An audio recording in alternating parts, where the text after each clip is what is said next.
Okay, so we're going to be getting back to more Survivor Man Challenge. So, for those who don't know, the only mod we got going on here is the Universal Autoload mod. Everything else you see here, the mods we don't have turned on. Everything else is DLC. But, for those unfamiliar with the Survivor Man Challenge in Farming Simulator, it's not one of those challenges that people have written up here as like the strict set of rules. It's just vaguely the idea of you go in a tile that has, like, you're not allowed to take contracts, you're not supposed to take loans, you're not supposed to take a bunch of, like, things. Usually you start with 0 money, and just give yourself, like, a tile, you just give yourself, like, a tile, a chainsaw. Some people will or won't give themselves a vehicle. I opted to give myself a vehicle since I am streaming this. Me spending literal hours carrying one log back to sell at a time is probably not what people want to see. And all that kind of stuff. That said, we have grown it to a bunch. I've got a bunch of fields over here. We've got our sunflowers growing. I've got canola growing on these 3 fields. We did make a bunch of mistakes yesterday when I was playing, and it was primarily I was hiring the AI to do the work for a lot of my fields, which is normally not that big of an issue, but with our settings where I'm on the hardest difficulty, we weren't losing money, but to say we were gaining money is being optimistic. We were net positive when it came to stuff, but like only the tiniest little bit. Oh, so it's next in-game month, which is just an in-game day. What do I have to do right now? Are my production lines running fine? You're full of water, you're full of water. Okay. So with that, is there any discounted stuff we care about today? I mean, cool, but no. Alright. Let's see. Is there an American map in Farming Simulator 22 or just Europe? So there's a bunch of maps that are non-specific. That, you know, is it America, is it Europe? Who knows? Okay, so this was a new in-game day. Right, so what we're going to do is I believe I could drive on the field without killing the crops right now. We're going to cut the corner here, and hopefully it doesn't kill the crops. Cool. Because I believe these are all at 50%? Yeah. So I need to fertilize the fields today. Any in Wisconsin? Of the vanilla maps, I don't believe so, but there's mod maps of just about anywhere you could possibly want. I might use the AI for this part because I can't actually see what I'm doing with this. No, I'm not. We're just going to try our best.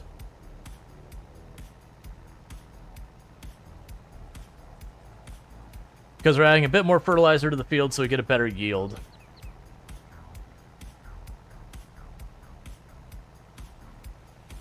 But yeah, most places are represented in the modded maps.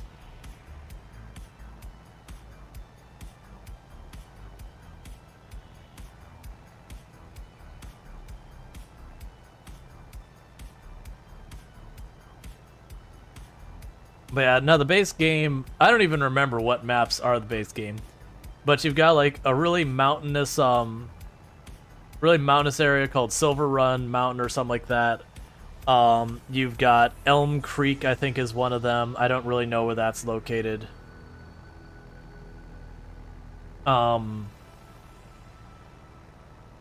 There's like 5 or 6, you know, base maps.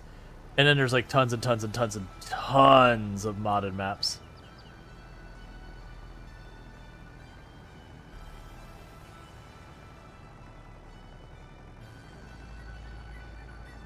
Yeah, so what we're doing right now is we're doing fertilizer, and you might be like, why are you using this fertilizer?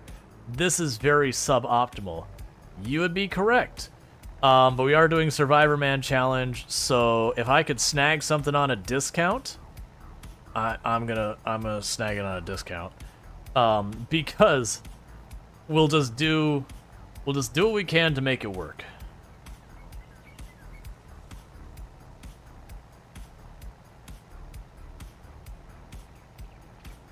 Yeah, I know they've got maps from everywhere. No, actually, Oh, I'm trying to remember. They added a brand new map the other update. I don't think it was Sri Lanka. It doesn't matter. But they've got stuff all over the world now. So that's fun. And then the modded maps, like you'll see like, oh, what was the town in Germany I saw? It's like a really old German town that I went to, where they have the towers that they would make they make the shot for their musket kind of stuff. So take like a little bit of like the liquefied metal, and then just drop it down a long tower. And just because of the way physics work, when it falls down, it would turn into a near perfect ball. Why is one Bitcoin worth $56,000? Because it's funny money and people can make it whatever it's worth, so it just goes up and down and has no bearing on reality.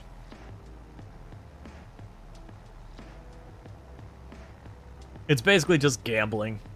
Pump and dump without the legal like, basically all the scummy stuff that people used to be able to do with the stock market so far as pump and dump that was made illegal, people are doing that on cryptocurrency. So there's no bearing on the actual value of the currency or anything like that. It's 100% like people who want to make money on it being able to convince people it's worth more than dumping a bunch of it, crashing the price, and then when the price crashes, they try and pick it up, and then they do it again, and people just keep falling for it. Eventually, someone's going to get stuck holding the bag because it has very little value within itself.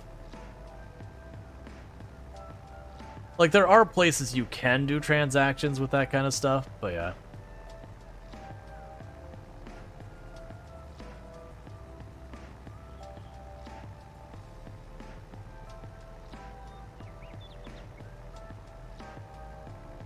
Oh, yeah.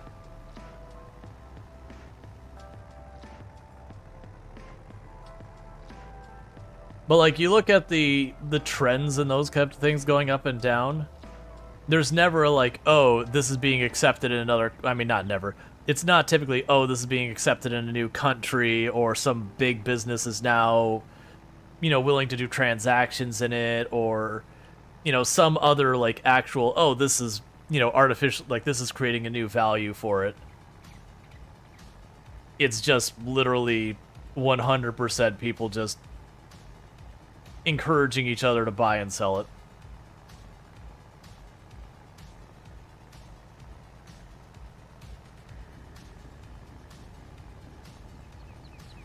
Electronic Pixel Engineer says, you work for a company that had cryptocurrency ATMs. Like, that was their business. It was just Bitcoin. Yeah, that's,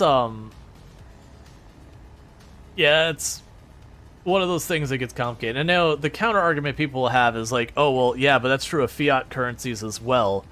Is like, you know, they have the same value that they get assigned to it, as JD has said. People just decide it has a value, and that's what it's worth. And you're not wrong, except for when you're talking fiat currencies, they typically do have some basis in reality. Like, there's something that anchors them at least a little bit.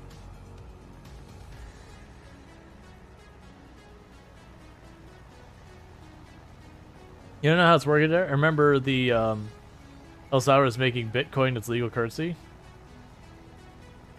I have no idea. I know there's a bunch of, like, there's a whole bunch of places that says, okay, we're going to accept Bitcoins, and it lasted for a couple of months, and then they were no longer accepting Bitcoin. Well, I should say cryptocurrency. It wasn't necessarily specifically Bitcoin. Like, that's been a repeating thing a lot.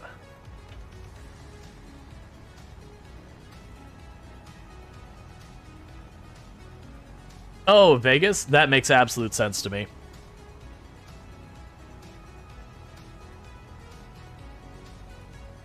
Right, that's the whole thing. With fiat currencies, you have an entire country's economics as your anchoring point. Does that mean they inflate and deflate? Well, not usually deflate, not unless something's gone horribly wrong. Do they usually inflate? Sure. But usually it's a fairly controlled thing versus, you know, completely detached currencies can do whatever the heck they want.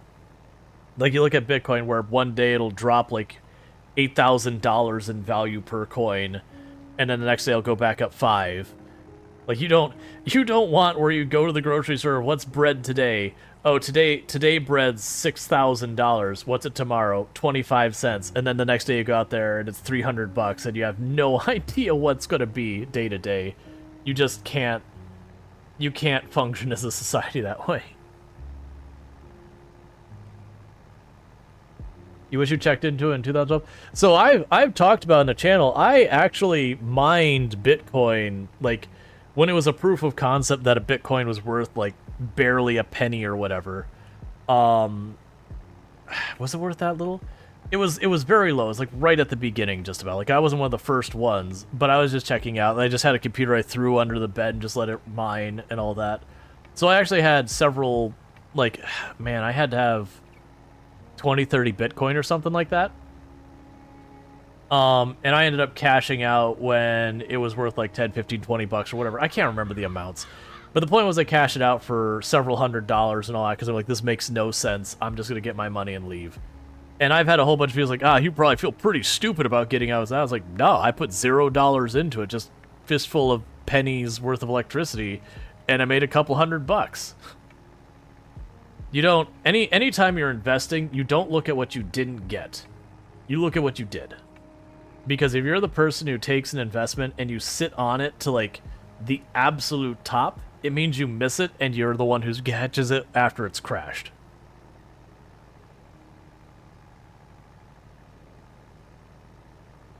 Did you see that our countries are making their own cryptocurrencies? Or blockchain currencies? Yeah, I've heard of ones that talk about it, and that some start to do it, but they keep other stuff going on. But I haven't seen any that have stayed to it for any real length of time, so we'll see how it goes. When does he? Of course not, but it'd be cool to sell like 15 Bitcoins and get like, oh yeah, no, don't get me wrong, but it'd also be cool to own Google stock before it, was relevant, or Microsoft stock before it was relevant, or Apple stock before it was relevant, or, to have bought Disney stock before it was relevant. These would all be really nice things to have done. But, that's the whole thing. Don't let yourself get caught up on what you didn't make. The big thing is, if you invested money in something and it cashed out and you made significantly more than you put in, it doesn't matter how much more potential it had. You made a profit. You did good. Don't get upset about it. If you get into that thing about, well, you could have made so much more, that's the person who sits on the slot machine and keeps pulling the lever saying, but sooner or later I'm going to hit a jackpot, and they're just feeding their money into it. You're just going to lose.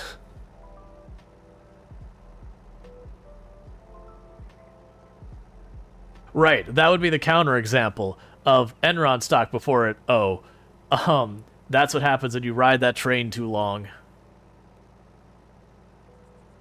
Which, for the record, I don't have money in proper stock these days. I used to.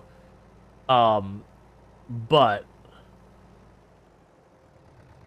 like, I do have retirement that is stock based. So like, your 401ks, your 403bs, those, they do ultimately put the money into stocks to help it grow up and like to help it go and all that. Which is super painful to watch when you have a retirement and those kind of things, and the market crashes, and you just go, well, like, here's all my money in my retirement going like this. But that's another one of those things that, because you don't control the individual stock things. That's the financial, like what's the term? Not hedge fund. The people who run your 401ks, your 403bs. It doesn't matter what they're called. No one cares. That's me being mean. I'm sorry. But the point is, it doesn't matter till you're ready to retire. If you sit there and watch it go up and down, you're just going to give yourself heart problems. You just go, okay, like, I'm getting to retirement age. It's about time to take the money out of this thing. Like, is this a bad time for me to take the money out of it? Yes, maybe I float a little bit longer. No, you do what you do with your retirement. Electric Pixel says, the U.S. military had a 401k thing. I'm like, who does the U.S. military have running my 401k? I mean, usually it's just some bank. Like, there'll be different ones. But usually there's banks that's what they specialize in, is just retirement stuff. They'll do other things like life insurance and all that. But it's entirely people who they just use all that money to turn around and invest it into various stuff. You get a little, like, assuming everything goes well, you get a bit extra, and then they, you know, skim off the top of it for their share as well. So in concept, everyone wins. Assuming everything's on the up and up, which, luckily, retirement accounts are very strictly regulated. To qualify as a 401k, 403b, they have very strict rules they follow, versus just generic retirement account that isn't attached to anything. They can do pretty much whatever they want. Yeah, like Fidelity. Yep, I've had Fidelity before.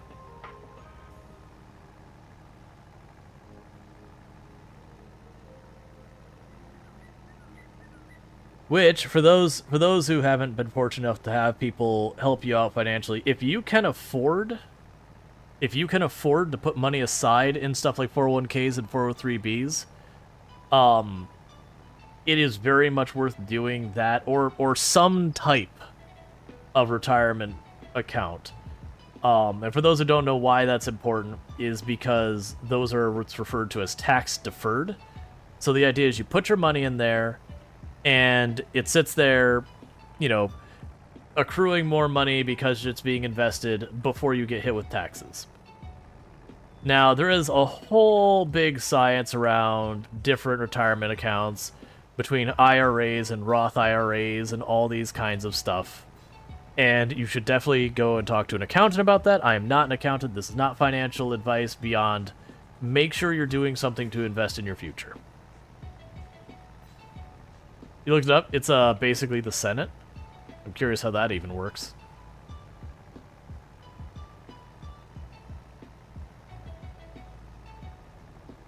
This exact combo you come to Twitch to escape.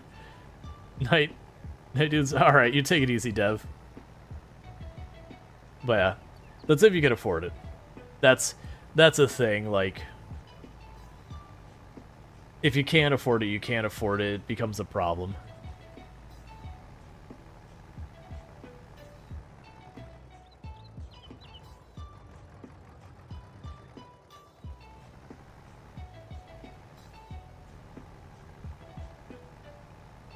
You know, it's always, the priority is always pay off bad debts first. So credit cards, anything high interest that isn't going to get you any value, or no meaningful value that overrides the debt.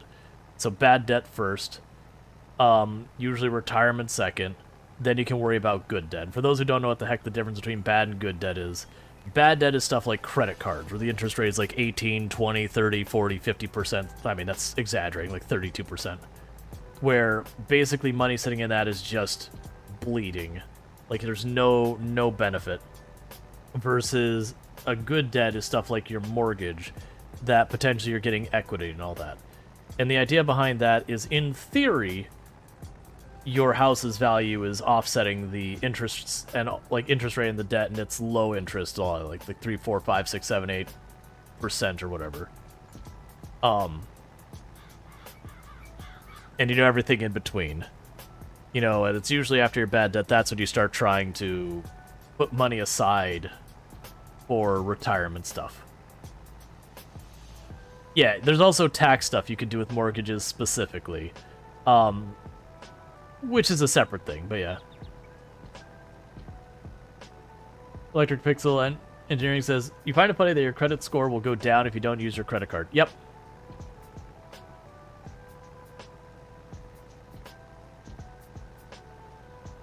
Actually, Strider, my comment would be you should definitely put money into a retirement, especially if you're 25.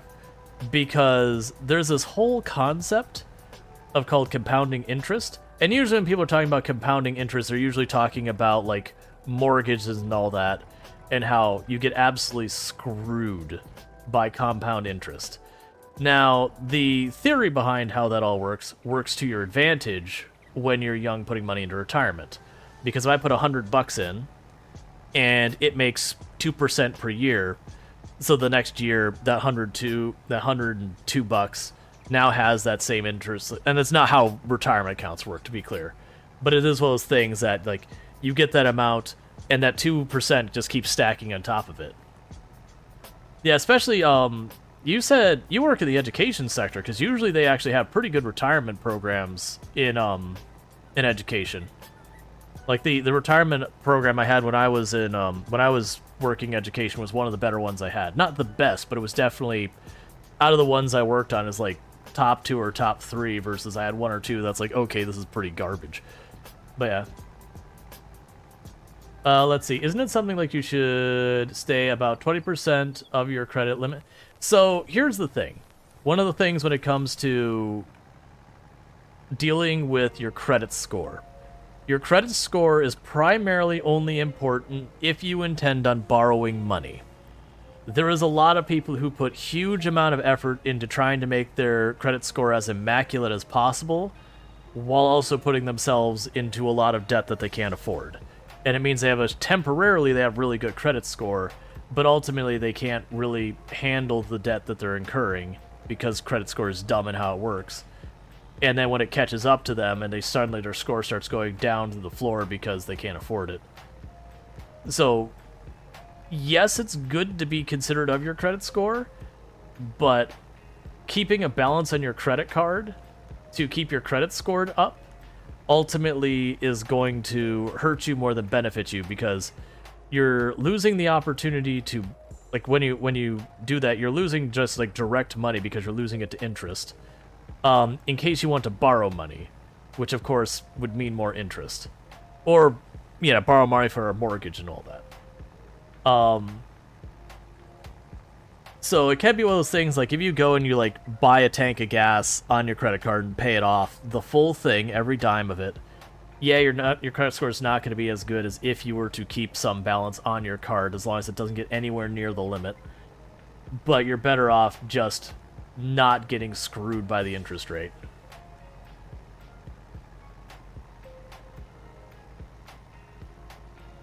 Yeah, JD says, you remember someone told you that for someone from like 2025, adding 3,000 or 4,000 a year into compound interest makes more than someone who invested from 25 to 50, because compounding interest and adding up, rolling over. Yeah, that makes sense. I suppose it doesn't matter if you're not going to use it for loan. Right. So you don't want to kill your credit score, but there's a lot of people who put way too much effort into trying to get themselves to like a 700 something credit score when they have no intention of borrowing money, and what they're doing is costing them money.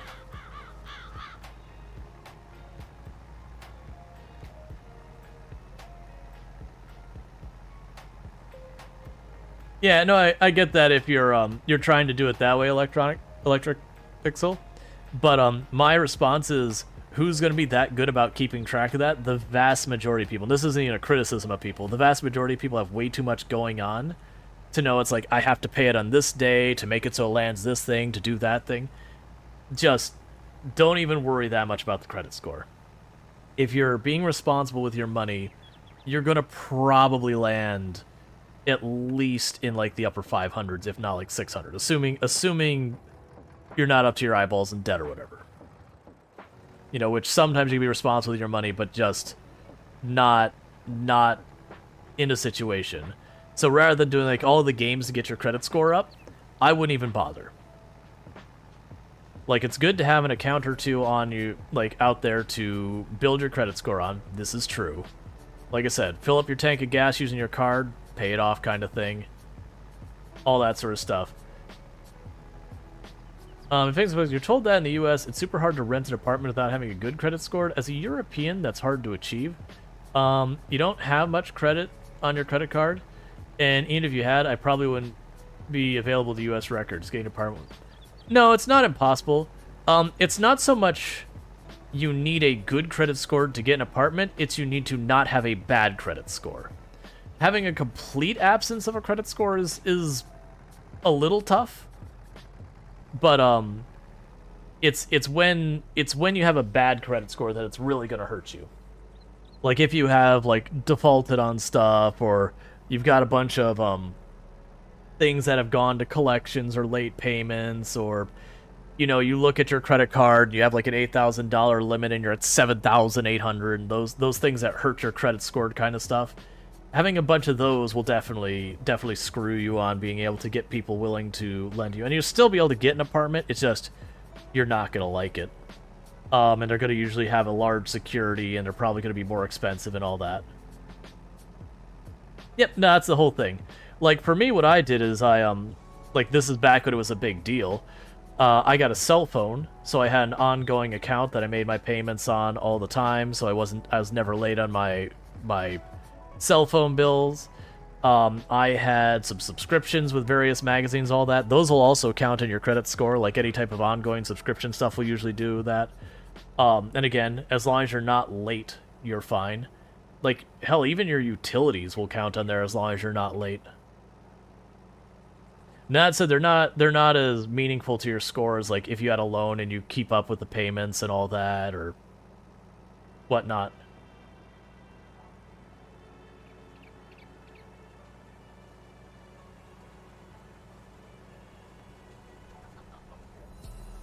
Once I just increase the deposit, like 25%? Yeah. It's basically what they'll do is they'll have a security or whatever is the big thing you'll get if you have a bad credit score, because they don't trust that you'll be able to pay it. So if they make you put in a larger security deposit, if you skip paying it, they just eat it out of your security deposit.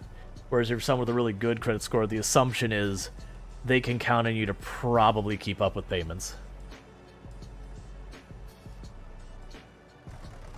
Alright. And 100% fertilized. Heck yeah. Gonna make some real money on that canola.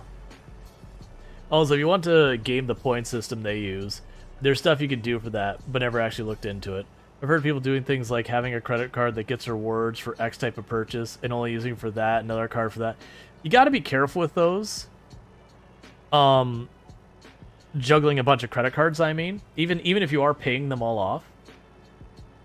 Because one of the things that will actually hurt your credit score is if you have, for whatever your income and all that, having too much. Alright, Eunuch, I really hope you feel better. Migraines are not a good time. Like if you have too much credit for like your income and all that, that can actually hurt you. You're still probably gonna have a good credit score in that situation. But like getting 10 different accounts isn't going to benefit you as much as just being responsible with one.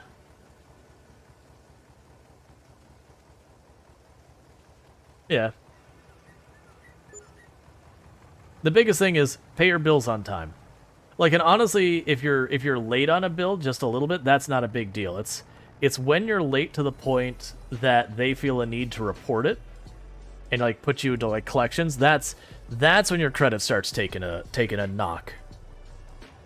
And here's another thing you can do, is if you do get those hits, even if you actually deserved it, even if you actually 100% legitimately just didn't pay for something on time, you can actually just go pull up your credit score and report and say, hey, no, I paid that on time.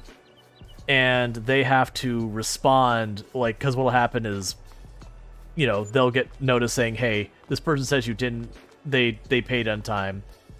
And it'd be like, no, they didn't. But if they ever miss it, it'll actually pull that off your credit score. You can do that. I don't know if the rules have changed. Again, not actually saying you do that. Do your homework, talk to an accountant, do all those kind of things. Don't listen to people on the internet unless it's like literally their job.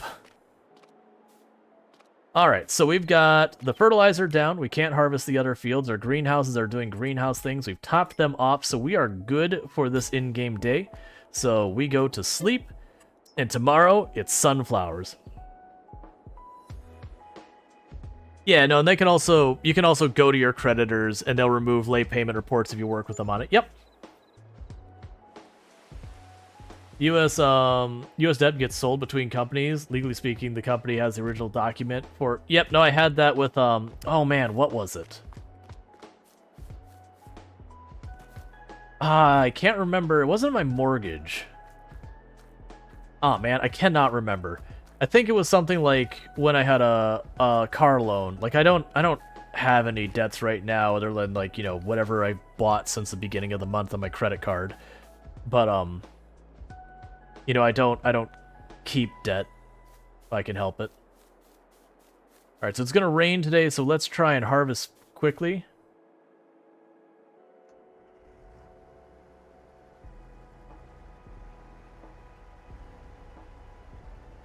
Because once it starts raining, I'm gonna want to stop harvesting because you get a severe penalty on your harvest value when it's raining. It's like 20-something%.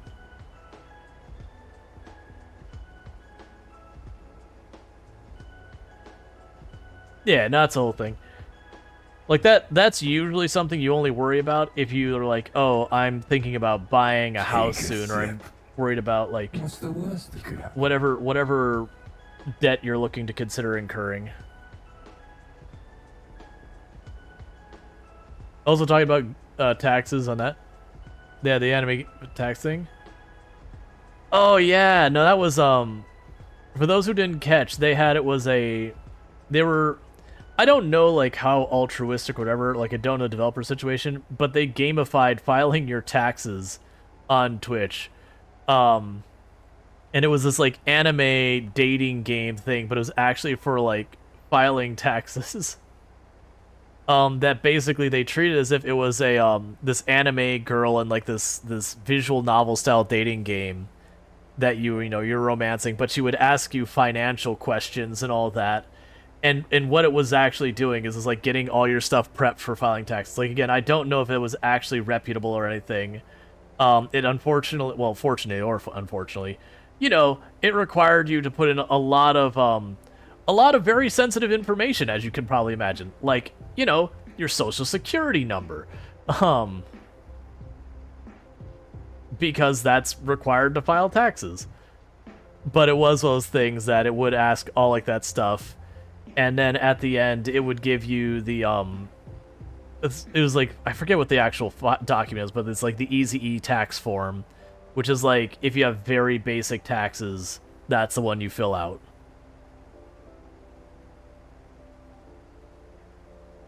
You can still get the game. There's an X-rated patch. Of course there is. It exists. Of course there is. But yeah, no, Steam pulled it because they're like...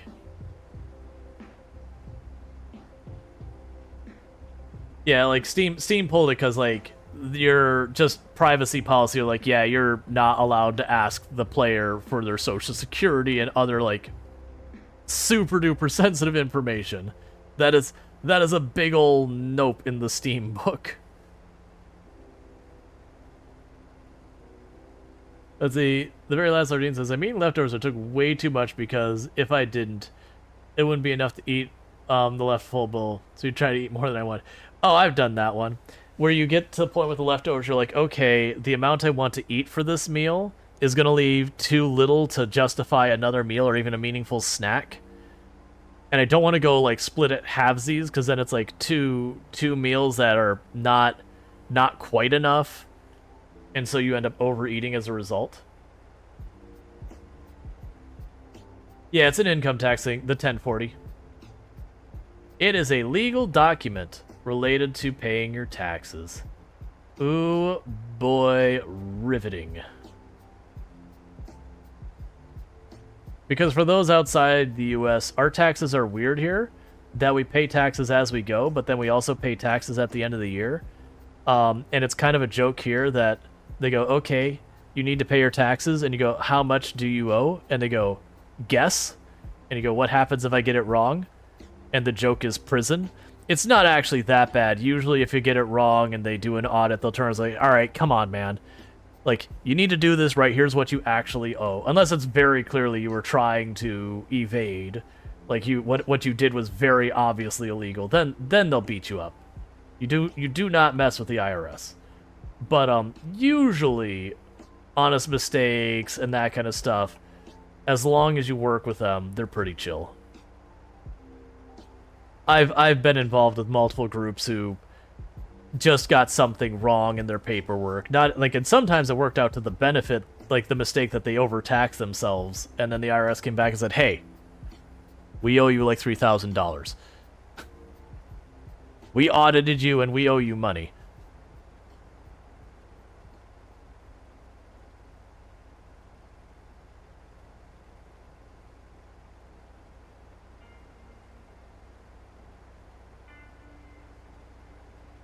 I missed a single individual sunflower. All right.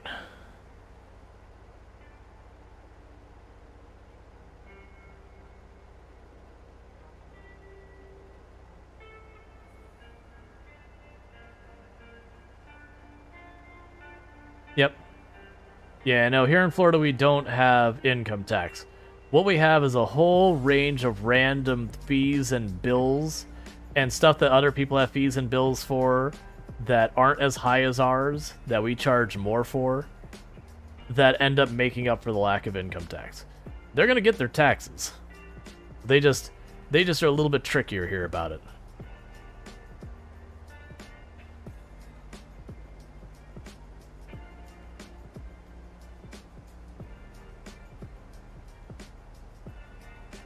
I've sat down with people and done the math before.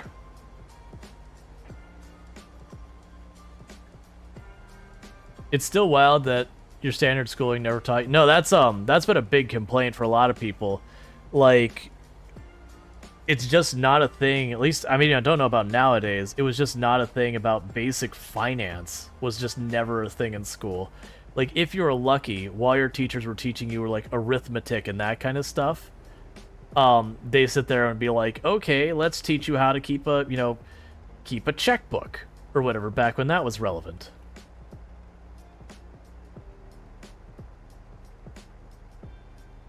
But like that was like never core curriculum in any of the schools I went to.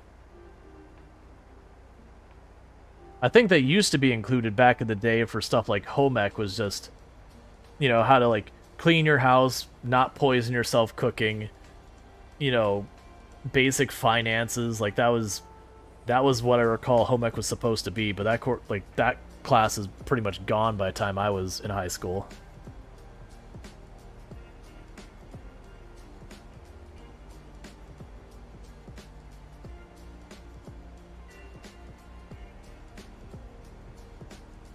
The harvester has got looks cool.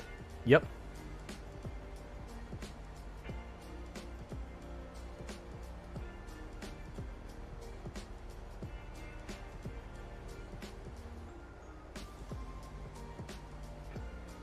Was it tech school you went to? You went to junior and senior year, and they taught job applications, resumes, stuff like that, but not managing. I feel like that is more fair, because it's just one of those things. Oh, that really sucks, electric, because that means they were paying. New York has income tax, and Florida, like I said, they hit you with all sorts of fees. Like when you go to renew your license, it costs more here than a lot of places. And they have like all sorts of like bolted on fees on top of that, which is effectively taxes. So it basically means he was dealing with both of the negatives, because he's paying the income tax there and then all the other BS we have here that makes up for the lack of income tax. So it's kind of like in that situation where people, you work in one country and you live in another, so you get double taxed. It's almost like the exact same problem.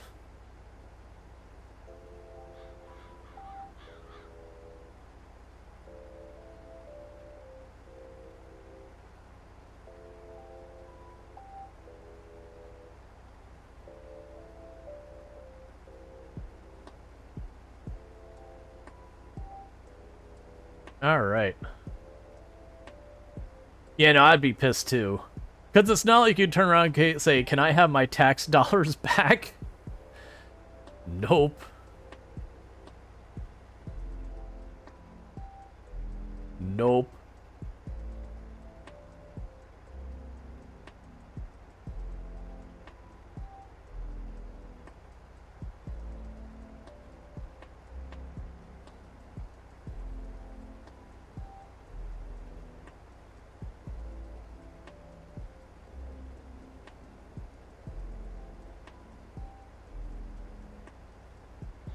Yeah.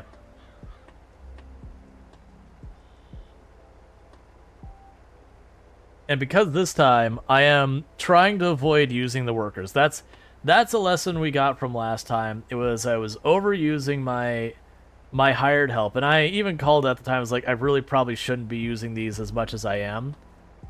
And after stream, I like actually did the math, and I came out ahead in the long run, but like where I should have been ahead like 18, 20,000 or something like that from the fields, I was ahead like 3.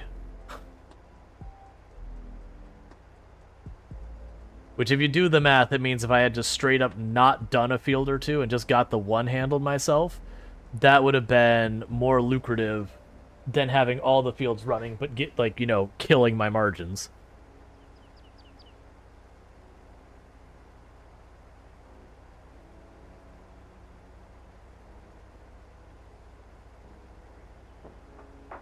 But that's hardest difficulty farming simulator kind of things.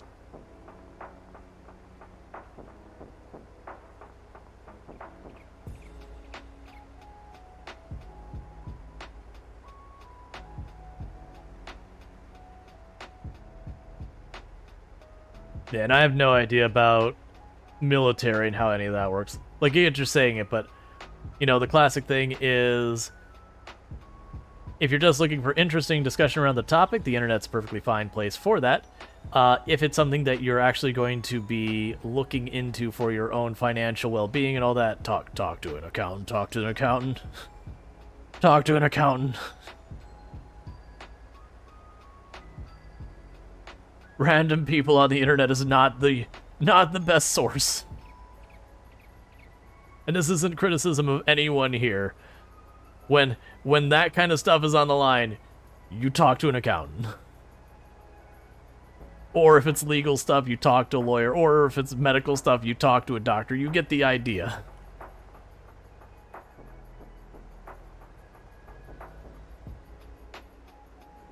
Alright, so we're getting close to full, so we're gonna go drop this off.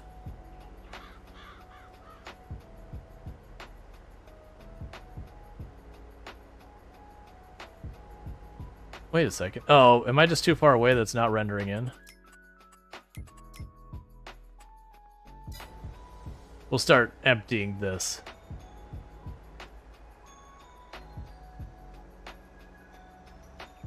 Is that just not... I'm assuming that field's just not rendering in. Oh, fine. I'll just back this up.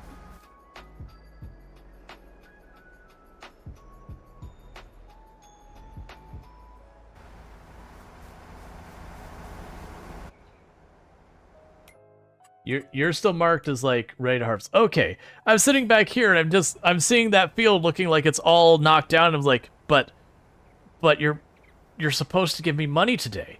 I'm counting on that. It's just not rendering in because I'm too far away.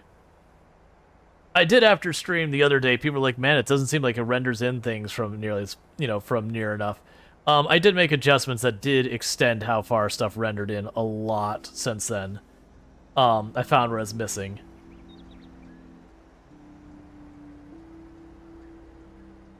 It's still, like, if you still look at the distance, you'll see where it's the lower, what's the word I'm looking for? Not lower polygon. It's just lower quality assets for stuff way out in the distance. But, like, that field is actually chopped down, so that's not rendering. Whereas you can see that one right around where the distance is. So it's only when you really have the camera pan down will it actually be noticeable. But usually you're somewhere around here because you're trying to watch what you're doing.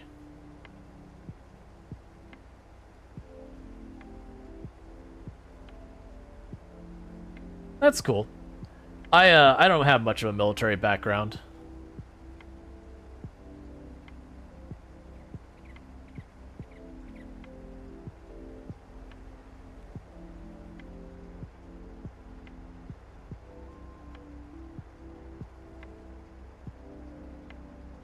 It was just something that never really interested me. To me, it was something, like you'd do it if that was, like, if I couldn't get any scholarships or anything like that, I didn't know how I was gonna like fund college, and like, military would be an option to deal with that kind of thing.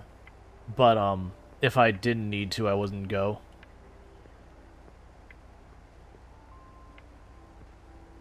Like, to me, it'd be an ends of a means kind of thing. You don't remember the launcher or whatever, but there was a game launcher that had farming sim. I forget the name, but that your first real PC. It also had a game you played with animals that was hard to survive. And had to survive as them in servers. Played as animals. Oh, I have no idea about that one. There was a game launcher. Oh, it had a farming sim. Oh yeah, I have no idea. When you said a farming sim, I thought you meant like farming sim like this game, and it's kind of one of those things that like I was scratching my head going, well, the only things I know farming sim is on is they have their own not platform. It's not like a launcher, but you can buy the game completely separate from Steam and just play it by itself, or Steam, and I think it might also be on Epic. I'm not as confident on that one. You guys want to join the military? That's fine. Like, no judgment about people who do join the military. It's just not... It's not what I wanted for myself.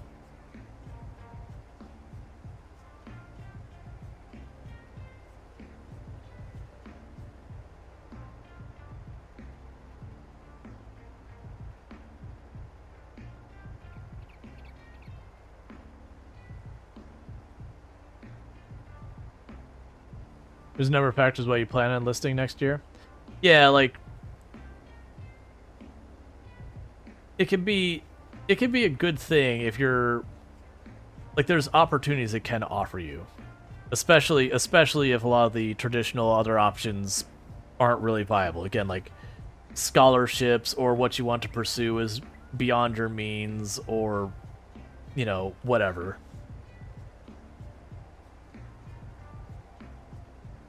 Like, no judgment at all. Use navigation electronics text for a nuclear ballistic sub SB or SSBN 727 USS Michigan Station in Bangor, Washington. Blue Crew, gotcha. Yeah, no, I had a lot of people I knew growing up who served, as well as I had family who served and everything.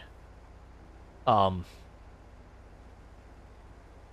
had very good things to say about it, like, so far as it helped them do things they wanted, and some of them had some pretty bad things to say about it, but that's true of a lot of stuff.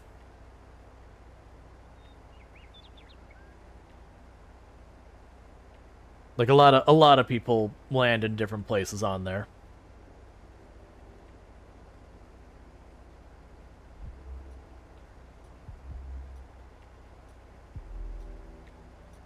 For most of the people, it was an ends to a mean out of the people I knew. That, like, some of them had kind of really blown it in school, so it's kind of their only option.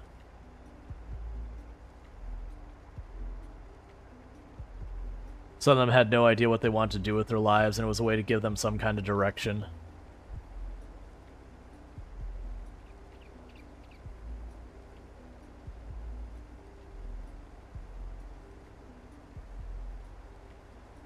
Means says your partner was on the USS Abraham aircraft carrier, as well as an aviation specialist. Fancy airplane mechanic title. Yeah, no, I had two of my friends who were Marines, and don't ask me where they're stationed because I'll get it wrong. I had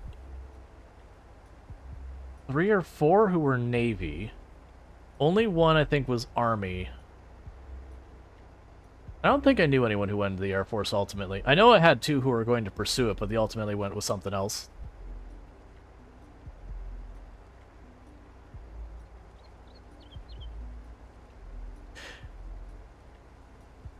And for the ones who said positive and negative things, thinking back to it, like, the ones who served in the Marines had nothing but negative things to say, and we don't need to go into that because it could just be their individual experiences. The Navy was mixed. The one who went to the Army, I never really got an opinion on it.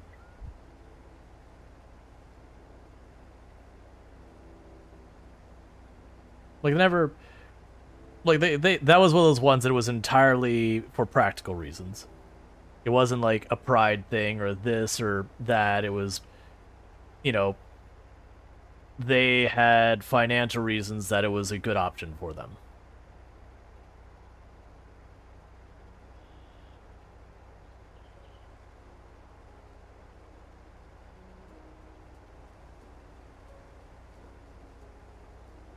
A joke, you know what the Navy stands for, right? According to my friend who got in the Navy, never again volunteer yourself. Was his thing. The one who didn't like it. It was never again volunteer yourself.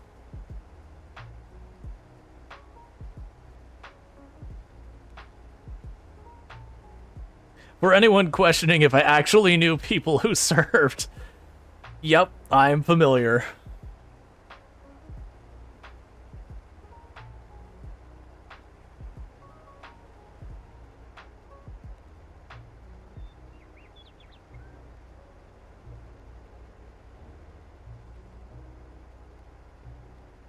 I'm not going to go into why some of the ones had the negative experiences they had. There's definitely one who was one of the Marines who came to mind who, frankly, should be compensated for what was done to him by you know, the whole thing. We don't mean like deployed things. We're talking about just really messed up nonsense. But that's besides the point. We don't need to dig into that. Like, that's not a broader judgment about it. It's their individual situation, experience, whatever.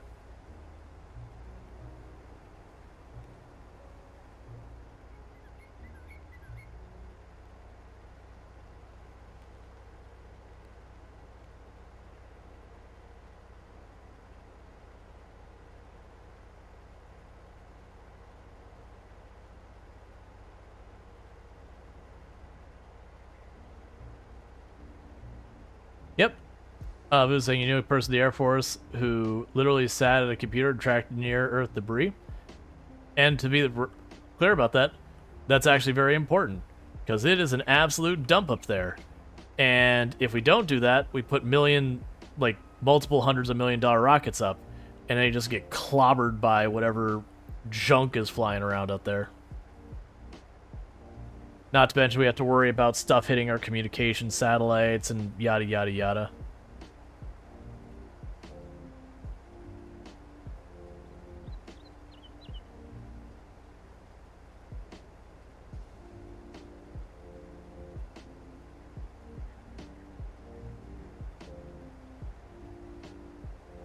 Does seem like we have a lot of military people in the chat. I'm not surprised we have some. It's just how many was just like, oh, there's a bunch of you. Usually in each group of people, like, if I have a group of 20 or 30 people, I'll have like one or two. You know, it's like very specific scenarios. Like back when I played paintball, there was a very, very large number of people in that who were ex-military.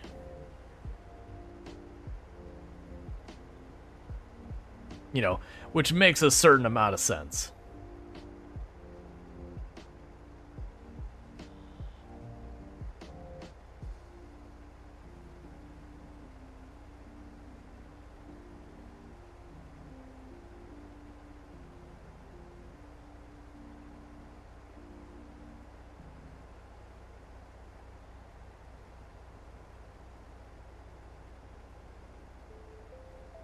It's all good.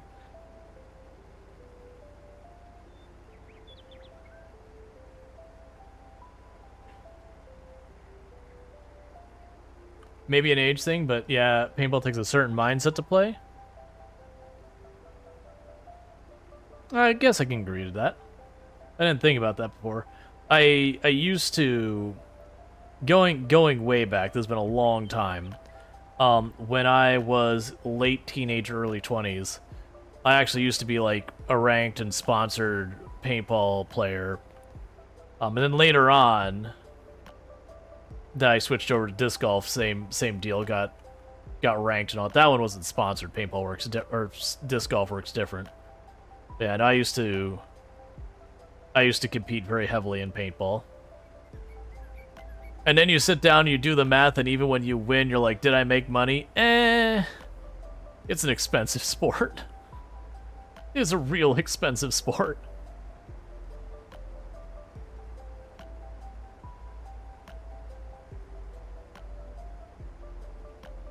I meant age for the audience being military. Maybe.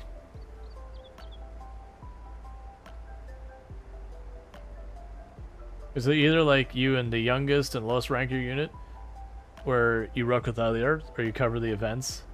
Like Facebook live stream in general? Yeah, I have no idea. Like I said, I don't have a background in it.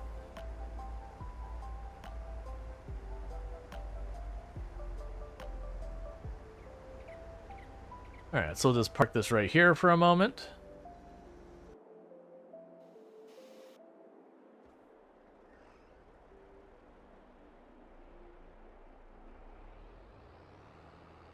For another weird, like, not even remotely related thing, for those outside of, like, the tech industry and all that, it is a fascinating, at least to me, a fascinating thing that happens with a lot of, you can call it thought work, creative work, whatever you want to do for it.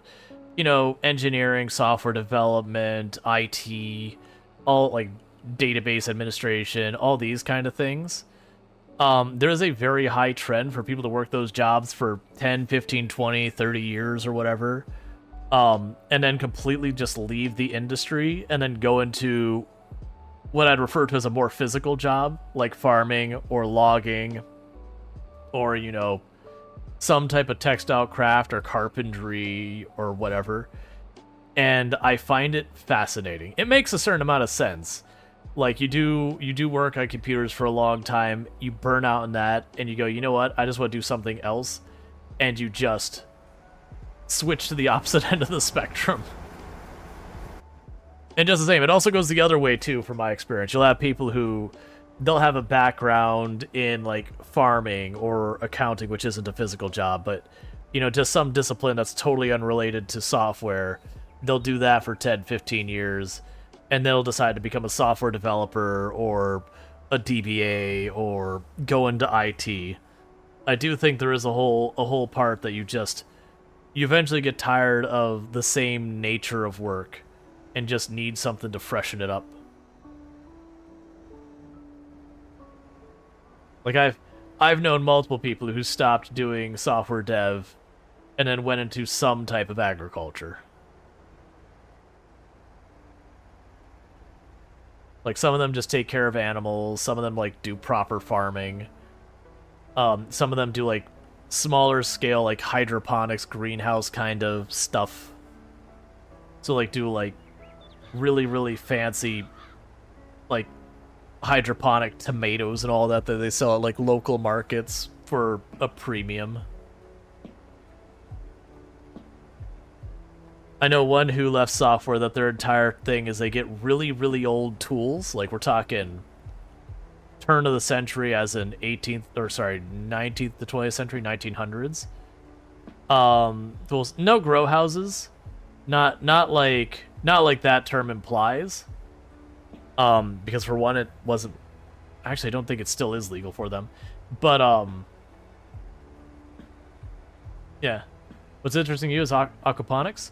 I don't think any of them are doing aquaponics. I know there's a farmer's market that happens not super far away from here, that there's a lady, that's her whole thing, is she has a hydroponic system that's also set up with aquaponics. So, you know, mostly an enclosed system where the fish fertilize the crops and then the crops provide nutrients to the fish kind of stuff. You still have to introduce new stuff into the cycle, which makes sense. The tomato's coming off. It has to get some of its nutrients from somewhere, which means you're removing it from the system. But it still is way more efficient. But yeah, so the one guy, he'll find like these really, really old-timey tools, like the really, really old, like 1890s, like drafting tools and all that. You know, and half of them are rusted up and unusable and all that, and he'll spend the time to use stuff like electrolysis to, you know, get rid of rust and rebuild up the material on the tool and clean it all up, you know, get it functioning again, but still, you know, keep that its old look to it, but, you know, restore it to being in good usable order.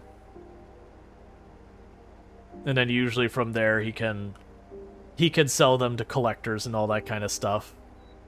Which is good, because half the time, way it's being left, it's basically literal garbage because it's this rusted up thing that's like, oh yeah, that'd be kind of cool if it worked at all. And so that was like his whole thing. So he'd go to like Maker's Fair kind of events and just sit there and, you know, you'd see him like polishing up whatever he is working on. And that was after leaving software development after doing it for like 12, 13 years.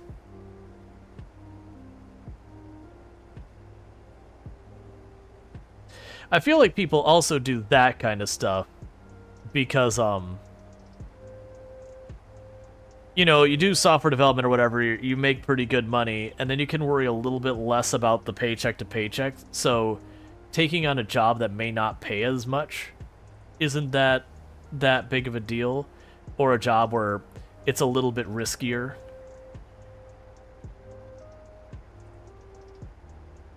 Nah, when Soul Wayne is saying grow houses, I don't know if it's a thing that translates to different places.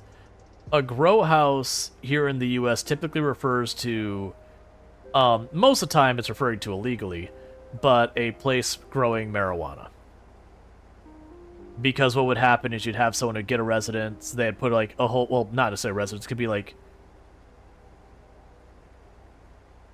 you know, like it'd be, you know, they set up a bunch of heat lamps for like growing, or not heat lamps, but like the full spectrum light lamps, you know, hydroponic beds, because it was illegal to grow, so they'd be trying to do it entirely inside of a building where people wouldn't see it. A lot of those don't make it nowadays, because police have got new tech over the years, where they'll actually fly over areas with the, it's basically a thermometer kind of thing, where it's like the cone thermometer that they could, like, get the infrared of, like, the heat signature of buildings. And they just look for the one house that's, like, lit up like a Christmas tree from space.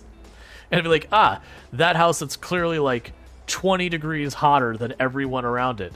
Yeah, let's go knock on their door. Because whatever's happening in there, if it's not illegal, it's definitely not safe.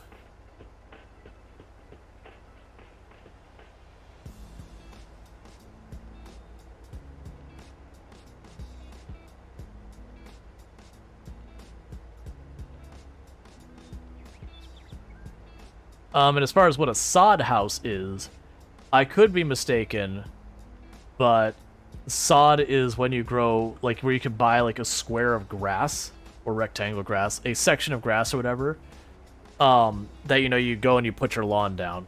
Because that's when you refer to sod, that's what it is, unless it's, you know, translates to something I'm not familiar with.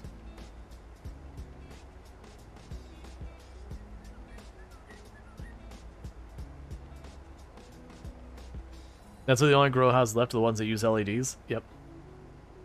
Sod on a roof. There are places that people grow grass in their roofs. Like, it's a balanced choice. It can be really good for thermal for your house. The downside is you have grass in your roof, so you have to make the roof on materials that are better. This is 2 days in a row I've had the TikTok stream, mid-stream while playing Farming Simulator of all things. It's saying, your live may contain themes not suitable for younger audience. But both times it's been playing Farming Simulator. I think it's just someone over there just being a butt and, you know, reporting it as adult. Because that's a problem that TikTok has. Is people can just report it and they just go, okay, we believe you, and just take action without thinking about it. Like, there's not a person involved is the answer. Like, I don't really care. I don't really have much of a viewership on TikTok. It's just another place where people can catch the channel, and then maybe not they hang out, maybe not they check us out on Twitch. But, is talking about taxes? Maybe. I wouldn't say that content's not suitable for young audiences. Not suitable usually means it's violent, or there's nudity, or there's something like that. You know, there's a difference between not suitable and not interesting for young audiences.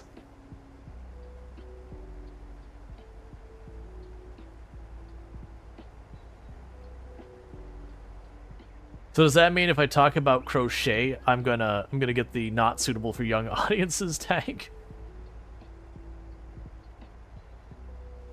Because the average kid is gonna be a real hard sell on crochet. Which, for record, no beef with crochet. Like, I actually know how to crochet and knit and everything. My mom's side of the family, like, dang near half of the women in it are all part of the American Sewing Guild. As a kid, I was not growing up without learning. There was too many of them.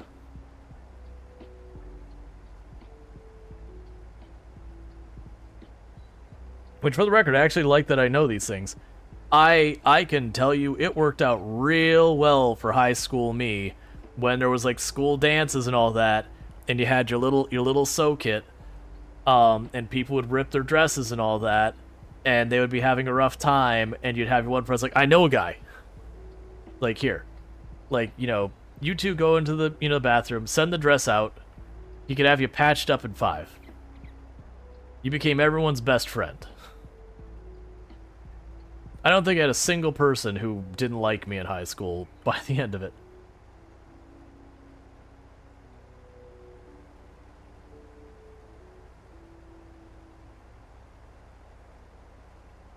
One of your old bus drivers crocheted you a blanket as a graduation. That's really cool.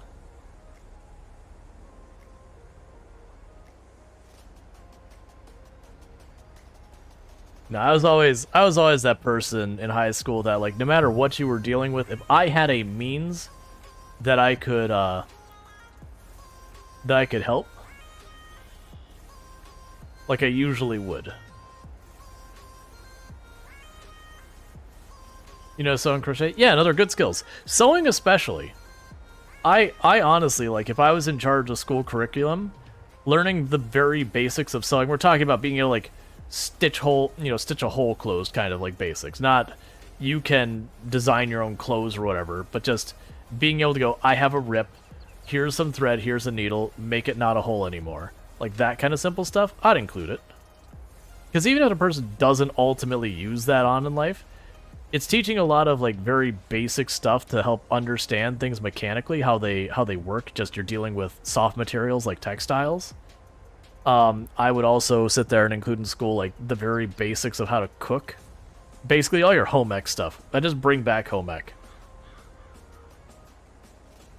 I think it's important that, you know, we do teach kids basic life skills.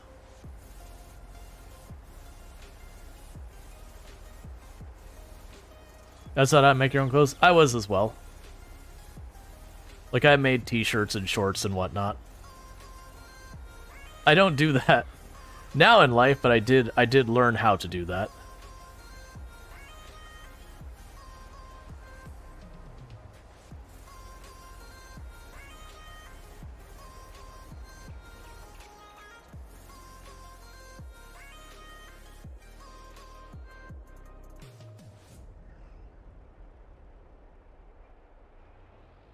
I'm really hoping we actually get all of this harvested before the rain shows up. Because it does warn me that there's rain later today in game. And I just want to get this all harvested before that, so I don't have to wait for the rain to go away to pick up harvesting or suffer a 20-something% penalty to my harvest yield. Because a 20% something penalty is enough to take me from profitable to at a loss.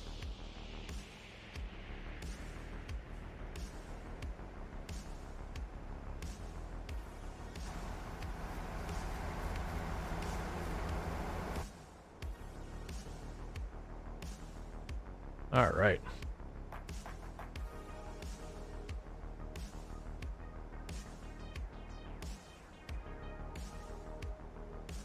But yeah, so like the other day when we were playing, I was sitting there doing the whole thing where I was harvesting, I'd have the truck next to us.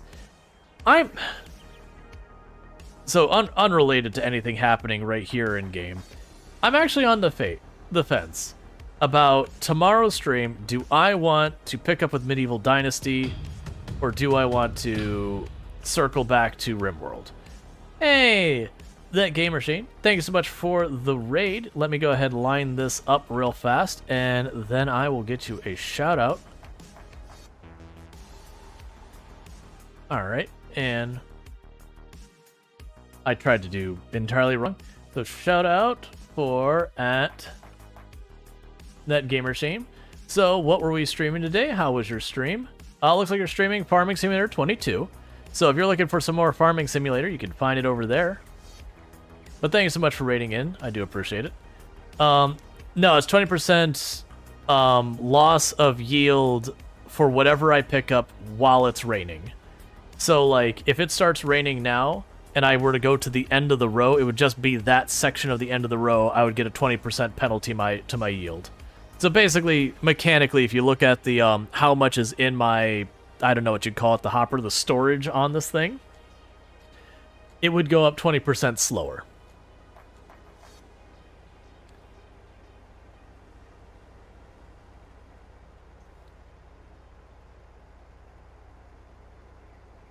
Hey, the Gamer Shane, how's it going? So what were you doing in Farming Sim today? And I also understand if you do need to do your post-stream self-care, all that good stuff, don't let me stop you. You're absolutely welcome to stay. But I do understand if you gotta, like, run off, grab food, go to sleep, whatever you got. You know, deal with your clips. But you're always welcome to stay. I just make sure people don't feel, like, obligated that they raid in, that they have to stick around, or, like, no, if you got stuff to do, you know. I understand. I usually hang out after I raid, but there's definitely times it's just not an option. But yeah, I know it's just a 20% loss at what you harvest while it's raining. And the idea behind that is that 20% loss comes from, in real life, you know, the crop is all wet, it gets on your harvester, it starts sticking to stuff and all that you end up not getting everything out of, especially with stuff that you're going to grind up and you're going to get, like, little bits of seeds or whatever. It can also be stuff like, for example, you know, say it's something like that you're collecting the seeds as the actual crop, and it's attached to a green thing. If it's all wet, those seeds are going to be more likely to stick to the leaves and all that. So you're not going to get the full yield from it, because some of that's going to get past your various mechanisms, or get tossed out with other stuff. The specifics would be crop to crop and how much it does or doesn't matter, but they just give it a penalty of 20% across the board when it happens. Which makes sense. There's actually a thing that I was told about. I guess it's a tradition in Sweden that they have the Yule goat. I'm not going to try and pronounce the name because I'll get it horrifically wrong. But they have this goat that they set up that's like this big wooden and hay structure that they set up every year. And this year it's been damaged because it rained a lot, so the hay they made out of it has a whole bunch of seeds in it, and the birds are just annihilating it. Because it is just absolutely a smorgasbord. Do you know if that involves potato and stuff too? In real life or in game? I believe in game it's just any crop, but I could be wrong about that. In real life, I don't honestly know. I am not an expert on farming. Like it'll warn you when you go to harvest. Like you'll get a warning that'll show up. They'll be like, "Hey."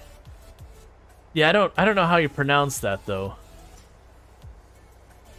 But yeah, but this year they're having problems with getting badly damaged because there was more rain than normal, so there's a lot more seeds in the hay. And so when they built the structure, the birds figured out that there are all those seeds there, and they are just absolutely annihilating the top half of that thing.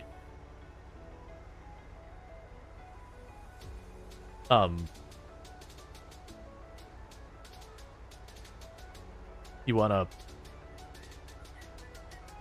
There we go. Oh, it's too far forward. Isn't that the one that always gets burned down or something? Yes, that would be the one. That, up until just a couple of years ago, it only managed to survive 2 years in a row as its record. But they had a run of 4 years that it survived.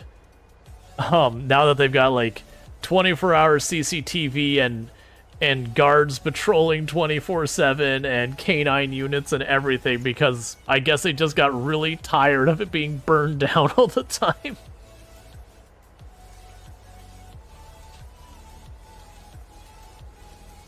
Like, I want to say they started like the late 1800s or something like that. They started doing this thing. I could be wrong.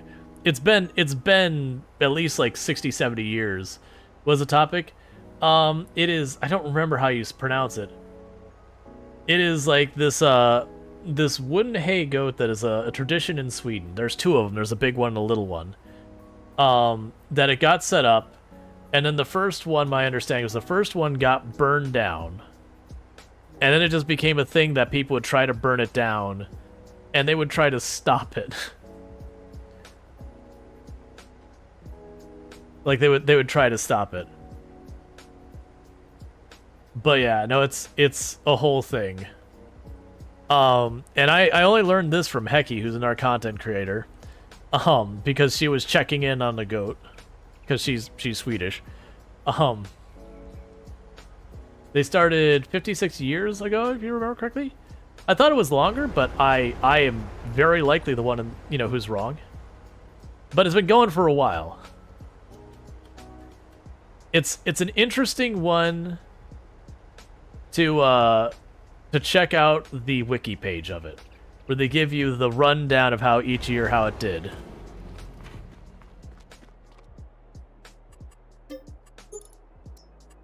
All right, so cheap repairs. Love to see it. But it's to me it is fascinating. It is just like a really cool thing. Not the burning down part. I mean, that I guess that is actually interesting. But like that they have this goat and there's like this whole back and forth about trying to prevent the goat from getting burned down, and this concentrated effort by various individuals who are not necessarily well-meaning. Who are trying to burn it down. And that's just had this whole track record. I'm like, this is actually very fascinating to me. Yeah, no, that was, I read that one, that there was a person traveled, I can't remember from where it was here in the US. It was Ohio. It was from Ohio, I remember. It was a person from Ohio went over and then burned down the goat, and then was surprised when they got in trouble because they thought it was just this tradition you're supposed to burn it down and when you travel over there. And it's like, what? And they rebuild it after every tourist? How do you think that works? Engage your gray matter, my friend. Think it through. What is the problem with this concept you have?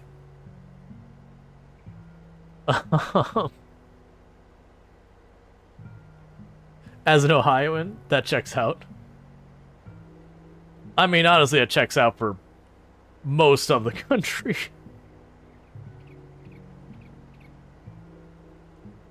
But yeah.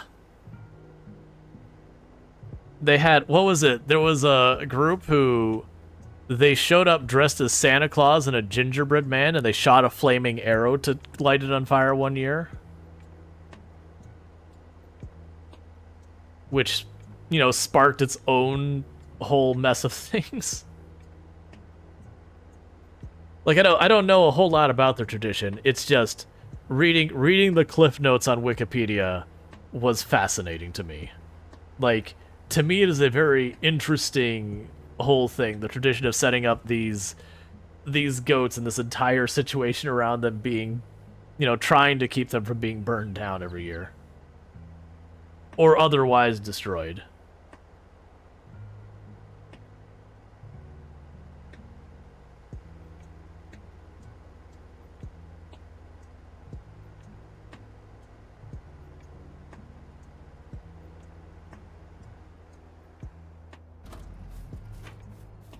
Like, to me, it's a really cool tradition. It's developed its own inner lore, complete with a scoreboard.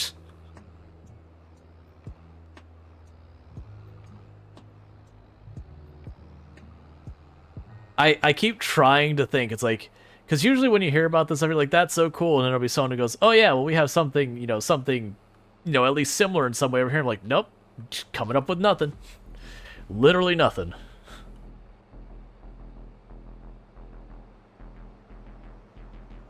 Alright, so we're gonna go sell a whole bunch of sunflowers. Now we can make good time And I'm saying a big if on this one. If we can make good time, I might be able to get down some more canola and all that. Yeah, the live stream on YouTube is broken. Yeah, Tomb has been... I told her about it, and she has been super fascinated by it. And she's had the stream up of the goat. The thing. Well, Burning Man, burning it down is kind of the intent. Like, that's... Like, there's not a burn it and not burn it, you know, combat going on. I mean, it is simpler that you have, like, this giant wicker thing that you burn down, all that. Oh, no, they pixelated for privacy reasons. No, but it was down earlier. It was, like, straight up down earlier. Like, it was, like, feed was not on. But, like, they had other cameras that were working. It was just the feed on YouTube was broken.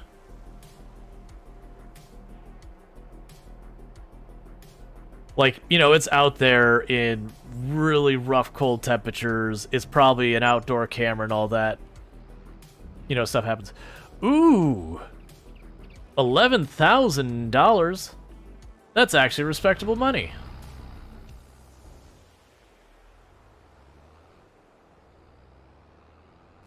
You had a friend whose Swedish dad would set up a mini version every year, and if the real goat got destroyed, he'd burn his. That's cool.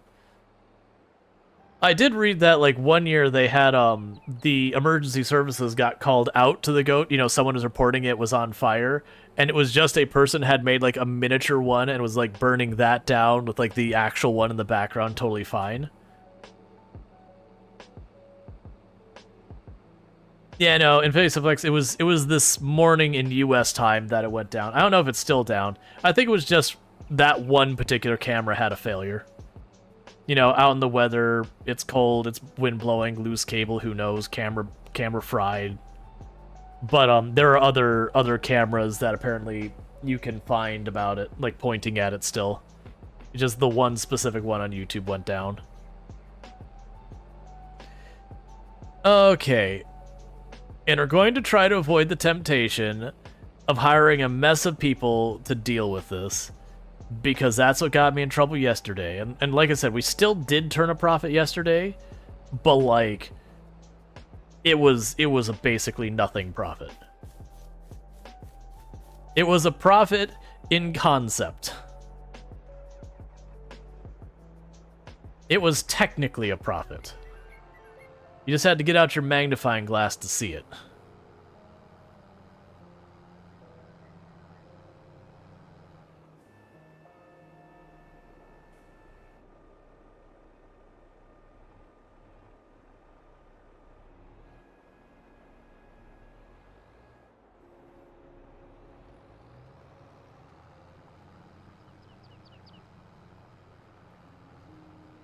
That's okay. So the plan is, unlike the other time where I was like running around and have the one person work this field and I'd go do the other thing on the other field, or have AI doing both the fields, I'm probably going to run around trying to do most of this myself. If I run into a situation where there's one process I'm not going to have the time to knock out because I'm busy doing something else, bringing in the AI for one or two things to finish a field or whatever, that would be worth my time. But, we just can't have the AI doing stuff constantly.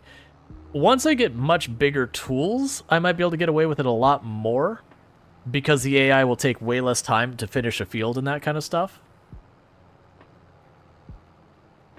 So, like, when I get the large stone picker, you know, that might be more worth my time. Or when, for example, we get, like the really big fertilizer sprayer, then that might be worth the time, that kind of thing.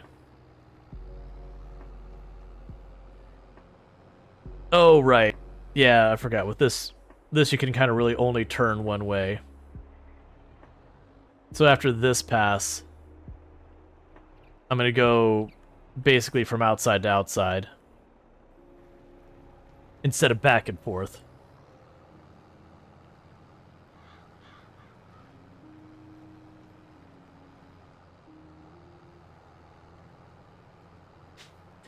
It's okay. Honestly, having the AI didn't necessarily always save me much time. There was definitely times where I was just sitting around watching the AI, like just you know, kind of being the eyes in the sky of the AI doing the work, which was 100% me just burning money and doing what I could have done myself.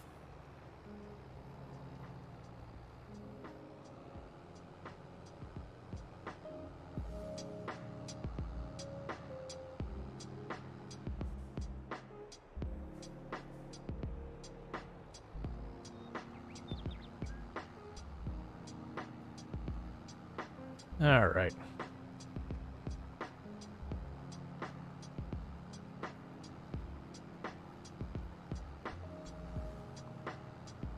Oh yeah. I've also been debating getting rid of the stones.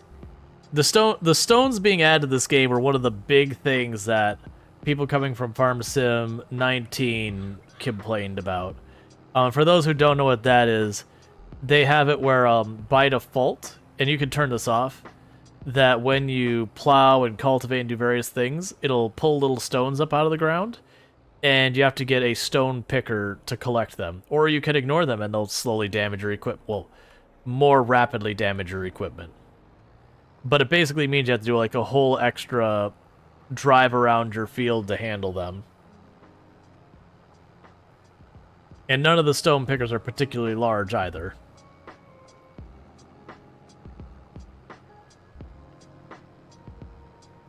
You drank water too fast and now your tummy hurts now? That's no fun. Don't do that. You're supposed to sippy sip, not chuggy chug.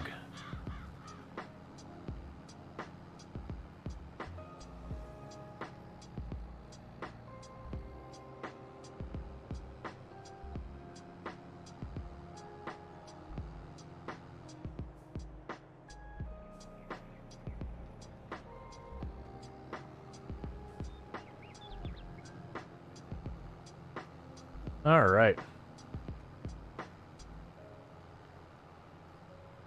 And side note, I know I've mentioned this a couple times. It does sound like there's a bunch of different creators that that I share communities with and all that, that we're having a discussion about setting up a farm simulation server, like the group, like a bunch of us will be on it and our respective communities. So there'll be a whole lot on there.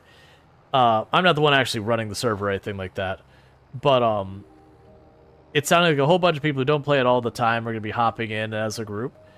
And so I'm kind of hoping, one, that there'll be interest in this community to, you know, partake. Because that'll be one that we'll be able to pop in, like, as it starts kind of things. But, that would be a lot of fun to be able to pop in and have, you know, a bunch of different people running around doing things. I don't know what map or what mods or what settings or anything like that. That's still all being figured out. I don't think it'll be starting in the immediate future. I think it'll be, like, after the New Year's would be my guess. Like, probably after New Year's, but before, like, mid-January, whatever. I could be wrong, that's just my impression. But I mean, a whole bunch of different communities will be on there. Like, I don't know if we're thinking... Thank you for the follow. Welcome to the stream. I don't know if we're thinking about, like, different communities will have their own farms, or we'll have, like, one super farm, or how any of that's going to be handled. Because I've never run a server, nor am I running this one. Could be a fun way to get into the game. That's what I'm thinking, because I think there's going to be a really large number of fairly new players. And there'll probably be a decent number of players who know what's going on. We'll have to see who actually shows up, kind of thing. Because that was one of the discussion points, was like around settings. Like if you have a whole bunch of new players and not very many players who know what they're doing, then that's probably a good one to like pull up a map like Elm Creek or something like that, where there's just a bunch of existing fields and contracts and all that kind of stuff, that for people who are new, you can be like, hey, you know, here you can go take these contracts. They'll teach you how to run the plow, or how to run this, or how to run that. Versus, you know, other maps that require a little bit more game knowledge. And then also, like, if we had mostly new players, we'd probably be either, one, very liberal on taking loans in the game, or just start the farms with way more money. That way you can get a bunch of equipment for a bunch of people. Versus on the other end of the spectrum, if we got a lot more people who weren't as new to the game kind of deal, we could do something like Silver Run, that, you got a bunch of people who know their way around the game, that you could sit there and have, a handful of fields for the people who are new and a handful of contracts for the people who are new to the game. And while they're doing that, you can have a lot of the other players running around as a large group, clearing forest, knocking down all the stumps, setting up brand new fields, and then as that would expand, the new players would get more and more area to work with. And of course, the new players would be welcome to do the tree stuff, but making your own field in the game is a little bit more involved, a little bit more things you can get wrong that require some cleanup. Versus a field, about the worst you could do is put something down, mess it up, and then end up just killing the crop you just put down.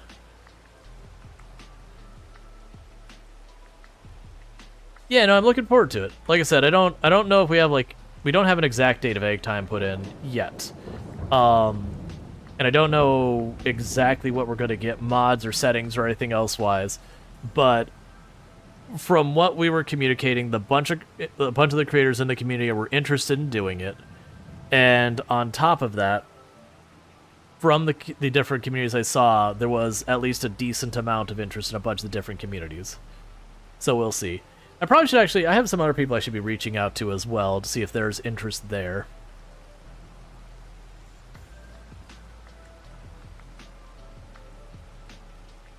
Which, for the record, we're also on Ultrasaurus's multiplayer server.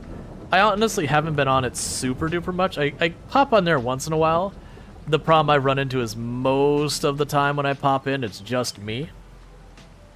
And so that kind of boils down to, if I'm playing on my own, then,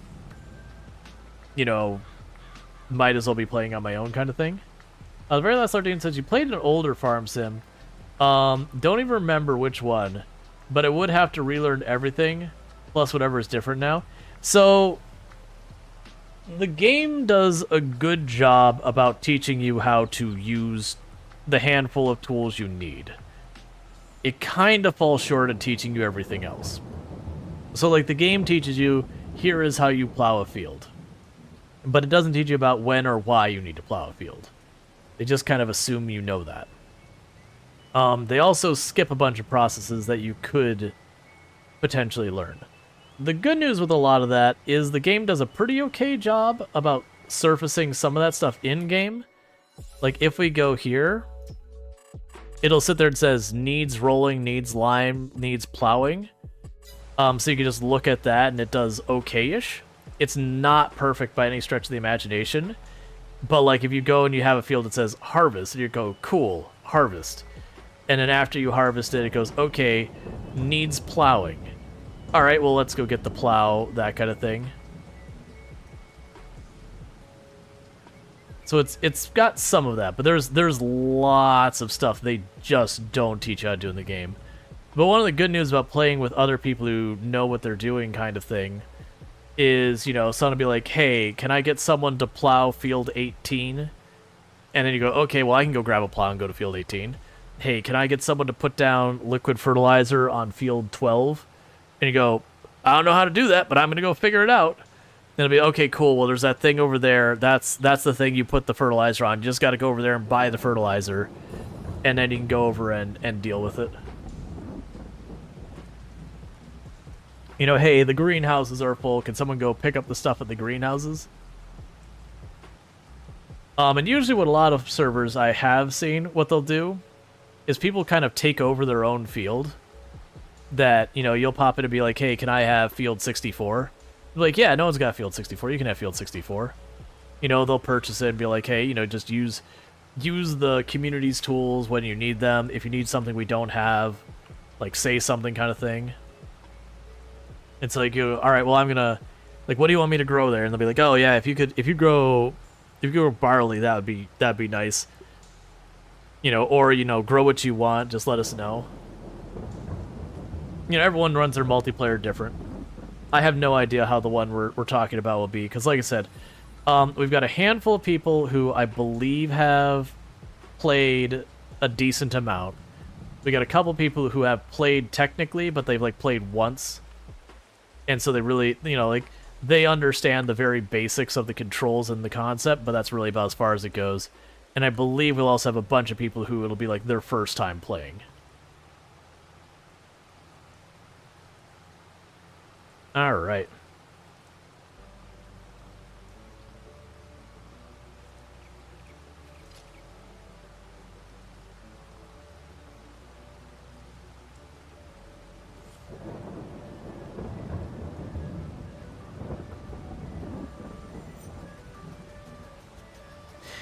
I wonder, I've never checked, I wonder if you take a penalty trying to put down liquid fertilizer in the rain. Because in theory you should.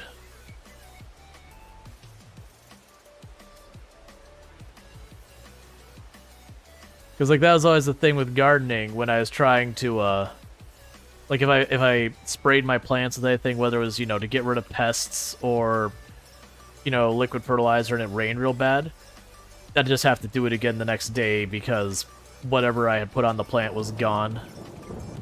Now, granted, when you're fertilizing the soil, not the plant, but you get the idea.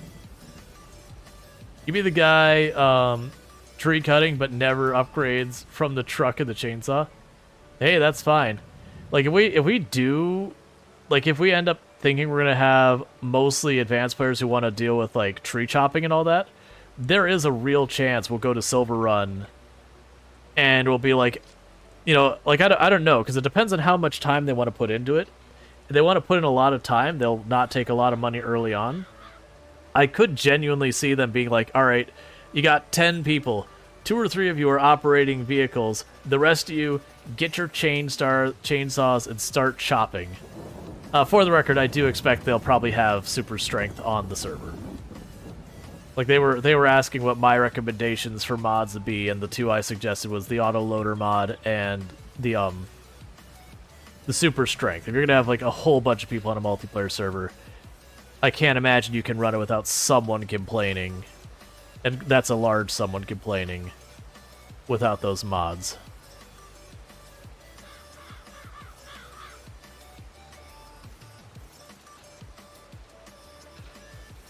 Can't really tell where I have and haven't covered.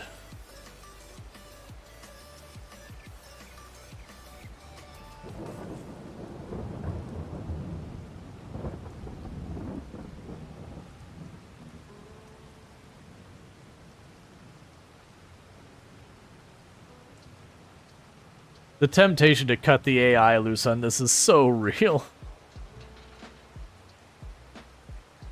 Hey, Kiros. Congratulations on the 7-stream streak. I really do appreciate the continued support. It does mean a whole lot. So thank you for that.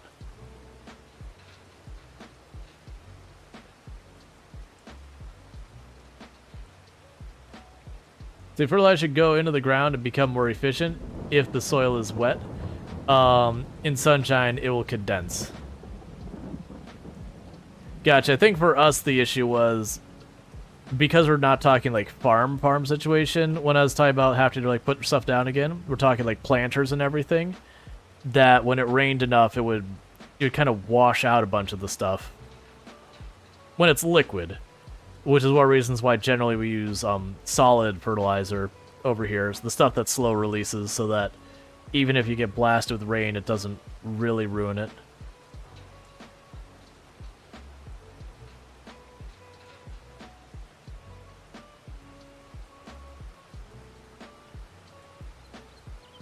But that's not in the video game.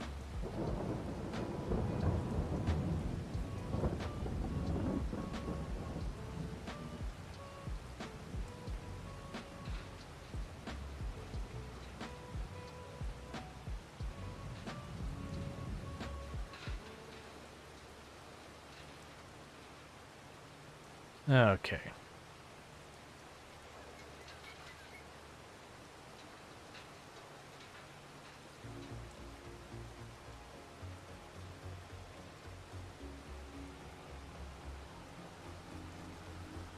Yeah, I think a lot of the reason why a lot of people don't like the stone picker is the stone pickers, like even the biggest one is still pretty small. I imagine if you get a stone picker that was like 10 meters wide or something, people wouldn't mind it nearly as much.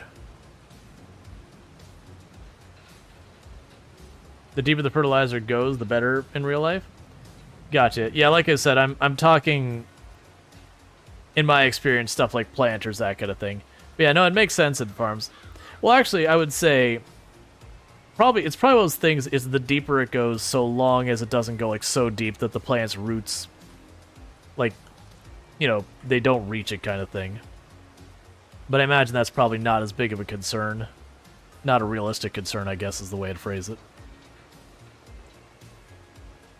Because I do know it's a thing that, absolutely, with the planter type of gardening, it's usually in your best interest to have a setup where it basically waters from below, where, you know, you put the water and it slowly works its way up into the soil.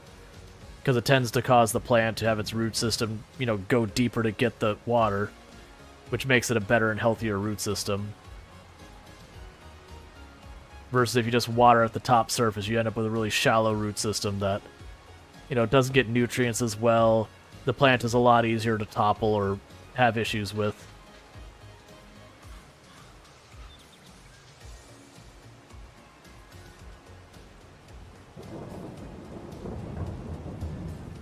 Okay.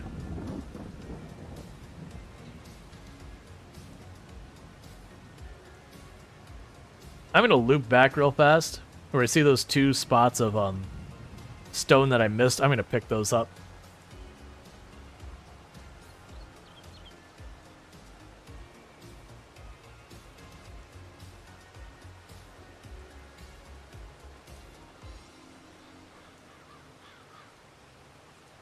Because with this, it's not actually that you cover your entire field, it's that you get these specks of stone. It's just covering your entire field is the more efficient way of dealing with this. Because, you know, you see them scattered everywhere. If you try and just go after them, you're just going to be zipping around so much, it's probably just easier to run along here.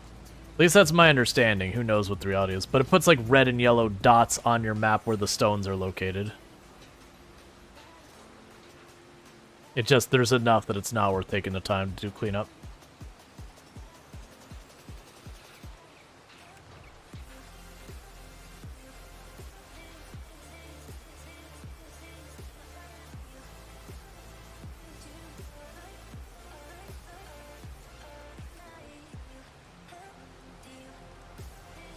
I still think on our shopping list, the grain mill or whatever is probably our... Oh man, I'm zigzagging everywhere trying to straighten this thing out. The grain mill is probably going to be my first purchase. Like, the next major purchase, I mean. Because if we get that grain mill, it means whatever grains I get out of here, I get more for them. And that'll help a great deal. Versus, I don't believe the correct answer is to buy more land right now.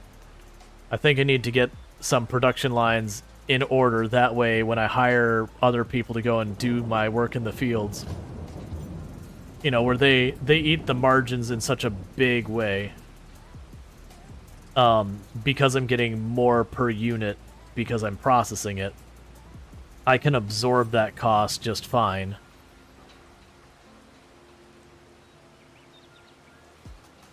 You know, which then enables me to set up more fields, because then I can just... If instead of every field making like 6,500 or whatever it is, if, you know, it's making 1,800 or 18,000 or whatever, you know, I can be willing to give up a good chunk of that and still make a good, you know, much better profit. I don't know what it actually comes out to percents and all that. I haven't done the math, nor will I.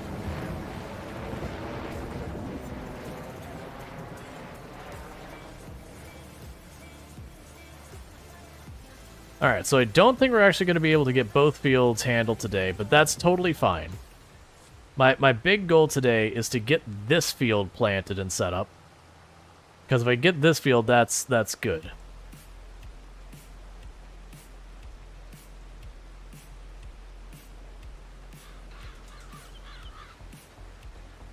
Because then all I have to do is next in-game day we'll deal with the other one. Actually check the growing seasons. Ooh, actually. Yeah, I mean, if I don't get plant today, it just means it doesn't get something in it. I missed a spot.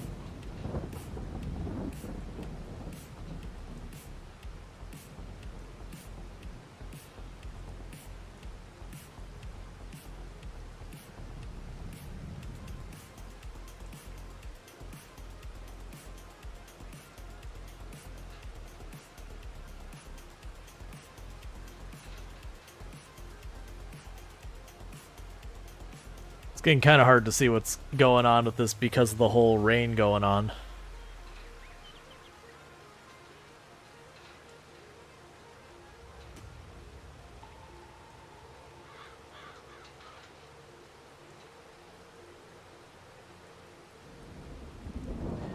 Oh, and also as a reminder, I announced it earlier today and it was on the Discord, I mentioned it, that this Friday, the super secret announcement I've been alluding to since just a bit after TwitchCon, that will be this Friday that's happening on stream, that I'll be doing that announcement that I've been teasing for a while.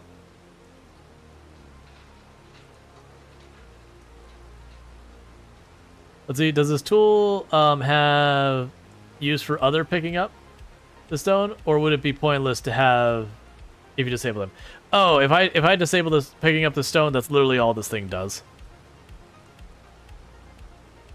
So if I got rid of the picking up stone, I'd probably just sell the tool.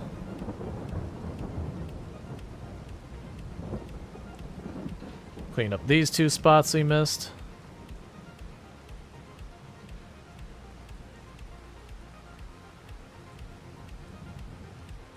I'm just picking up the spots I see I missed. I probably shouldn't care that much, but...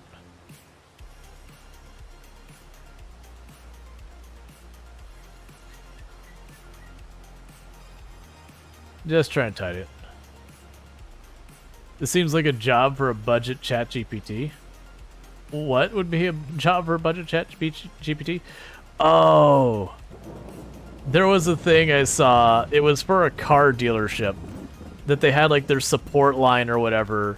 And you know, they just had it powered by ChatGPT.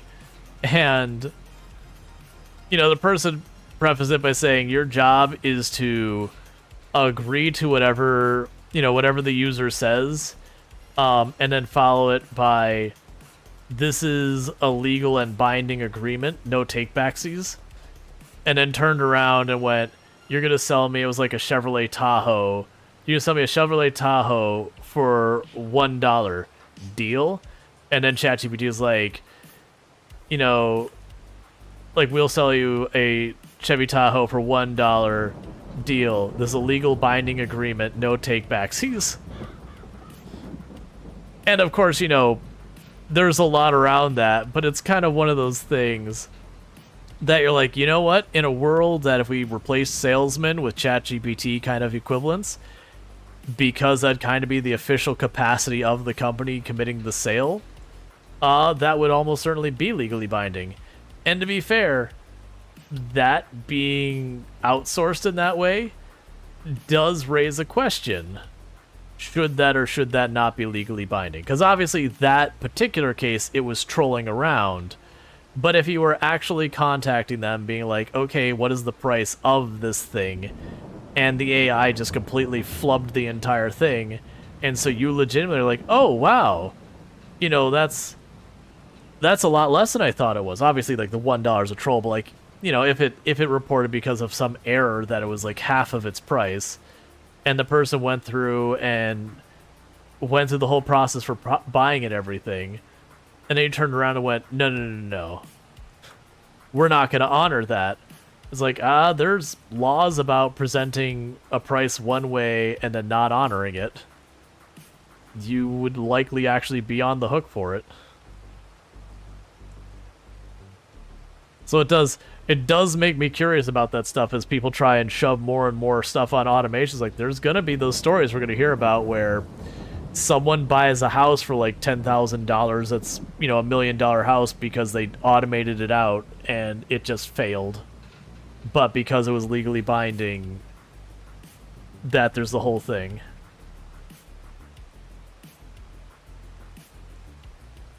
The rocks we picked up, this is why farmers in the 1800s had 20 kids to pick up rocks. I mean, they had them to do everything, including picking up rocks. But, you know, those kids were the bulk of the workers on the farm.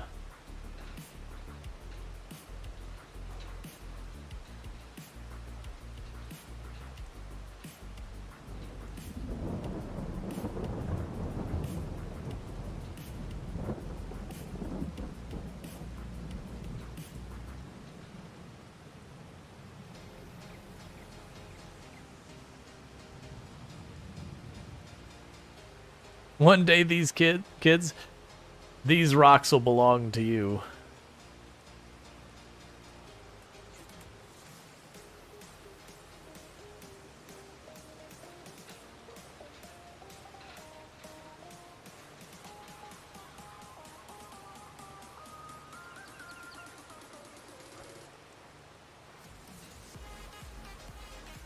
As far as the eye can see, except the shadowy place.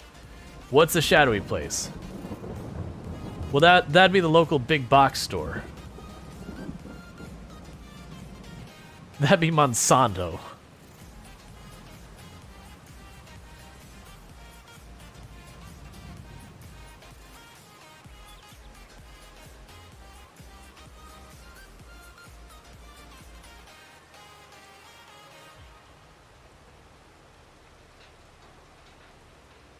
Every rock the light touches is yours. Now pick it up, kid. Pick up your things. Don't leave them in the yard. Huh. That'd be such a jerk way of getting a kid to clean stuff up. Everything the light touches is yours. Now pick it all up. And it's just like trash or stones or something like that you want tidied up.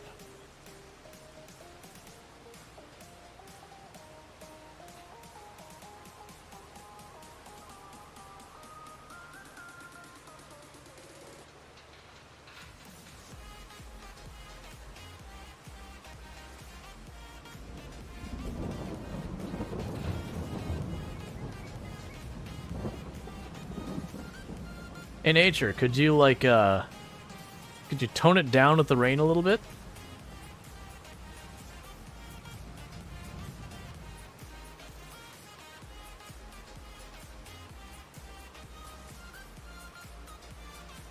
Like, the rain can be very soothing, but at the same time, it's like, you know what?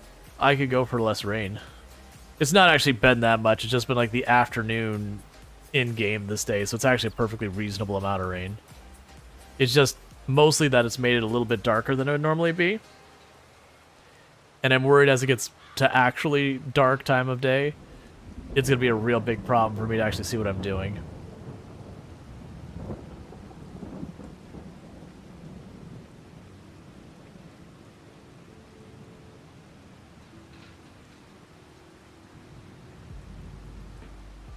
What is this, Oregon? Oh yeah, no. It's definitely Oregon, not in the summer. I believe it was the summer is the not rainy season of Oregon. Specifics. We're in a world where legally binding to do automated stock trading algorithmically, given the other owners of the software use a legally binding interface like the stock exchange. I can imagine there will absolutely be legally binding interfaces, AI sooner or later. But for now, the ChatGPT is probably not one of those. They probably have something in their TOS. Well, that's the thing. ChatGPT could have in their TOS that says something like, hey, whatever you use this for, it's not legally binding with ChatGPT. But that depends on, like, the dealership using it on their end to have a thing on their terms of service that says, like, hey, this contact point is not legally binding. The catch they run into with that, though, is if they start handing that off to being, like, the salesman or whatever, well, for a sale to go through, it has to be legally binding. Like, it actually be a sale. Which means when it comes to the end sell, they do have to, you know, basically do a transaction, make sure it's legally binding and all that, which just means you need a human at that last step. But the more and more these people are going to automation where they're trying to eliminate as many people from the process as possible, they're going to have companies that are going to skip out on that last step, not realizing what they're putting themselves in for. And I'm here for it. I'm here for watching the companies that do that absolutely get bit by that.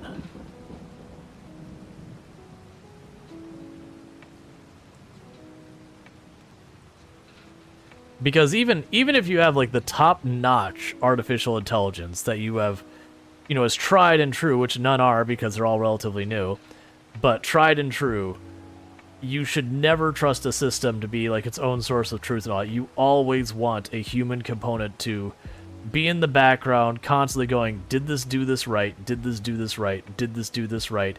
Can we do better? Is there something wrong with this as a result? And go on the assumption most of the time that it's wrong until it manages to go, okay, you know, we were pretty sure it's wrong, but we failed to prove it. Like that kind of thing. You want that level of paranoia. Give me some popcorn that sounds like good entertainment. Oh, I would absolutely... I'm sure someone would do like a post-mortem of it, and I would absolutely read through that whole breakdown of how it went through.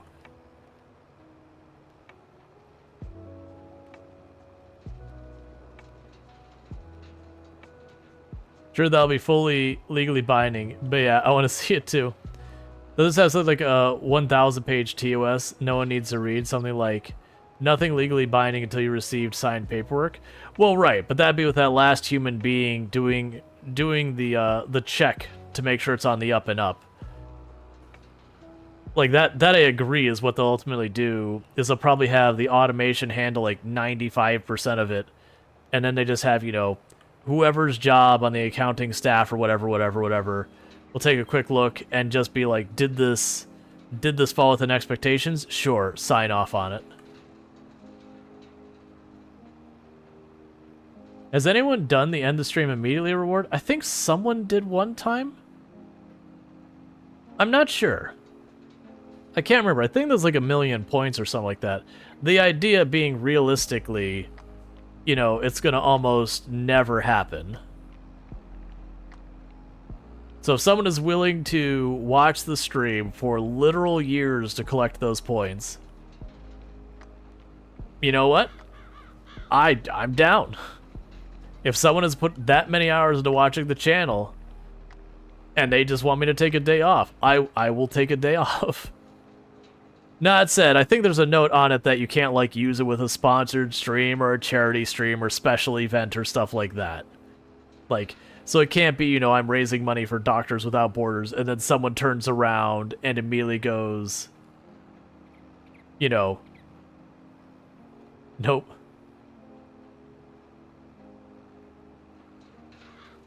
Though you know the whole Friday announcement you think you're gonna make? Well, that's the whole thing. There's I want to say in the description it specifically says if there's like some big event or whatever, I reserve the right to say no. Like, I'll refund the points. But, you know, I'm not gonna have where I put weeks into planning something and then I start doing it, immediately someone would, you know, redeem to cancel the stream. And I got Smoker Silver on their 3 stream streak. Thank you so much for continuing to tune in. I really do appreciate that. It does mean a lot that you would, you keep watching the stream so often. Like, that's kind of the stipulation you have to do with almost all those redeems. Like, the make me play, that I have to put a thing that says, hey, like, I'm not going to do anything that's TOS for obvious reasons. Because people will be like, I've got you on a thing. You didn't say I couldn't do that. Look, man, I'm going to use common sense.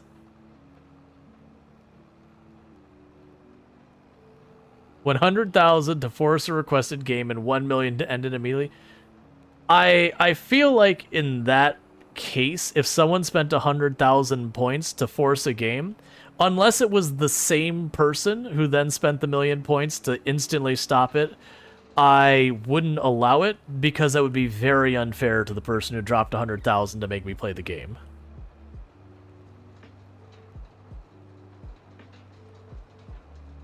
You're gonna wait till you're almost done harvesting your last field in this run and end it before you can finish? Yeah. That was always one of the things I got worried people would do. Like, we would have the stream, like for example, where we were on the world record run and we had been bitten. So we were on borrowed time before the run would end because the character dies in Project Zomboid. And I always worry that someone would use it at a moment like that.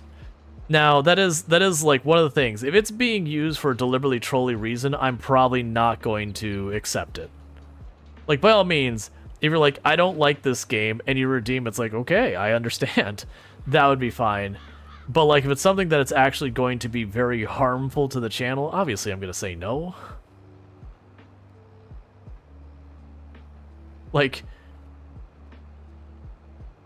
that said, I'm not actually worried about people doing that.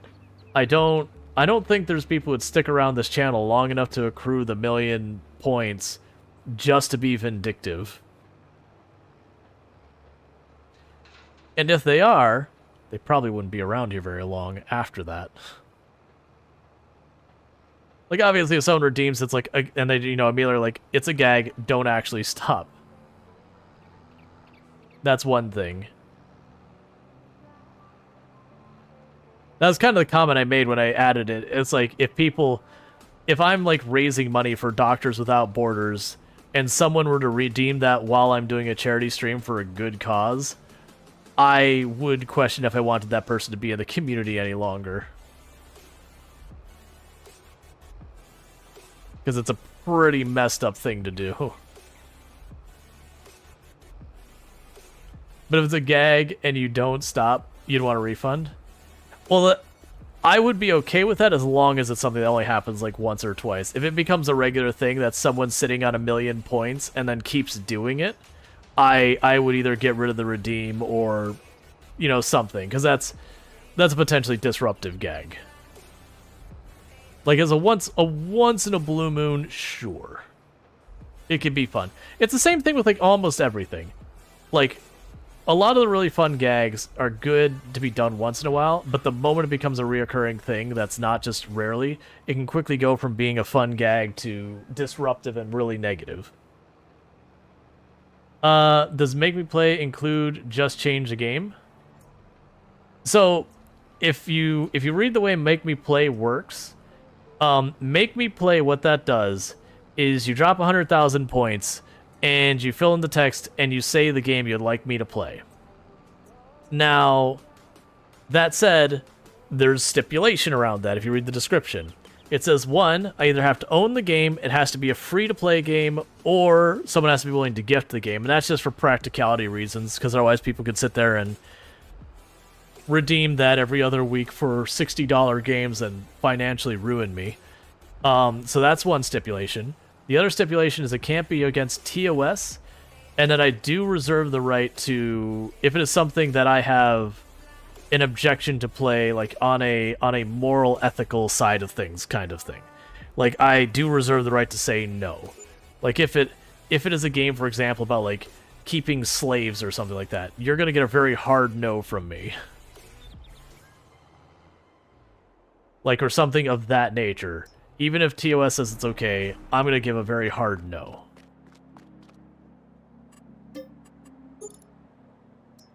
Now, that said, like, if it's a horror game, no problem. If you want me to play some ridiculous game that is, Barbie something or other, or,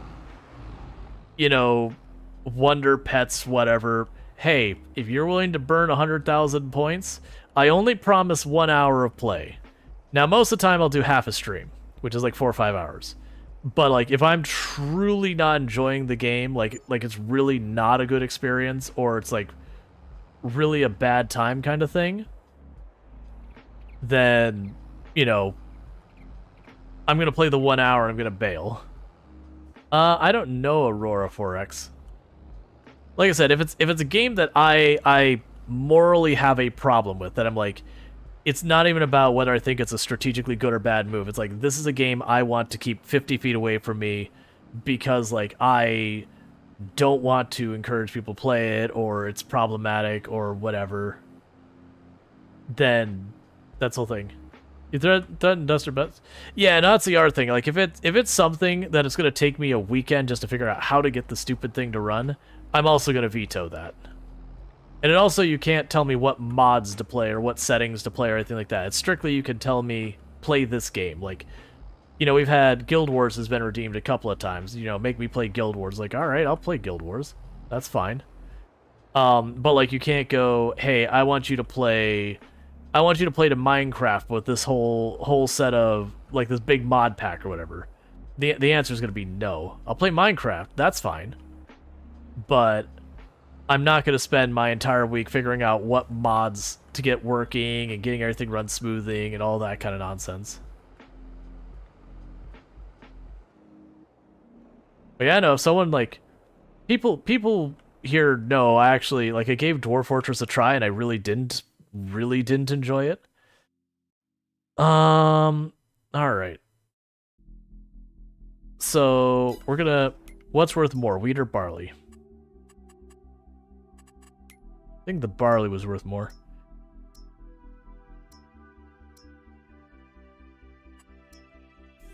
So you go to 370 at top, 399, so it's wheat.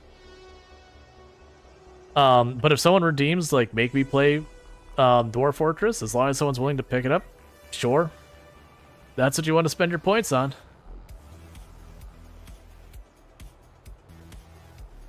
What's the weirdest game you've had for the reward?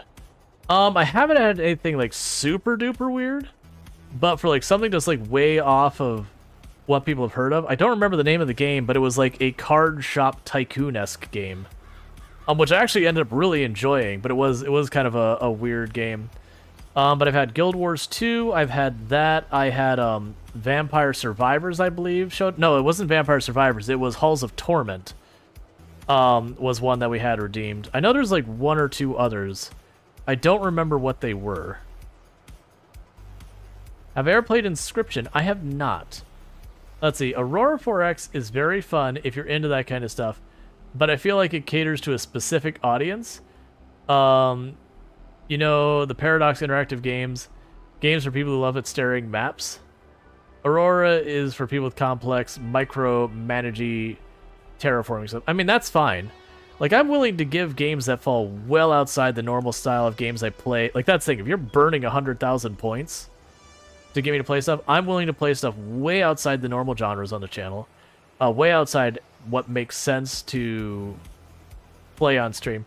Now, it is a thing that I have said, like, because it doesn't get redeemed super often, I'm totally chill with it. If it gets to the point where it starts getting redeemed a lot, then I just raise the price on it, is all I will do. But I haven't had a need to do that.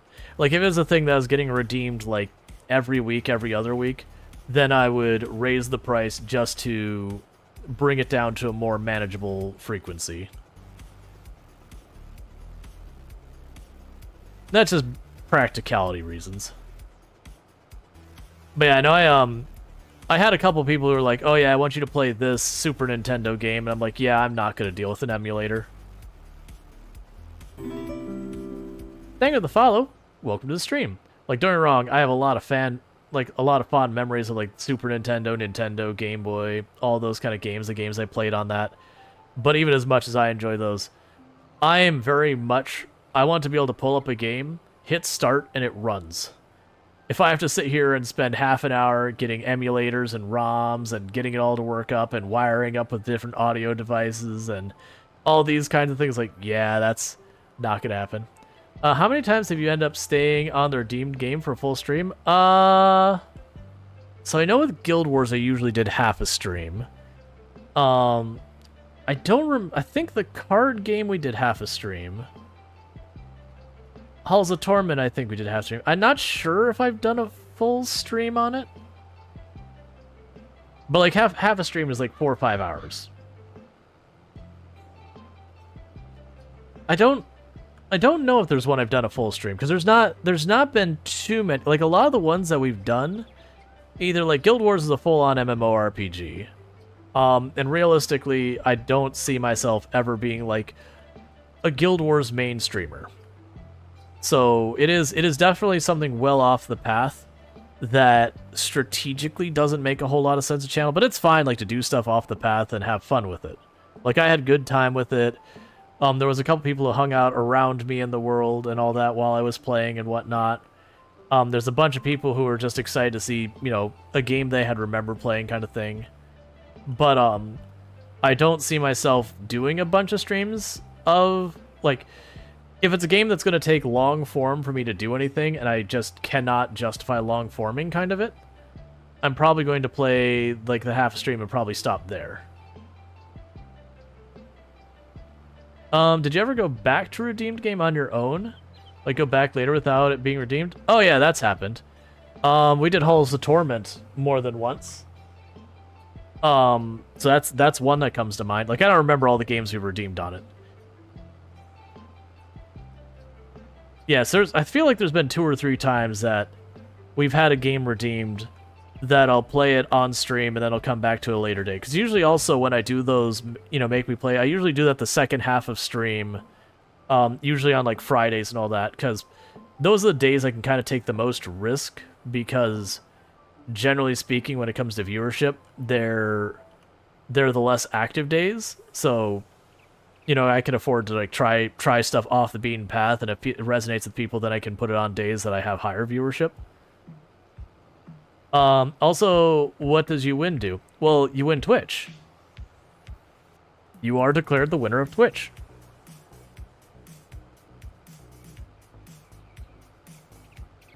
We've only had a few winners of Twitch. I believe Pank Raru won Twitch. I think it was 2 times. Is there 2 or 3? I think it was 2 times, though.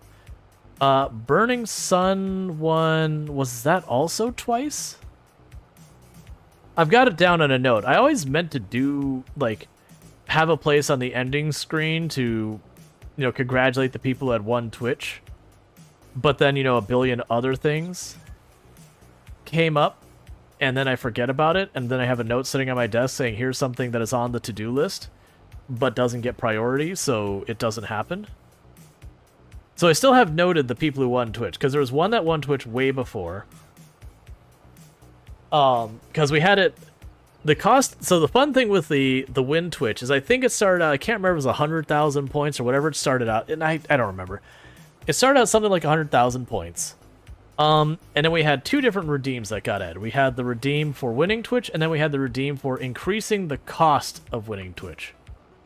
I think Pank only managed to win like 3 times during that time, though, if I remember correctly, because I saw that they won, and then they won a second time, and I went, wait a second, and I managed to like disable it till I could correct the amount. They didn't manage to get that many wins, but they did snag an extra win or 2 or 3. That's the thing, is I think Pank won like 3 times, but it was because I think they went to increase the cost of winning Twitch, and something got messed up with the bot, and it reduced the price to something reasonable. And I managed to stop it before it got redeemed too many times, because I think there was I put cooldowns on everything, like everything on the channel, because I learned very early on in streaming, if you don't do that, people will use it to be extremely disruptive on your channel by just smashing the button a whole bunch of times, which can be fun when everyone's in on the joke and it's once in a while. But it was stuff like Hydrate would get redeemed 10 times in a row, and it's like, okay, hang on.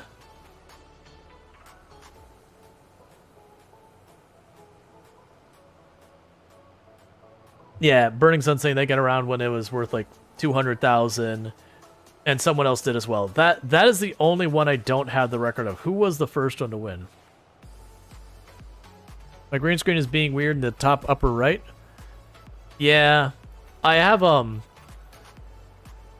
So basically, my setup is I had 2 umbrella style lights on the left and the right to light up the screen in the back. And then I have another light in front of me over here to, you know, so I'm not sitting in shadow. The problem is one of my umbrella lights burnt out it's actually been like a couple months now. But, you know, paying for equipment while needed for a stream is expensive, so you gotta budget. So I am shy a light. Now, granted, that's actually what Tomb's getting me for Christmas is replacement lights for these, like the ones that go on the side. At least we're trying a different style light. I've never used it before, but it will survive. Like, it'll have a very, very long lifespan and be very, like, it won't put off nearly as much heat or anything like that. that we're hoping will work. I'm gonna be really disappointed if they don't. I'll still have uses if they don't. Because then I could potentially take this light, make that for the green screen, and then put the other lights over there. But I do have a lighting problem that I can't remedy right now. And when I say the light burned out, we were sitting here on stream, and all of a sudden I hear like this hissing noise coming from the left of me, and the light goes out. And I'm like, quickly unplug that. I'm like, well, you're dead. It shorted in there or something, and just fried that thing. I was able to salvage the stand the light was on, but the light was done, and then the umbrella broke on the other light. And so I just cannibalized the umbrella from the light that got messed up and put it on here in place. So now I have a spare stand, but the other parts of the light got destroyed. Chance to drown. It's, it's people like to do jokes and all that. It's fine. It's just one of those things that when one person does that where they start spamming it, it can be fun. But that quickly, you'll have like 4 or 5 people will join in the spamming, and then it becomes a thing that constantly happens, and it stops being a positive on the channel. It starts being a thing that just makes it so people can't chat because you're just seeing hydrate a bajillion times because you keep the hydrate redeem nice and cheap.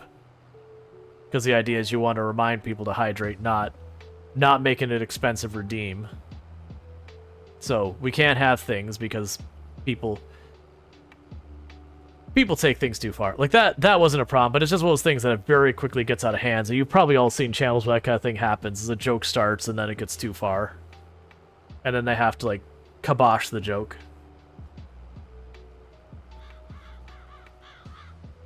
Happens a lot.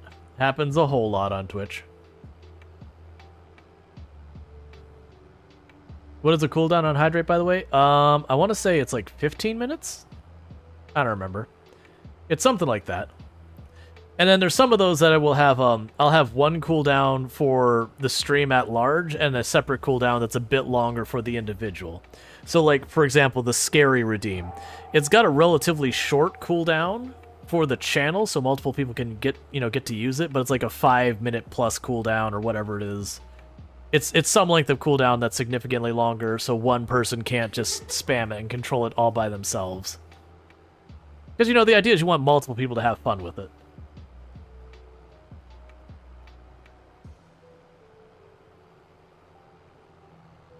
All of it boils down to having some level of...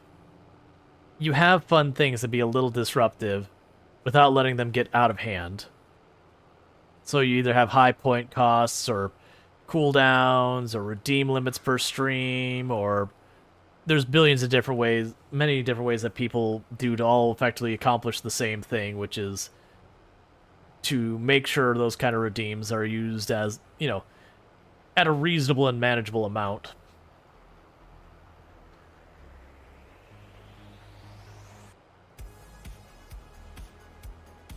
Because there's a whole concept with channels that you have, the terms they use in the industry are foundational, additives, and distractors.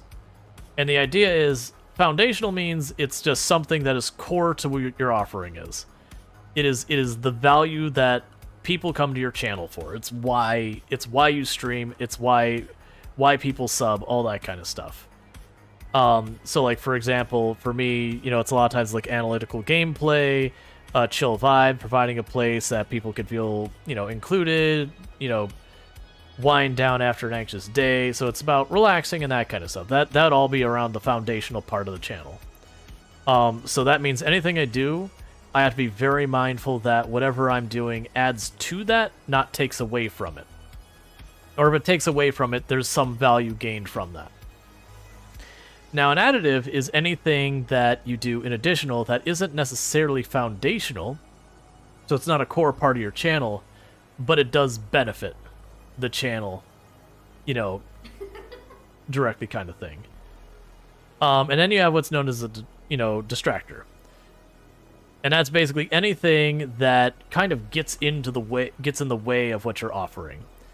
And the whole point of that boils down to Your foundational stuff, you want to make sure you're always protecting, that you don't in any way put at risk or jeopardize. It's your value prospect. If people come to your channel for something and you're doing something that jeopardizes that, like doesn't give them what they came for, they're going to go away. Anything that supports it, by all means, that can help with user engagement. It can, make it more fun. It can have more interest. It can, help build a sense of community. All those positives. Whereas distractors, sure, it might be that you play goofy sounds when bits get redeemed, and you can argue that's good because you're making money.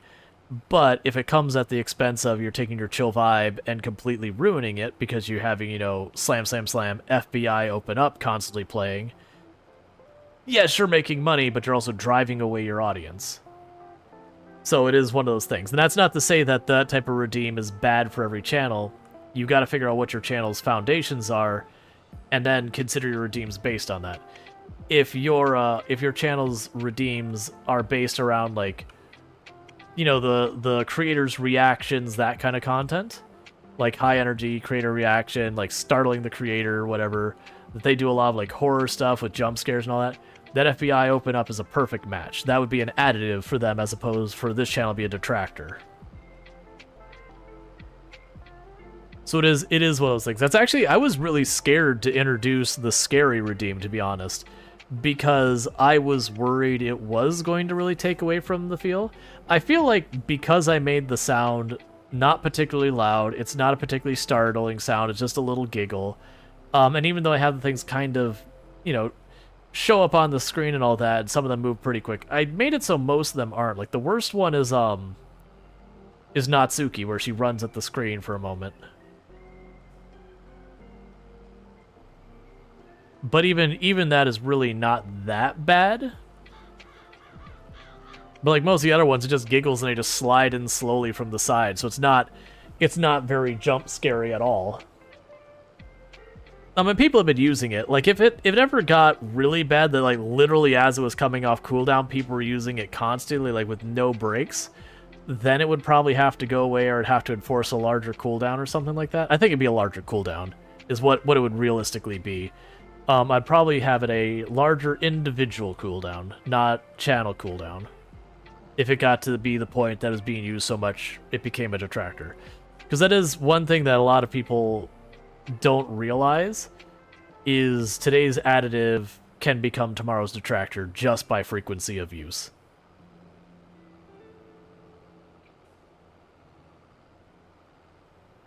Like, there was a very popular redeem for a lot of channels, which was to make the content creators sing, like for the next 5 minutes, like whatever they're doing, so they'd have to do like a sing-songy chat, and that could be fun once in a while.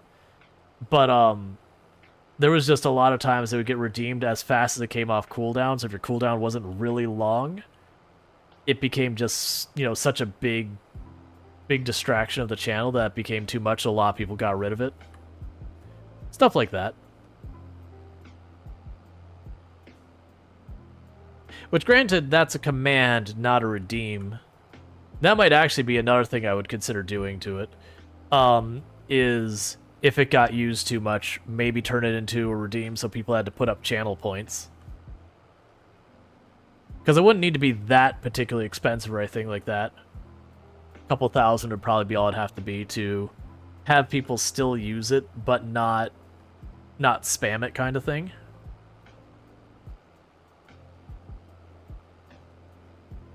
That said, I don't feel it's anywhere near there, but it's just those things you keep in mind. Having to worry about all that stuff.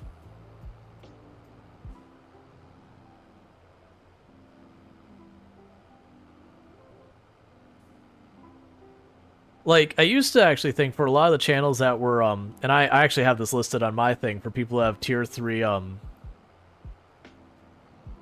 No, I didn't. I keep having so many projects I want to work on, and all these things take time.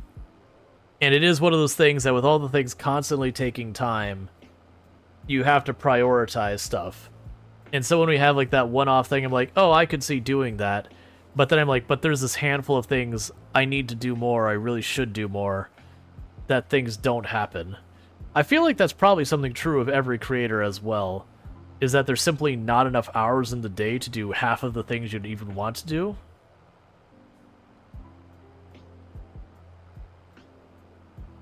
Write on your notes for the next year.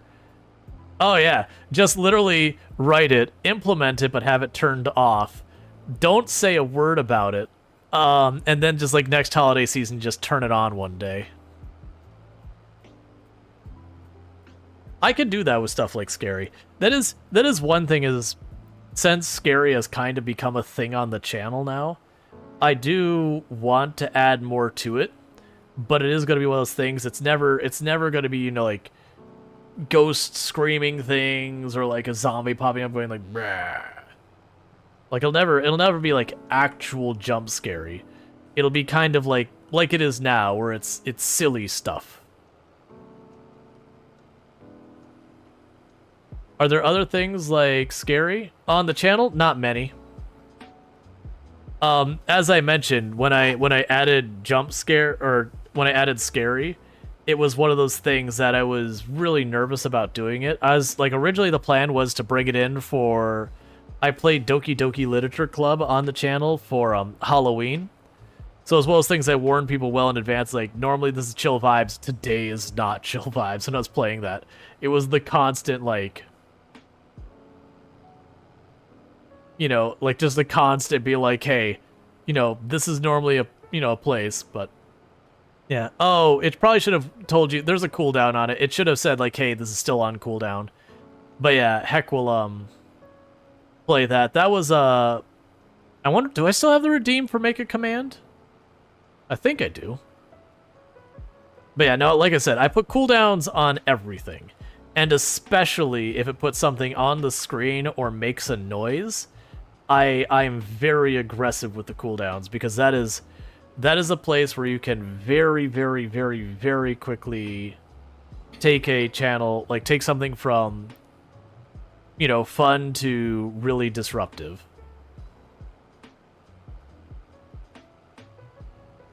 Like very quickly you can cross that line.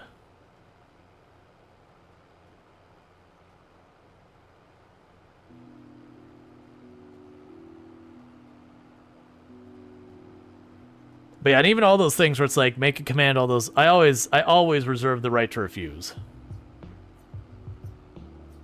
Oh, you did? It's really short. It's just like, heck.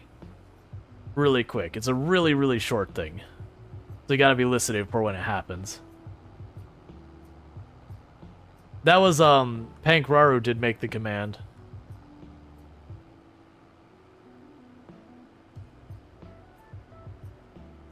I had people threaten for a long time to have a redeem where play an ooh command, like play like a sound effect.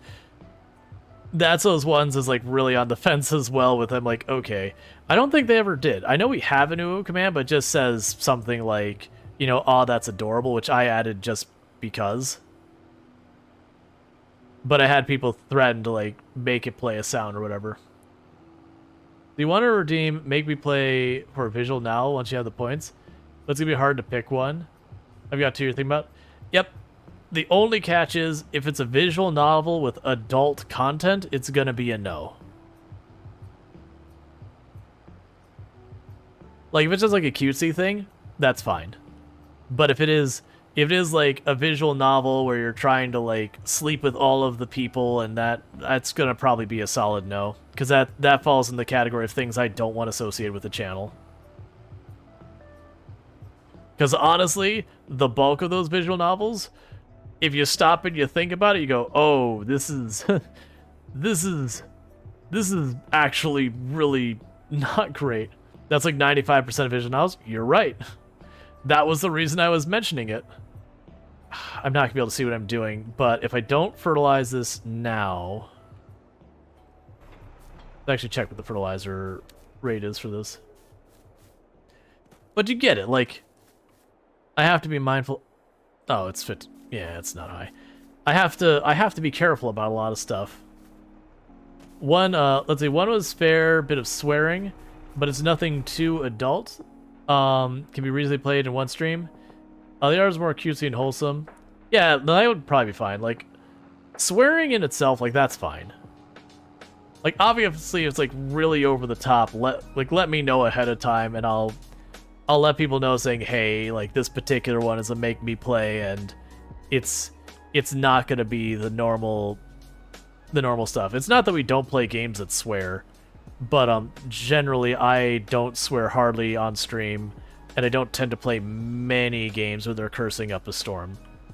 But it's not like I strictly don't play them or anything like that.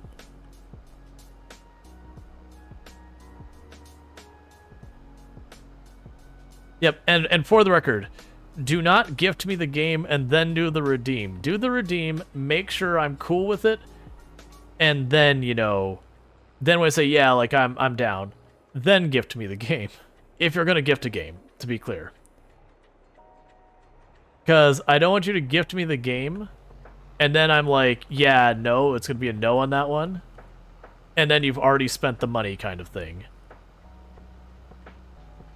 Because just because you spent the money doesn't make it an obligation. The game is about stock trading in 80s Japan. I think I've heard about this game. I haven't played it, but I think I've heard about this game.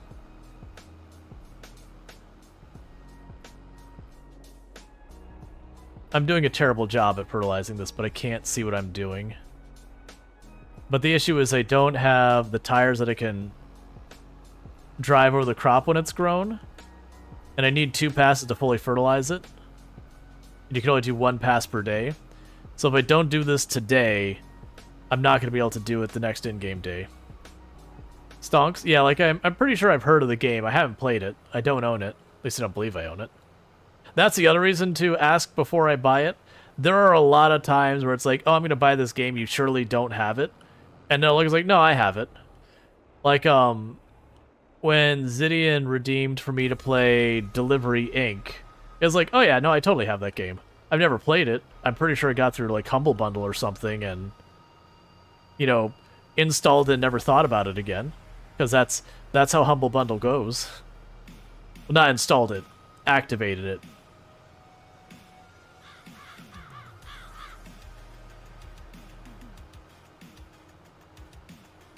Yeah, and that's the point. I even think in the description of the redeem it says, hey, like, check before you buy anything.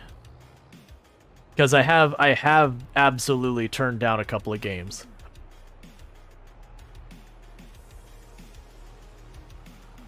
Like, we had 911 Operator was redeemed, and the problem with that one was there was a lot of content in there. I'm like, hey, this is actually some pretty, you know, for people looking for good headspace, like, this is some pretty rough content. It's like, the game looks good, and it's not that I have a moral objection, but I don't know that I want to play it on the channel where there are people going through stuff that this is gonna potentially be a problem. Because the clip I had seen of it, there was a guy who was, like, dying and had called for, like, medical help, and it was just basically like, you know, tell my loved ones I care, and all this, and it was, like, really rough. And I'm like, okay, yeah, that's not what I want to do on the channel. There we are. I was trying to see where I left off with the fertilizer. Like, me on my own time, totally down to play that. But, it was kind of just very counter to what I want to offer the channel. So in, like, that add detractor, it was, like, very heavily in the detractor in my book. Which no problem. Like, all we did was we just shifted it from that to Delivery Inc. because it was very similar, just without the heavy story going to it. Which is a bummer. I do think 911 Operator is the better game. But, you know, a lot of people come here after dealing with really rough stuff. We have people who work in emergency services that deal with those kinds of things in real life. And it would absolutely not be a good time for them. And we've also had people who've, you know, people have their own battles, people have dealt with their own trauma, that kind of stuff. So, when you're trying to offer a place to have people escape for a little while, that's just not the move.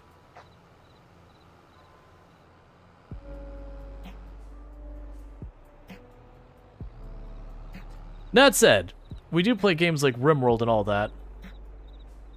Like, I think 911 Operator would be totally fine if it wasn't voice acted for stream, where it could still have those concepts, but if it wasn't voice acted, like hearing the person's voice break, hearing all that stuff, I think it would have been fine. But it was like, it was really well voice acted. And, you know, it was just one of those things. It's just like, oh, redeeming Make Me Play for Farm Sim. Oh, what was it? There was it Project Zomboid? There was a Make Me Play we got redeemed for a game I was going to play anyways, and it was like, hey, do you want me to play something else? It's like, I'll refund your things. Because it's like, it's cool that you're going to redeem what I'm going to play, but, you know, keep your points. I cannot see. I normally don't do a lot of this farming in the dark if I can help it. But I am trying to make sure we get the maximum payout out of this field. The downside is it does mean my last field is not going to be producing this season. Well, not through this rest of the year. We're going to have to wait till the next growth thing. Let's see. What would you be down to play? Something like Apex Legends? Yeah, no, I'd do something like that. That'd be fine. If I have to jump in groups with other people, I won't be on voice comms, though, because I'm not going to have someone saying a bunch of racist crap or whatever because they get mad about how things are going. Like, if I had a group of people that I knew I could, like either other creators or people who've been around that I know I can count on to obey TOS and all that, I don't have a problem with being on voice comms. But generally, if I'm with a group of people I don't know, I'm not going to be on voice comms while streaming. Off stream, sure. But on stream, you know, I have everything to lose and not a whole lot to gain.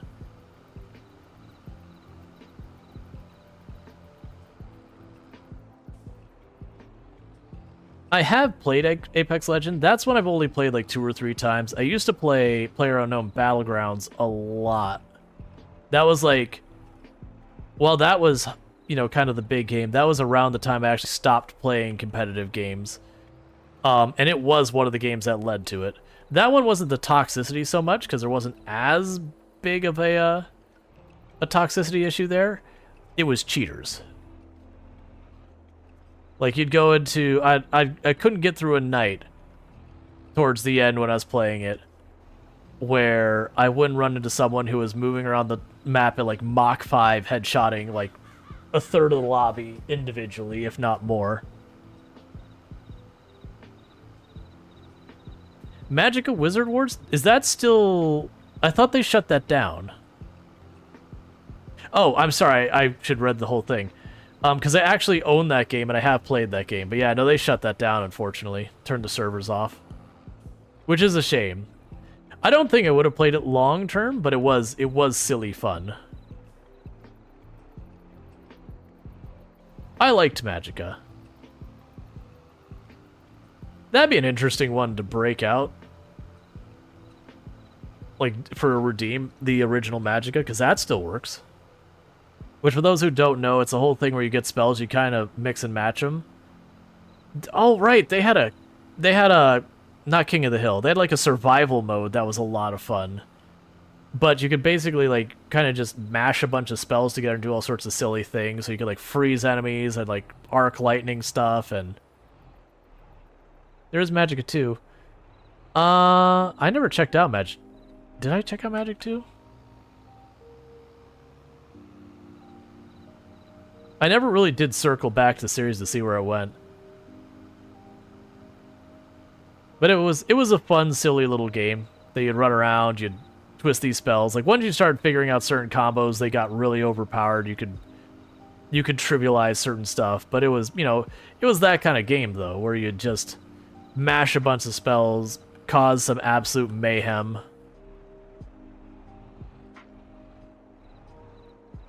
Remember Magica Vietnam wasn't very good?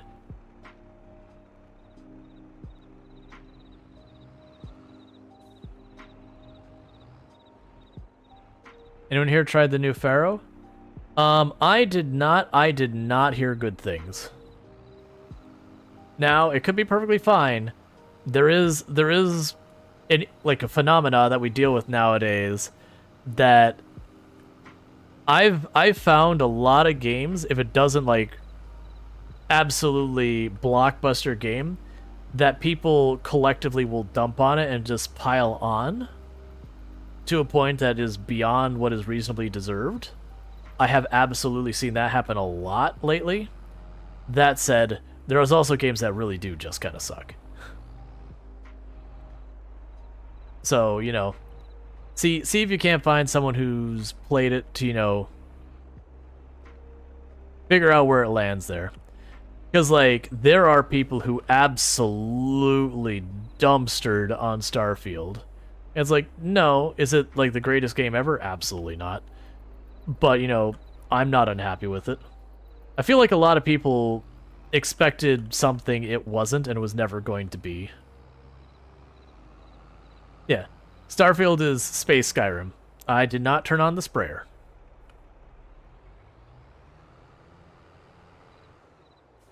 Or, like, when Fallout 76 came out originally, like, people were absolutely, like, over-the-top, mad, angry, all sorts of stuff. And was it a good game at the time? No, not really. Like, it was full of problems. Was it, like, you know, worthy of threats against people's well-being and going through and just being horrible to anyone and everyone who played it? No, it wasn't that bad. Same with No Man's Sky. When it released, people were, like, absolutely way over the top nasty about it. It's like, was No Man's Sky a good game on release? I would actually say yes. Was it the game they advertised? I would say no. You got a pretty good game. It just wasn't the game that got marketed. Which is a problem.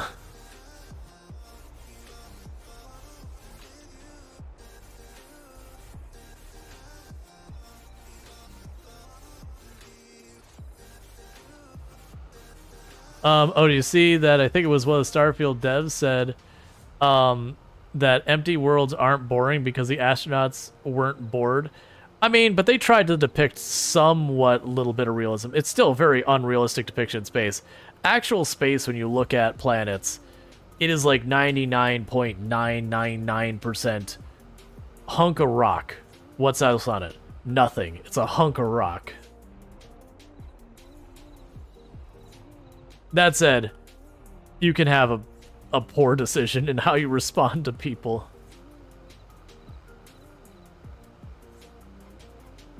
Like, that was the same complaint people had with Elite Dangerous. They're like, half of these planets are just hunks of ice and rock. It's like, yeah, it's representing the actual universe.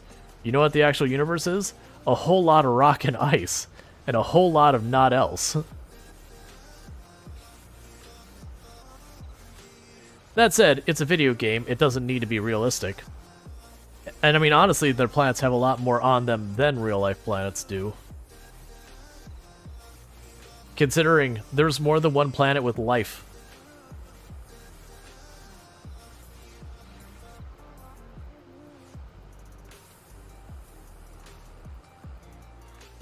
You also say that Microsoft kind of forced a lot of development to be handed over to small, very suspect development studios in Asia.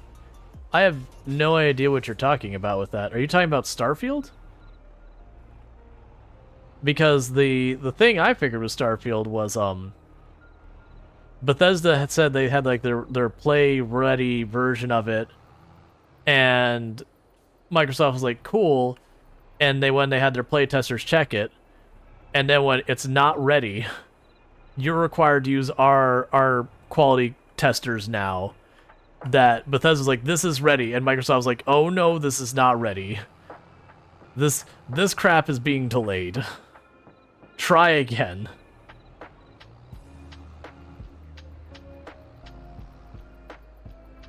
Like, this needs to not be typical, like, Skyrim situations of, like, Skyrim Fallout buggy mess that Bethesda is so known for. Alright, so we did get that fertilized. Man, I hadn't heard about that. That said, a lot of stuff does get exported. That's not saying good, bad, or otherwise about it. It does get outsourced on the cheap. That's not unusual. The infamous bee-breaking info. Intro. Alright, bear with me for a moment, chat. I need to use the restroom. So what I'm going to go ahead and do is I'm going to put up my away screen, I'm going to quickly use the restroom, and I'll be back here in just a minute. So thank you again for tuning in, and I'll be right back.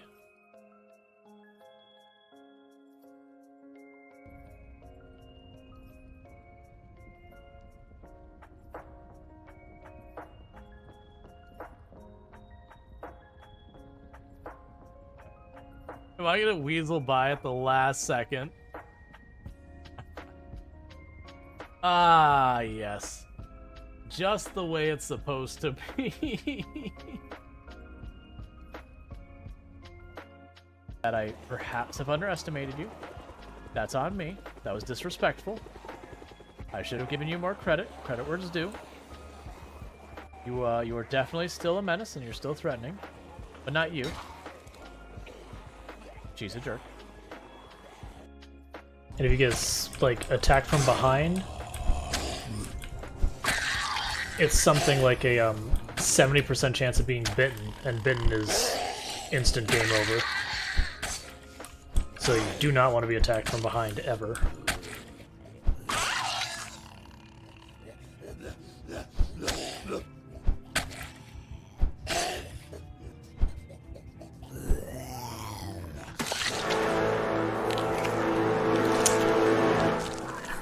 I technically got overwhelmed because it counted as a side hit. Zombies are always dangerous. That... yeah, I heard the one behind me and I was trying to, like, get around her so I could stab her from behind. I probably need to get rid of that clip because that's one of our really old clips and its volume settings are much different than they are now.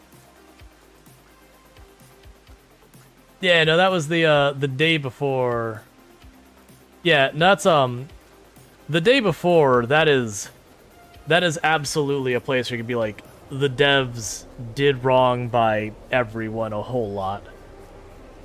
There are layers to how bad they were.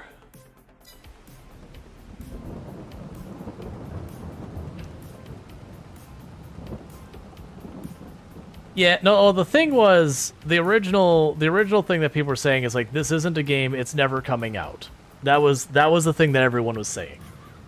And then, you know, a bunch of time went by and they said, okay, it's coming out. And a whole bunch of people were like, wait, what? It's coming out? And, you know, don't get me wrong, a lot of people were like, hey, I told you it's a real game, like, that's the thing.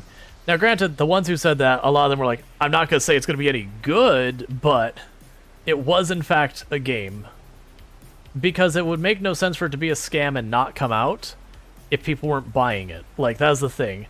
That's the reason it couldn't really be a scam before, because there was no purchase. There was no making money. The scam would have no ability to do anything.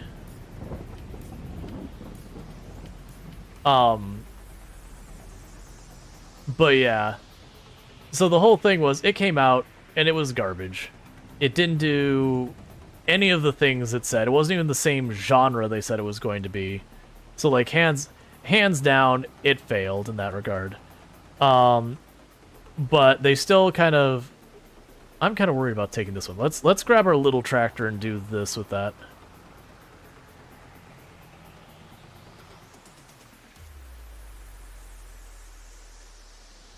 That was the tractor I wanted. But yeah, so it's a whole thing that they promised is going to be, like, so much that and more. Got all those sales, got all the promotions, did all that stuff, spent a bunch of money to, like, advertise in Times Square and everything. And then the game was absolutely garbage, and you could tell they knew it. And then they turned around after it released and got absolutely flooded with negative reviews, because, again, it wasn't even the genre they said it was going to be, because it's supposed to be this big MMO open-world game, and it was an extraction-style looter-shooter. So it was like an Escape from Tarkov with like 10 zombies on an entire map kind of thing. Which tells me they rushed development out at the last second. It was the next DayZ. Yeah, it's basically DayZ. For the record, I actually haven't played the DayZ standalone. No, actually, no, that's not true. I played it like once or twice. At least I think I did. I feel like I did. I never got into DayZ. Not like judgment about it or anything. on the list of games I got into. I just didn't have the time.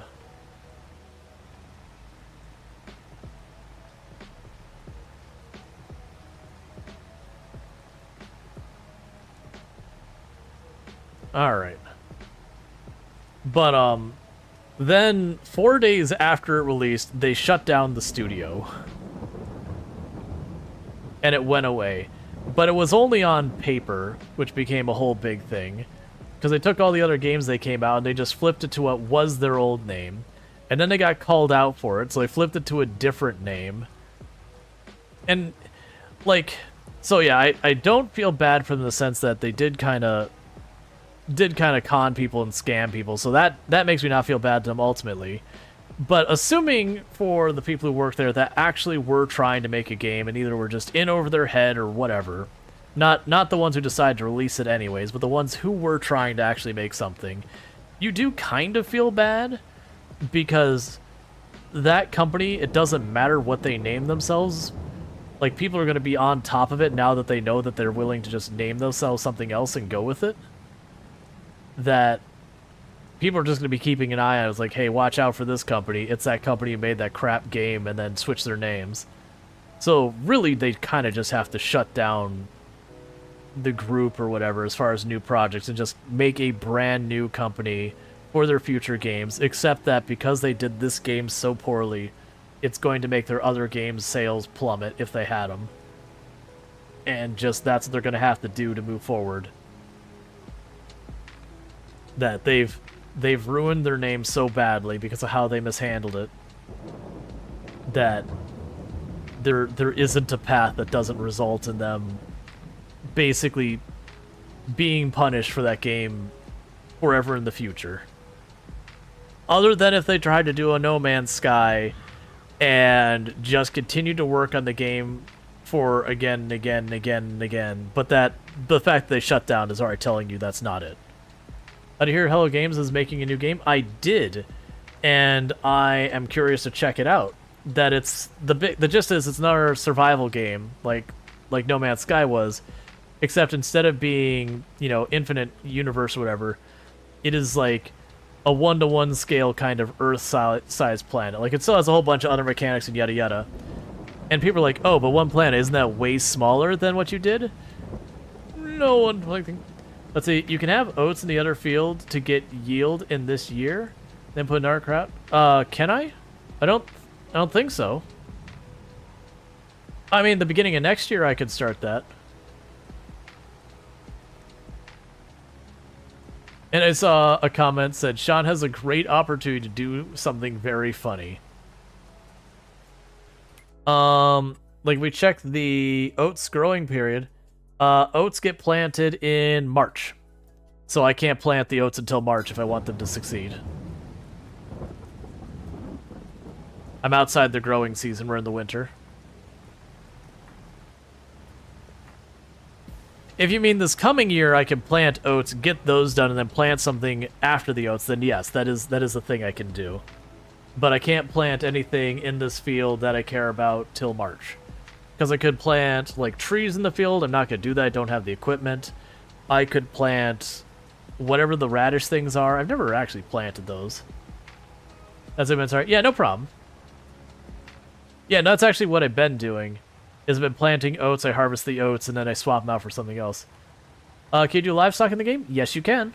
They've got pigs, chicken, cows, I believe horses, sheep, and I don't remember what else.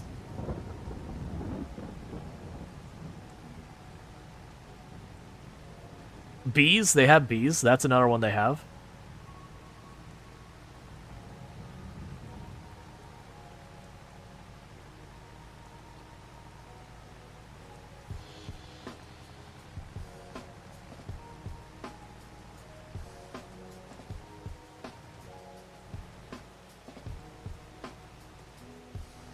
Random fun fact about horses. You know Glock, the gun company? Are you gonna tell me they also, like, specialize in horses? Pigs. Yeah, they have pigs as well.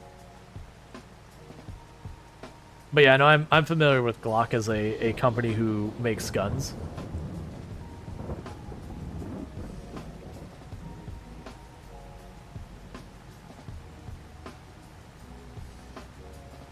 You know where this is going? Is this gonna be a bad pun?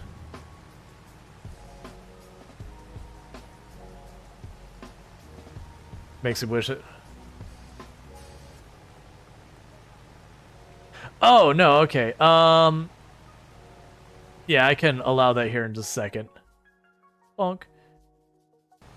Basically, they sell products for helping people get racehorses and all that by breeding, well, not necessarily racehorses, like breeding horses.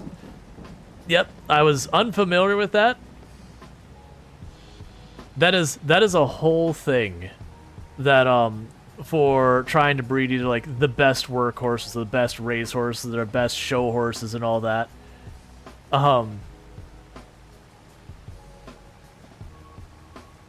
Yeah, no, it's you were using a perfectly appropriate word for whatever. But basically that they will actually go out of the way to get like, oh, this is a horse that we recognize as like a really good horse, and to get their genetics through their reproductive fluids to help them breed more, you know, more animals that fit whatever their goal is, whether it's like, again, a workhorse, probably a racehorse these days, or a show horse. But that's the thing that is actually done.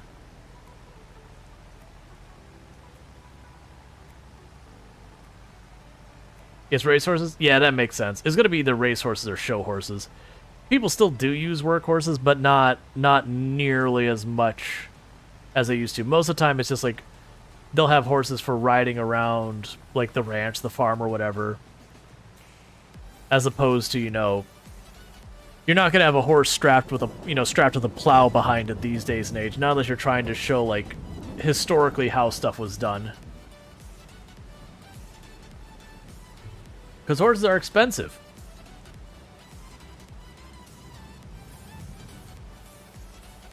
Or you're Amish. This is fair. Amish or Mennonite. Your dad, who was a log, had a small tree farm, owned a small horse ranch. Okay, so we've got all that dealt with. What else do we need to do today? We don't have anything else for planting today, because the only thing I can plant today that'll grow is grass. And I'm not planting grass. But what I can do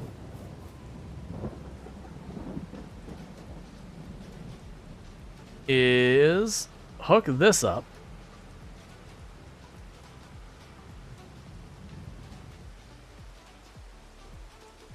And go plow that other field. Like, I can't plant it or anything, but I can go dig it up real fast.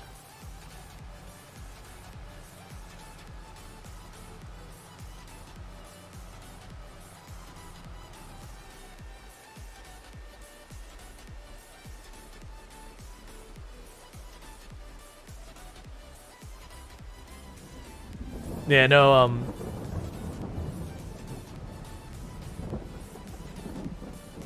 there we go. I got to spend a decent amount of time around Amish areas in Ohio. My dad's side of the family, a lot of them came from up in Ohio, around Canton. But there's an Amish community in that area. And I assure you, there is a short list of places that can compete with the cheese that the Amish can make. I'm not saying they're necessarily the greatest cheese on earth, but I don't know one that's better. Or don't know a place to get better. So I'm just gonna say they're up there in the competition. Oh yeah, no, Amish food is just good in general. Well, I mean, it's all fresh because it has to be.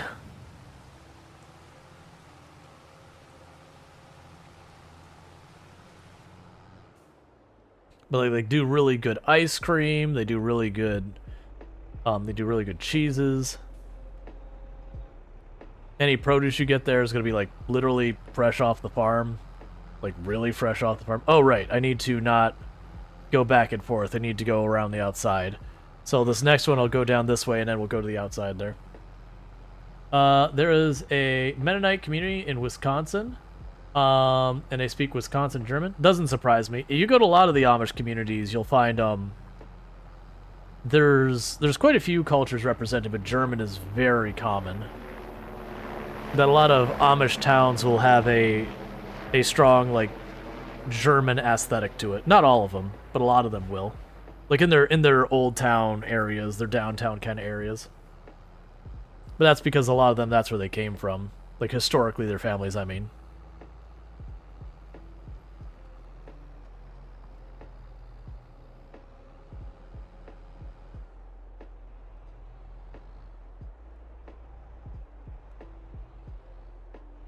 A lot of cuckoo clock stores.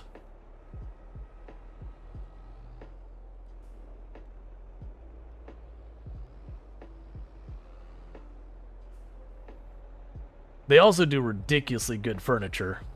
Like, ridiculously good furniture. Like, you can get some of the nicest desks you've ever seen there. It also costs your arm, your leg, your shoulder, and half your torso. They are outrageously expensive, the woodworking. But it is top-notch. I don't own anything from there. Part of me at different points is like, man, I'd love one of those desks. And you're sitting there going, man, that desk is probably like $8,000 or $9,000. And that's not counting the fact that it's like a solid wood desk that probably weighs, 1,000-something pounds and is large everywhere. So you got to figure out how the heck you ship it someplace. So by the time you're done shipping, you've probably tacked on like another $1,000 and some change. What do you do with all the money? The same thing as everyone else. They still have to buy, like, buy parts of their tractors, buy fuel. Because they do have tractors, like, I made this thinking. Like, they're not all strictly, like, no electricity and all that at all. Like, a lot of times there'll be no electricity at their homes and all that kind of stuff. But, then when you go to, like, their dairies and all that, they will have modern equipment in their dairies and whatnot. And just the same, they'll also use tractors on a lot of their fields because it's a practical thing. Because if I remember correctly, it's not, and I could be wrong about this, I don't believe they're strictly forbidden from having electricity. They're not supposed to, like, they don't believe in having, like, luxuries and all that kind of stuff. And it's seen as electricity being generally a luxury. But there are cases where that's not true. Like, there are, especially Mennonites more than Amish, there are ones that are able to use computers and all that, because just practically for work purposes, they have really no choice but to engage with it. But they won't have one at their house or something.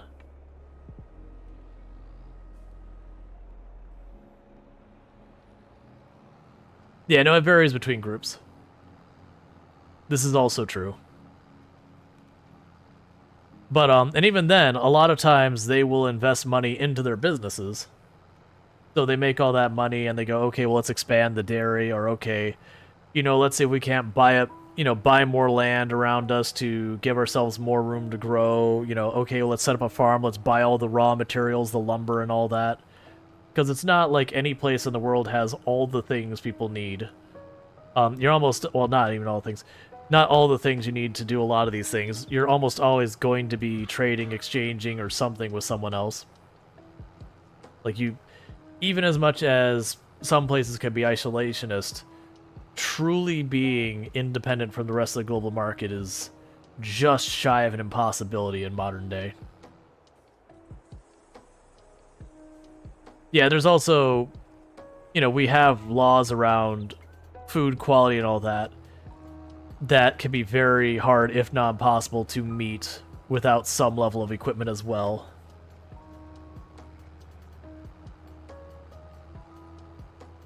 But yeah.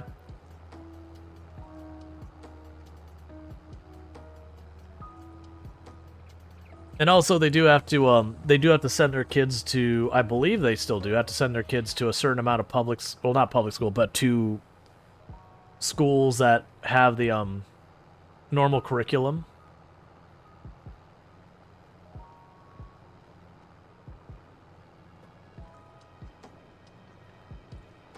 You can be homeschooled, but you are required to cover a certain amount of topics. Like there's not a certain amount. There are certain topics you have to cover to pass school. And it is a thing that like you are expected to be able to teach your kids these things. And if you can't, that's something that can actually get you in trouble as like a parent. Like basic arithmetic. If your kid falls behind too much on that can be seen as a negligence thing. Like if you're homeschooling, that is.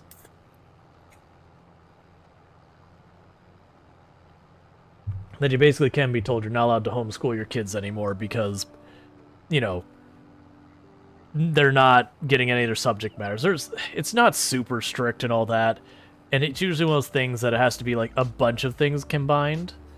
But it's basically you are required, here are like the different subjects you're required to demonstrate a certain level of competency, and that's whether you're public, private school, or homeschooled. And we're talking grade level stuff. Once you get older, it gets a lot more lax.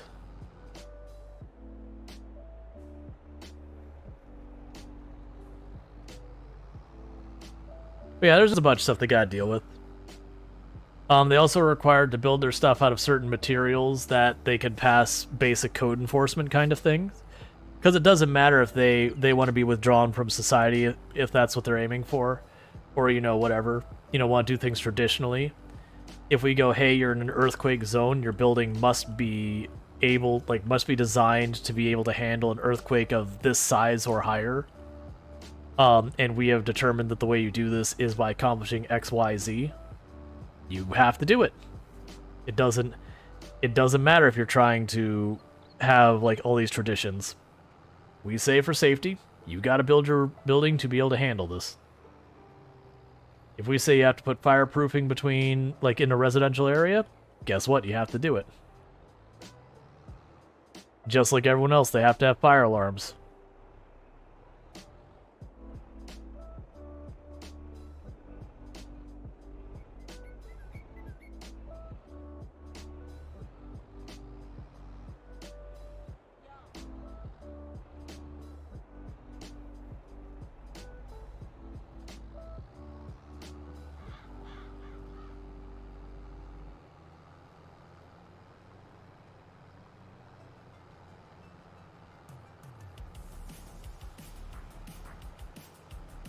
Man, no, it's interesting.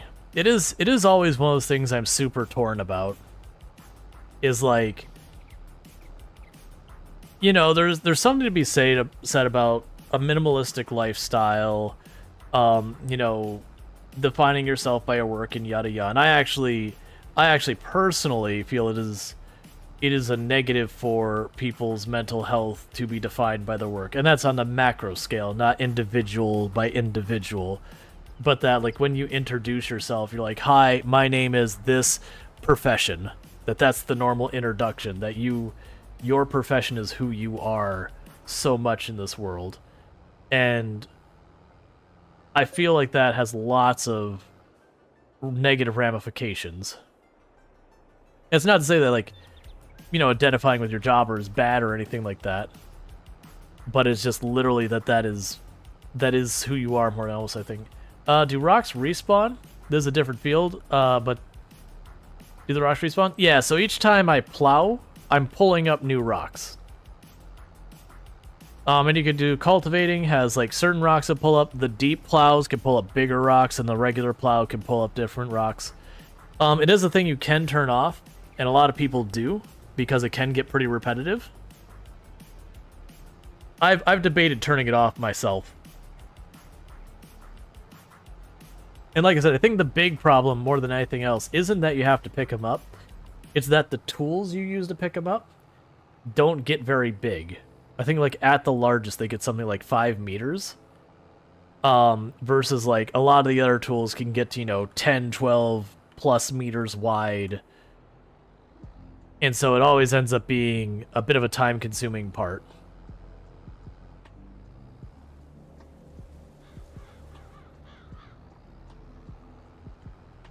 Okay, and I'm in no rush to get all the processes done in this in-game day or anything like that, so I'm just going to plow the field. We'll put away the plow. And then the next day, we'll come out here, we'll pick up the stones, put away the stone picker. Because this field doesn't need to be done until March. And our other fields aren't harvested till July. So as far as field work, I've got a long time to get this field done. Because basically, I should have got this planted yesterday if I was going to do something with it, but I missed it. I didn't have enough time. Which means it's going to go, like, this individual field is going to go a season where it's not going to do anything.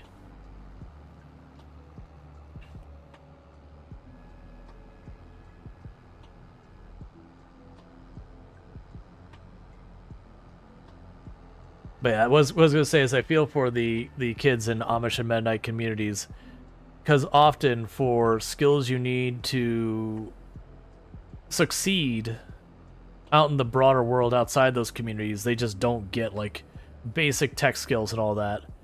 And again, it varies. There's definitely some Mennonites that do get those skills, not so much the Amish, but the Mennonites.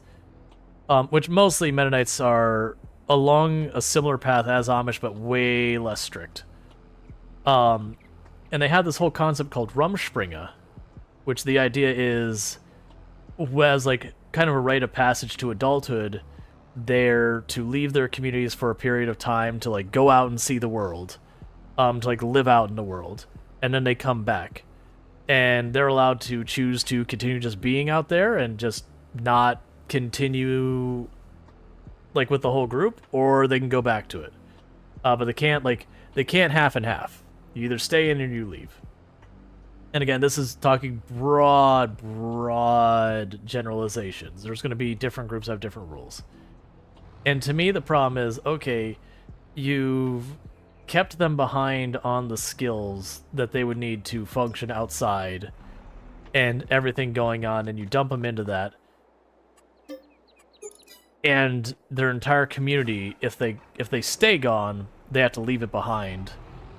And it's kind of one of those things that part really bothers me, because you've set them up to fail in the wider world, and that bothers me a lot,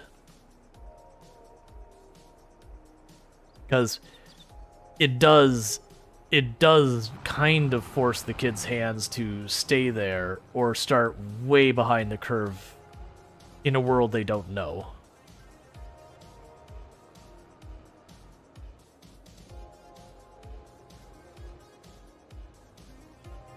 So that anything that is like an exclusionary thing where it's like, oh, if you don't follow us, you have to leave kind of thing, I take problems with that personally.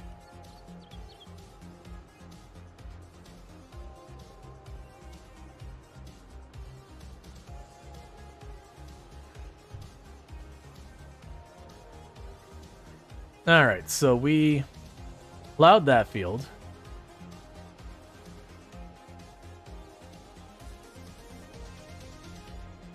Hey, FG, how's it going? And I will quickly get you a shout out, because I don't think we have any mods here at the moment. So we got a shout out for FG Squared. For those who don't know FG Squared, I don't know where you've been hiding, but absolutely fantastic content creator on the platform. Plays a variety of games. Games like RimWorld, lots of indie games. So if you're looking for someone who covers a lot of different indie games, we can have that. Wait, did I need to fertilize the field? I think I did. Did I already do it? I think I already did it. Let's check. But definitely want to go ahead and drop a follow over there. I highly recommend. Yeah, I did a poor job of fertilizing it, but it's already at like 70+%. It's over 70%. So doing it in our past would waste very expensive fertilizer. We're just going to have to live with it being between like 70 and 95%. And now I'll be doing what we're doing. And for those who missed the earlier part of the stream, we're definitely going to be doing more Medieval Dynasty. I think tomorrow I might do more Medieval Dynasty. And then kick the RimWorld can down another stream, because we're on the third reset in our Transhumanist. There's too many games I want to play right now. Good, good. You just did a silly thing where you tidy and clean the house because the cleaner is going around later. My mom always made me do that when we had a cleaner for a little while when I was young.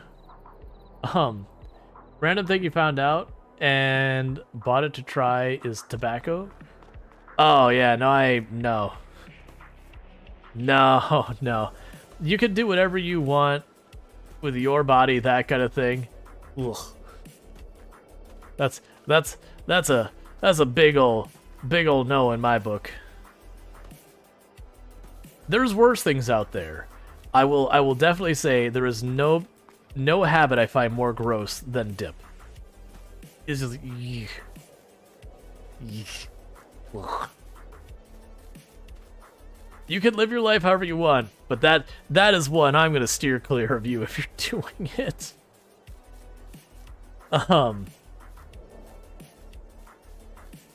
Like it's genuinely I don't want to be around people who do that one. I've worked with people who have habits in that. It's just like ugh.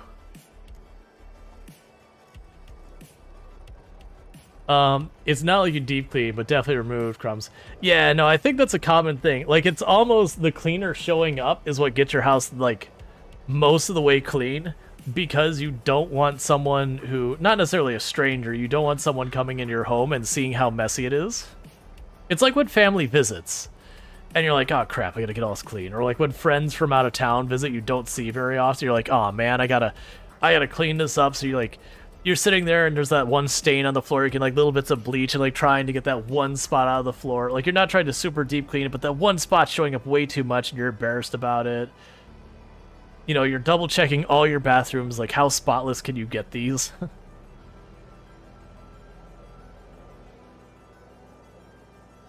Yeah, no, I had two coworkers when I worked IT for city government that dipped, and you would find the cup, and I won't describe it. People who know people who've done it knows what the cup looks like. You would find the cup left on some random shelf or something, and you're like, what is it? Oh, like it literally almost gets you to throw up. It's that bad, and you're like, come on, man. It's like it's a gross habit, and that's one thing. But the last thing you need to do is not have this here. I don't want to put up with this garbage. I'm realizing I don't think I have anything I need to do this in game. Well, I mean, we can pick up the stone. That's what we can do. We can pick up the stone. That's right. Yeah, no, that was the thing. And we actually, it wasn't HR got involved kind of situation, but it was definitely the boss came in and it was like, I don't care what you do. This is not going to be allowed. It's like, this is disgusting. You can form whatever bad habits you want, as long as you keep them to yourself.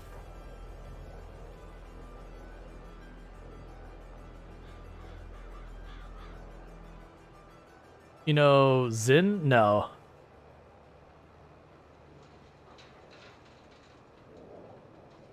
Like, it's the whole thing. It's like, I don't care if people smoke if they do it outside. Like, when you're inside an enclosed space with me and you're smoking, we have problems. I think it's like dip, but it's in a pouch. Oh, yeah, no, I don't know anything about that. I'm not one who partakes in many vices. About the only one I do is I drink caffeine. I mean, I'm tipping this up as if this is caffeine. It's root beer. It's not caffeinated. But I drink caffeinated sodas. That's one. You know, and people can certainly argue that caffeine is pretty bad for you in the amounts that people consume it these days. But, you know, I do, and I'm aware. And I do occasionally drink alcohol, which is fine. Like, you know, I socially drink on the rare occasion. And when I say rare, it's like maybe a drink or two a month. Like, if it's a particularly busy month, I'll have a little bit more than that, like if there's special events going on. But it's pretty uncommon. It's usually one or two drinks. Like, I'm not one who does like a whole bunch of drinking. Like, I think the worst I've done all year was TwitchCon, and even that was pretty tame. Like, they gave us our 2 free drinks at the after party, and that's what I had there. And then the partner party, I don't think there was a limit, and I had a couple there, but even then.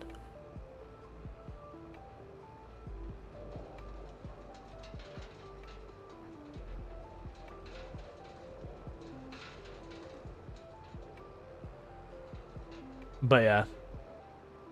But yeah, I'm not one who, like, I've never been into like smoking or dip or anything stronger. Just I've watched people have problems with that, and everyone can make their own decisions. No judgment on my part. But for me, watching people like really screw themselves up, which is like, nah, I'm good. Nah, I'm good. That's not what I want for me. That said, I know a lot of people who partake and do so responsibly, or that it's not negatively impactful for them at a major level.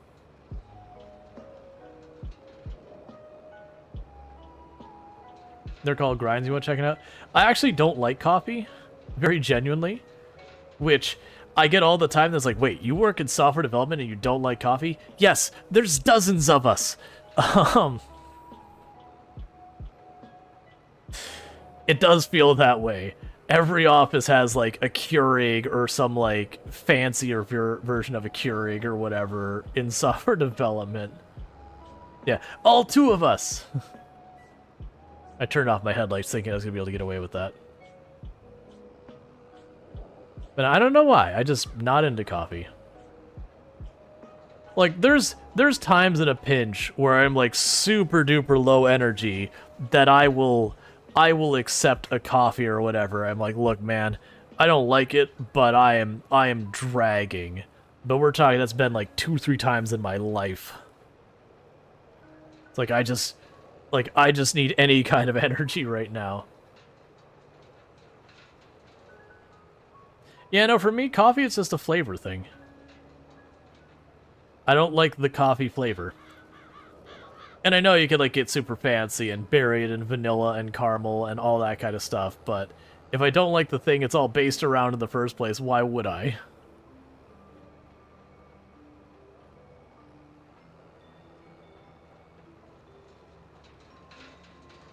And again, it's not a health choice, it's not a judgment thing, it is just not... I am not a fan of the bitter bean juice.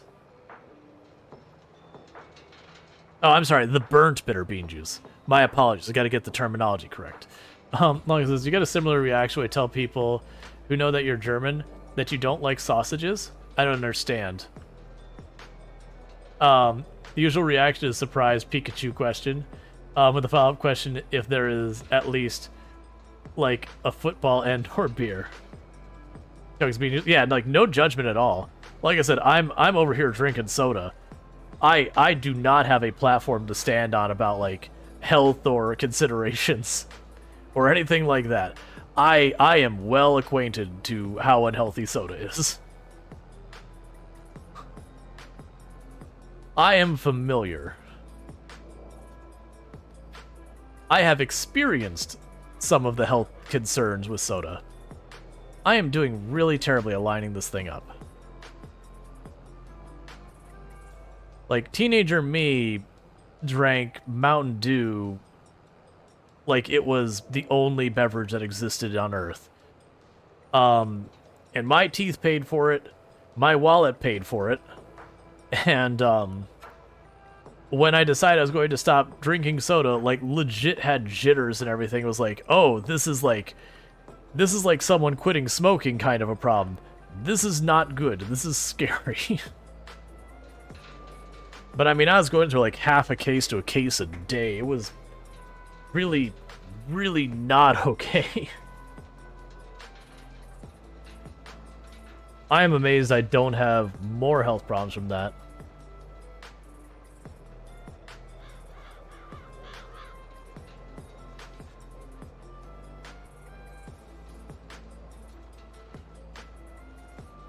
And the reason I mentioned the teeth thing is it doesn't matter how good you are with your dental stuff. Those really, like, especially sour stuff. So it's not sodas within themselves. It's anything that's in like the sour area. So like sour candy, sodas, you know, whatever sour drinks you get, you know, stuff that's like sour apple, citrusy stuff. You got to be real careful about those. They are extremely bad for your teeth. There is a very terrifying scale that shows the pH level of various foods, compared to sulfuric acid. And if you ever had those like little sugar sticks that you dip into the sour sugar stuff, I can't remember what they're called, but basically you lick the stick, you stick it in there, it gets all that like sugary goodness on it. You have that, you dip it back in. You get the idea. It's a candy, but it's really sour. Like, you look at the scale where here's like sulfuric acid and it's like next to it. It's like you can't see the gap in between it. And then there's like the car battery it wasn't car battery acid, that is sulfuric acid. There was like some other like serious acid that was like less acidic than that. Fun dip. Yes, fun dip. I still love the stuff. And like Pixie Sticks is the same powder. But it is one of those things that like, it's one of those things that if you're gonna eat it, you kind of eat it and then you immediately like want to wash your mouth out. Because it'll screw your teeth up real bad. But that's what I did, is I decalcified all my teeth. So even though I was brushing 3 times a day, it didn't matter. I was just acid bathing my teeth from dawn till dusk. You know, so it had momentary times where it wasn't like, his only while I was asleep was it really clean and not being acid bathed. So yeah, that hurt. That hurt the old wallet. That hurt the old nerves.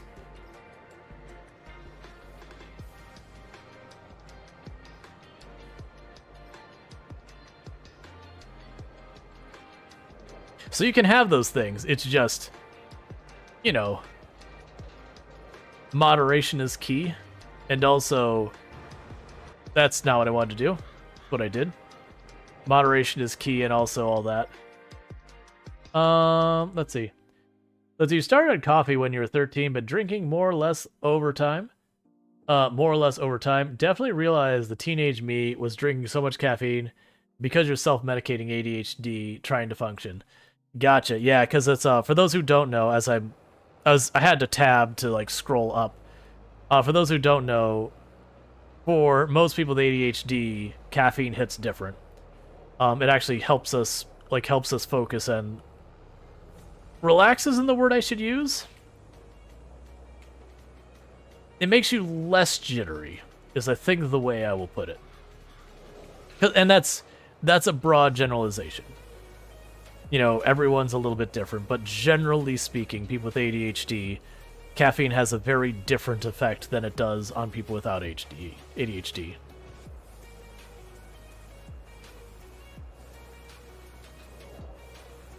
Oh, that's a song for your karaoke stream? The Sour Patch Song by Linkin Park? Yeah, that's definitely what it does more. It makes you focus, helps you mellow out. Yep.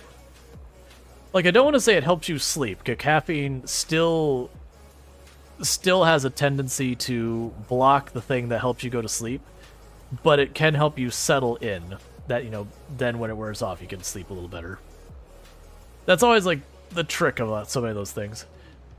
I still got to figure out how I'm going to do that. I still owe 1 hour of karaoke and, you know, DMCA concerns, all that kind of stuff, just trying to figure out how the heck I'm going to do that. I also need to come up with a list of songs that I actually know and can sing and all that. Like, when I say can sing, I don't mean, like, good. That's, you're getting what you paid for. But, you know, that I could actually know the lyrics for. I've also had a lot of people like, you know, they're joking, but, you know, one of those things.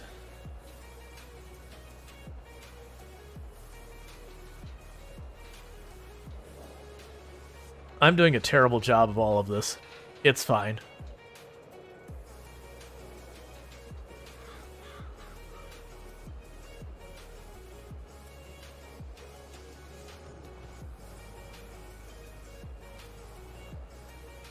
Alright, let's find the one I missed.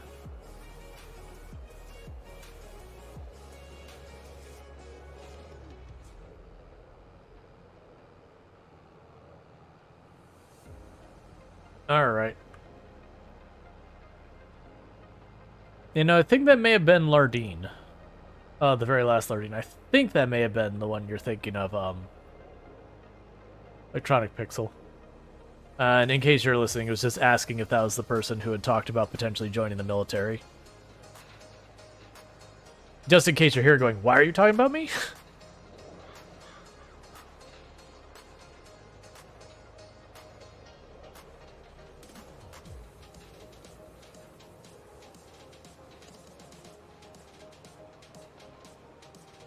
But yeah.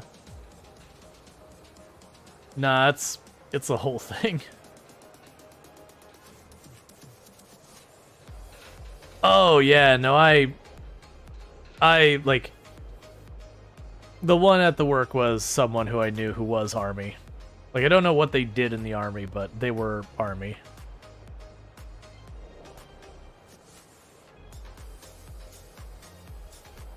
Yeah, it's super gross.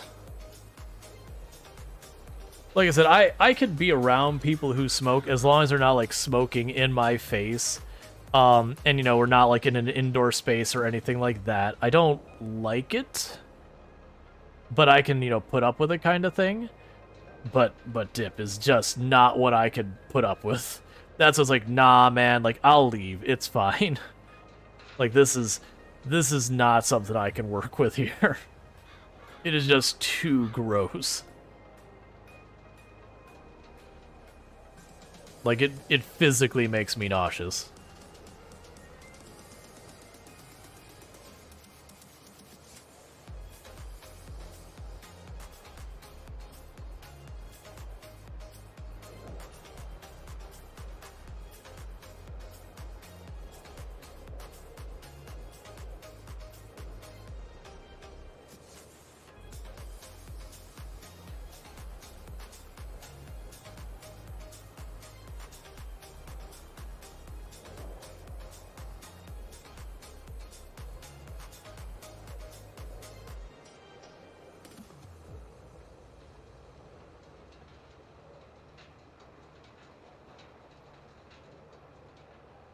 Like, it doesn't mean I think less of a person for doing it.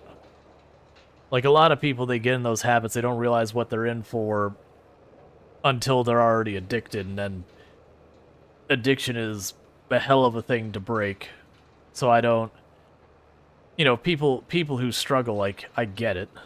I mean, I don't personally get it from personal experience, but I get in the sense that I understand it's a difficult thing, that people will make decisions when they don't know better, they think they're invincible, yada yada yada, you know, make bad choices, but it's a bad choice that's really sticky and hard to get rid of. But I don't want to be around it. Hey, Easy, how's it going?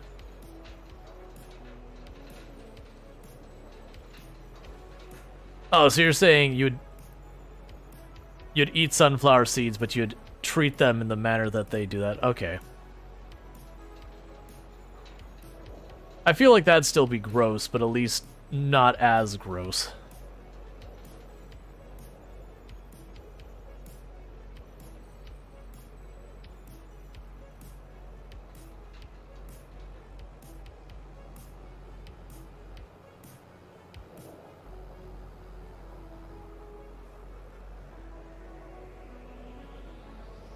Alright, we're not actually planting this field today. I'm just getting it all prepared, tidied up, doing all that kind of stuff. I'm doing good, thank you. Getting it all prepared, tidied up. That way, when it is planting time, we just roll over here with the, you know, the seeder, put down our crops, and rock it.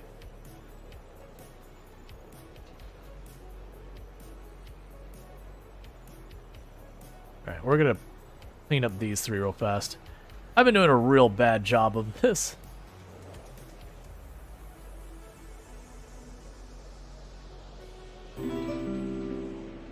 Thank you for the follow.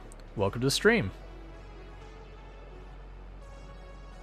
This is going to happen after de-rocking this field. So I'm going to de-rock the field. We're going to advance time a little bit because I can't plant the crop I want in this field until March. But that said, in January, it's time to sell all the goodies from the greenhouse. January is payday. So we're going to be making our buku bucks in January. Let me actually double check. I think it's supposed to be late on the end of January, so we might actually fast forward to February and rush it. But we'll be selling all the stuff from the greenhouse that we've had piling up. We've got a full year's worth of produce there. So it should be a pretty good payday for us. Then we basically are going to advance time to March. We'll plant this field. And then it will be July that we harvest the next set of fields. That's when we get all that canola. So July is going to be real busy and hectic. I'm not going to be able to keep up with all the things I need to do in July in the game. So we'll just get what we can done. Because we learned last stream that if I use the helpers, it's not that I actually lose money, but instead of like a field giving me 6,500-ish per harvest, if I use the AI, my profit ends up being about 1,000 per field. And making like $3,000 in an entire year is kind of crap. Versus if I do it, that turns into about 18,000. Well, I mean, and that's for like the 3 fields if I get that taken care of. If I get all, it's something like 6 fields, 5 or 6 fields now, then I get close to 24 from the fields, and another, like, I don't know how much, I'm going to guess, 20-something thousand from the greenhouse. Because our current goal, what we're trying to save up for right now, is I want to save up to build a grain mill. Because if I build a grain mill, which is going to be expensive, it's like 92 or 96,000 or something like that. But if I build one of those, then when I'm harvesting all these crops, instead of getting like 6,500 per field, it's going to be considerably more per field for the same amount of work. And on top of that, because it's that much more, I can afford to like throw helpers at it and just let the helpers, deal with it while I deal with other projects. Which means if I can save enough money, I could potentially open up an entirely new tile, set up some more fields, and still make even more money. And then as I set up those fields, make more money, I can hire more helpers. And I can do that up until the point that I keep the granary running 24/7. In which reality, what we'll probably do is set up an extra set of fields or so, and then would buy whatever the next thing is. So, like, the granary, maybe I get a bakery. So the thing I don't know with the production lines is if I build a bakery, do I need all of the materials for it to produce something? Or if I were to give it one of the materials, would it produce, at a slower rate or something? Because I don't really know how that works in this game. One would assume I would need everything. At which point, then the bakery would need a lot more. Because I have the strawberries, I'm already growing those. If I get the granary, I'd have the flour. And then the question is, I believe there was milk and eggs are 2 other materials for the bakery. Like, I don't genuinely know how that all works. Or it could even be that they will import the last bit and it eats into your profits in a big way. Which would be fair, as long as it's still more economical for me than just dropping the strawberries off at the sell point. Which wouldn't surprise me. Because then the baked goods would be even more of a, taking, like, where that, those strawberries and wheat, that kind of stuff goes, and make it even more of a upsell again on top of it. Because, like, each step of the way, you're effectively multiplying how much money you get out of your fields. And then those processing buildings are passive. You just shove the stuff in, and the other stuff comes out. It just takes time. Like, and there is a cost for having the building, but as long as it's running, you're going to recoup the entire cost and then quite a bit. Like, our greenhouses cost us something like $200 each in-game day kind of thing. But, at the end of the year, they're going to make us, 20, 30, 40,000. I don't really know. It'll be plenty.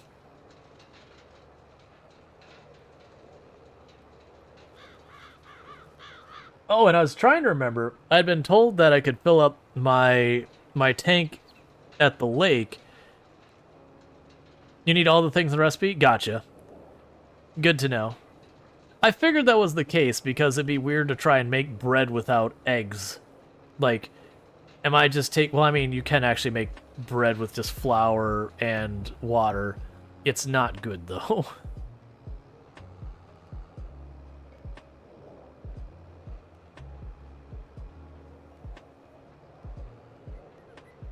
Oh, you're saying so I can actually do it separately. It's just I would go to the bakery and I would turn off like the eggs and milk, and it'd probably get bread at a much reduced, rate, profit, margin, or whatever. I mean, when we get to that point, we could worry about that. Right now, I just need to make the grain mill, so all the rest becomes fairly irrelevant till that's done. When I go to do the bakery, I would need to set up, a dairy with cows, and I would need to set up the chickens for the eggs.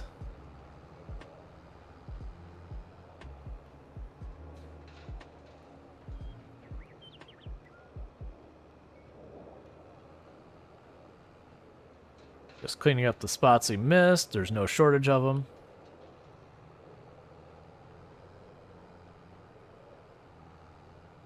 There's the last one.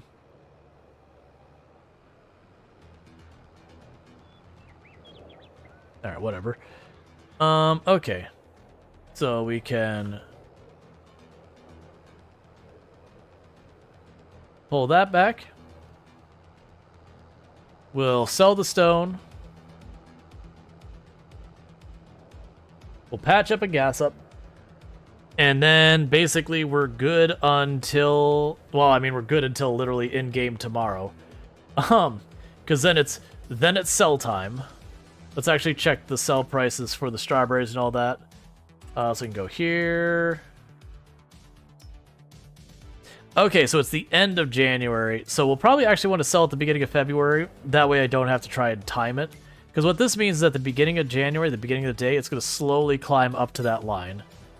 So it's going to climb up to that point, and that's at the very end of the day. That's what should be at, and that slowly lowers down in February. So we're going to not sell in January. We're going to sell in February.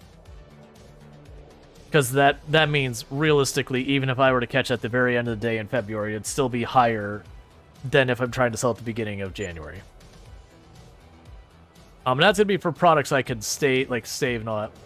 Can you farm tobacco in the base game? No. There's probably a mod for it, but no, you cannot.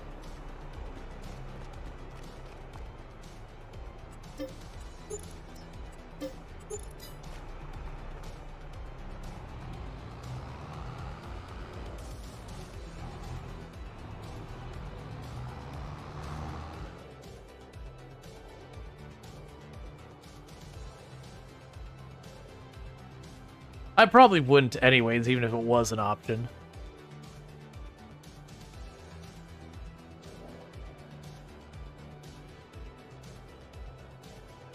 Just the same as you can't grow marijuana in the base game either. But even if they could, it's probably something I wouldn't grow. Like, I don't, again, I have no judgment about people doing it, but it's also one of those things is I wouldn't necessarily advocate for drug use, and it feels like that starts to get along that line. I know that it's not literally advocating for it, but it's sort of like, haha, look at us, we can do this thing. And so I'm just like, It's not that I try to be necessarily safe for work, but, Right, we already fertilized that other field.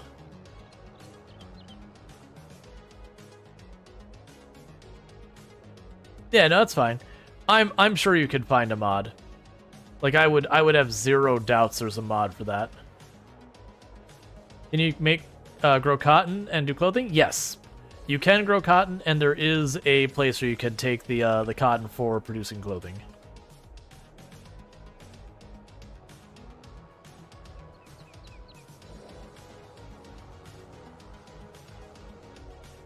Alright, so we've got this ready for that. Have you tried the new crops? Yes, I have done the carrots and parsnip and all that. They're not in this one. We just started the survival challenge the other day. But we did do the parsnips for the dare drop, and we did carrots a couple of times. Feels weird seeing empty spots in other greenhouses were. Yeah, but those greenhouses were super overpowered, the ones that came with the map. They were making like $40,000, $50,000 a month and had like no operating costs to speak of. I like you sleep in a burnt out bus. Absolutely. Where else would you sleep? Yeah, so everything is good to go here. There is nothing else I need to do. We don't care about any of those sales. And so it is February. It is sell time. Let's see how much money we can get out of a year worth of greenhouse. My suspicion is we'll make about as much as those greenhouses we had there before were making us in a day, which is far more balanced. Okay.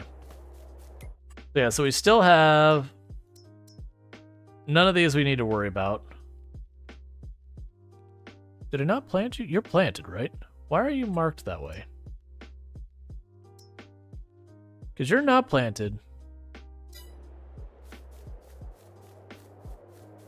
Did I not plant that? I mean, if I didn't, it's too late. But all right. No, it's planted. There's definitely stuff growing there. Okay, let's make some money. We've got 4,000 liters of tomatoes, 8,000 liters of strawberry, and 2,000 liters of lettuce. Weirdly, we just toss these on here and they can sit on here for like a year and it's totally fine. They don't... Strawberries stay good forever. That's just the way it is. They're boxed. It's fine.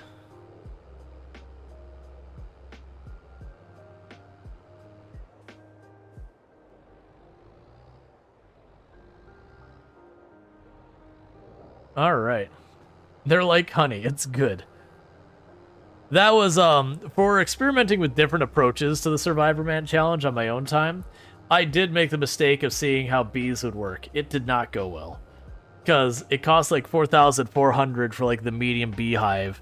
And this isn't with like the supporting flowers or anything, just them by themselves. And they were making me like 50 bucks a month. It was nothing.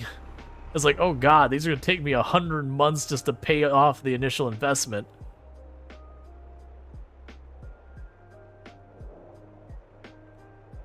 And just watch the money climb.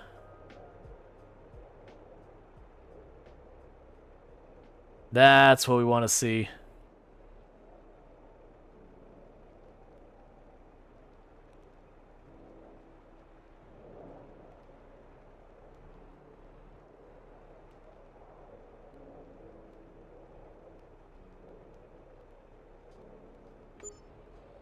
$6,683 for the first pallet, or the first trailer, and I believe I can get maybe 2.5 trailers out of it, maybe 3. I can't remember the exact amount. Your favorite berry is raspberries, but those are aggregates. Those aren't berries.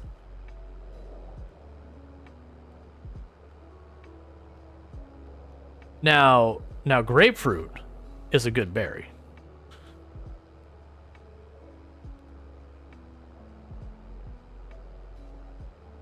For those who don't get what I'm talking about, is botanically, the only berry that has berry in its name is blueberry.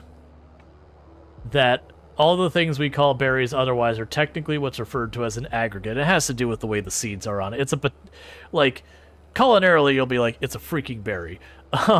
But and layman's, it's a berry, but botanically, it has to do with like they have to be like one druplet or whatever it is, like one unit of fruit. Aren't tomatoes berries as well? I can't remember all of them. It's one of those things that you hear people go and you go, what? What are you talking about? Banana? I don't believe so. I'm pretty sure bananas... I don't think those be a berry, because it's not one flower per unit of fruit, and it comes in a whole cluster and everything like that. Like, there's a whole lot of rules to it. You can do it. You can reappear.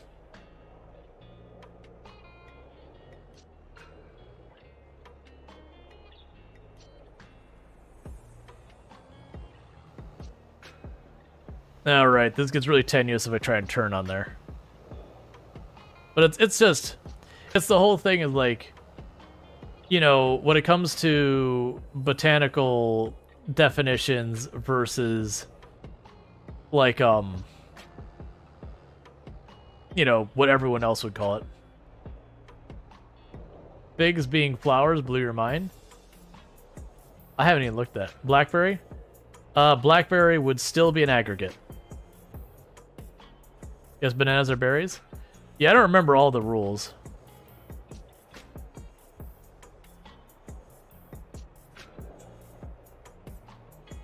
Oh, this is real promising. I forgot how much these things could store.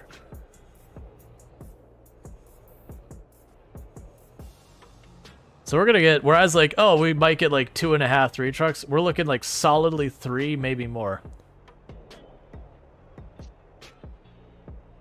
Tomatoes are a fruit, not a vegetable? That depends if you're talking the botanical or the culinary definition.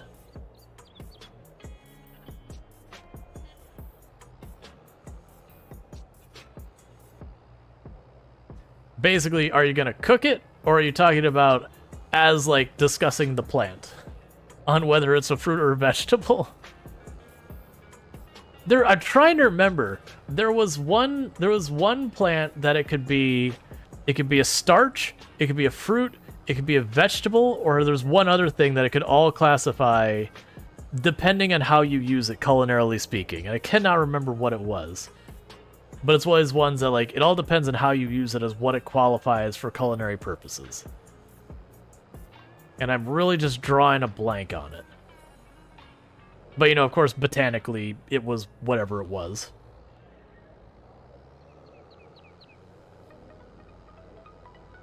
Potato? I don't think so. That's definitely a versatile plant. I don't think it was that one. I think it was corn. It was corn. That was it. That depending on how you use it, the culinary definition is it could be, it could be a grain, it could be, it was a starch, it could be a fruit, it could be a vegetable, and there's one other thing that corn can be from the culinary side of it. Because it's used so versatilely. Your old house had blueberries that grew along the property line. We can pick them every year. Oh yeah, it's really fun when you have like good ones. We had one of our neighbors grew raspberries, like had this big area of raspberry bushes, and when we were kids, she would always invite us over. Potato is pretty amazing. Can you grow raspberries in this game? I don't believe so. I don't believe they have raspberries or blackberries or loganberries or any of those in vanilla. They probably have mods.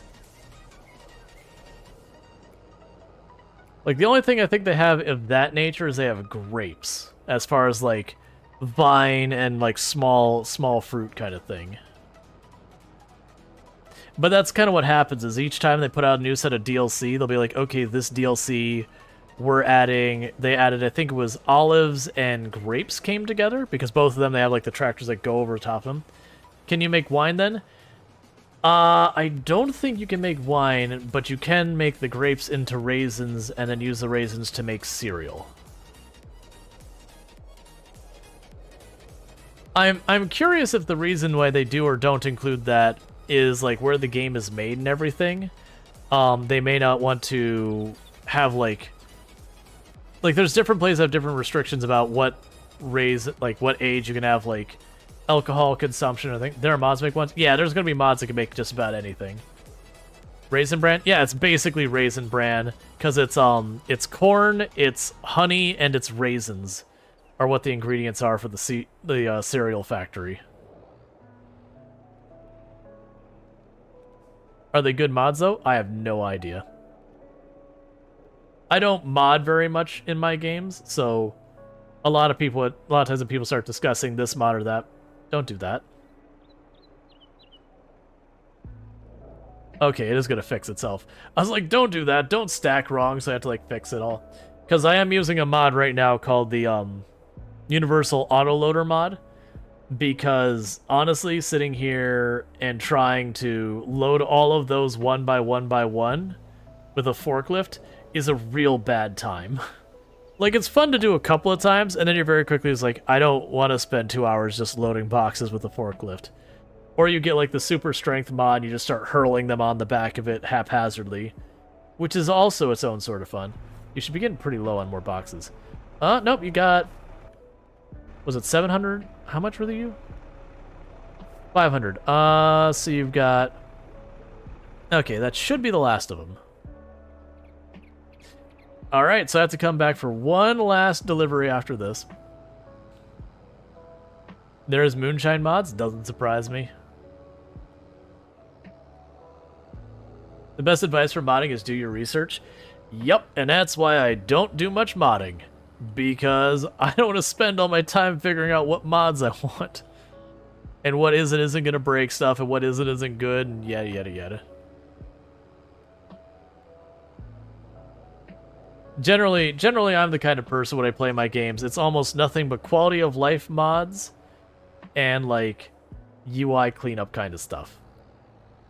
Sometimes, like if there's pain points in a game, I might get a mod to deal with that. So I would consider the autoloader a quality of life slash helper kind of situation, where the game is excellent, but when you start getting to mid to late game, if you don't have the universal autoloader and all that kind of stuff, it becomes just Forklift Simulator. It's actually on 9th. I mean, they probably do have them in there. This game actually has its own built-in mod thing that you can just look up the mods in-game. So while I definitely prefer the workshop, this game, as far as within itself handling, it's pretty okay.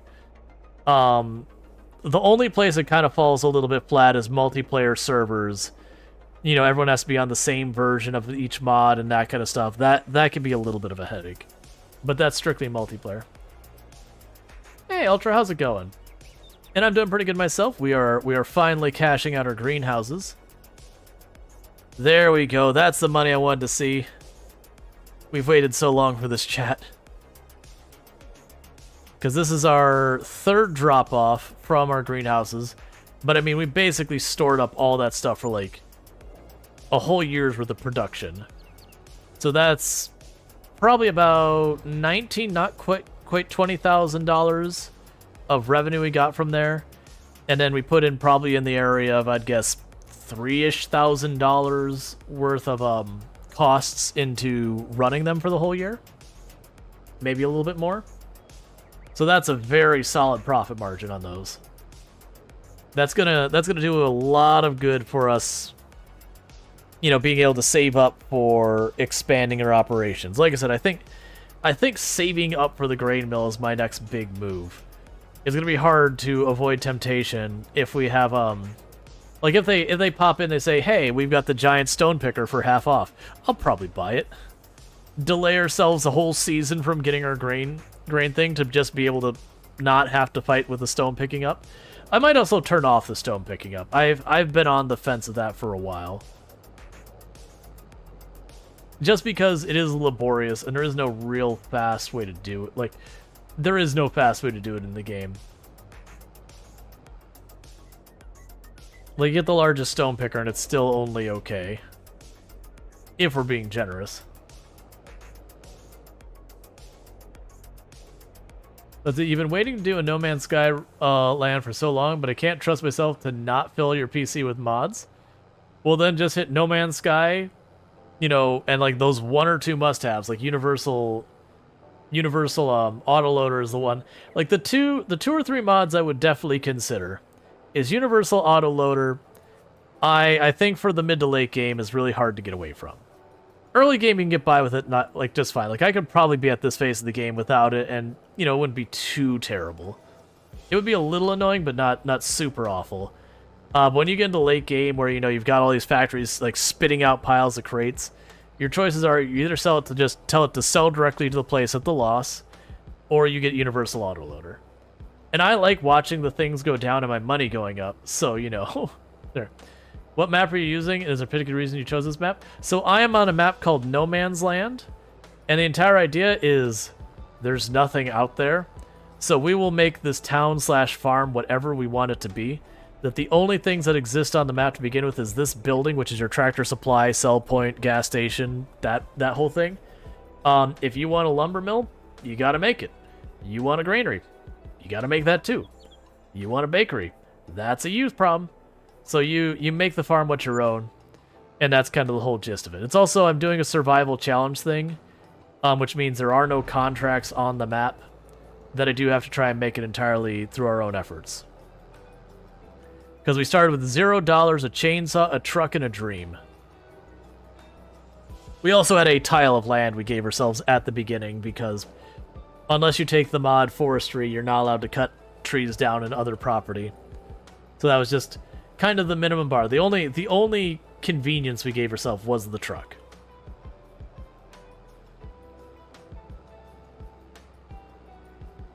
Alright, so let's go ahead and bring this over here. So we got $35,000. Let's make sure our area is all set up. Check our production lines. Yeah, so they won't require a full top off. But that's good, because next in-game month, we're going to be planting our oats. I believe it's oats.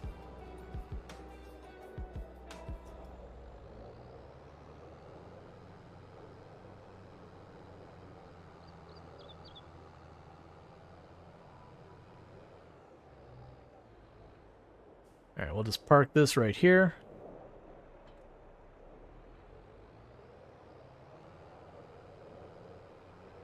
I also want to check, I was looking on my, like, I was talking to others, and, like, people said that, because I looked, and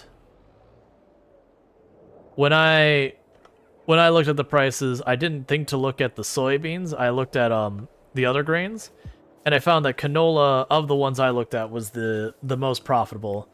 And there are people like, actually, soybeans are better.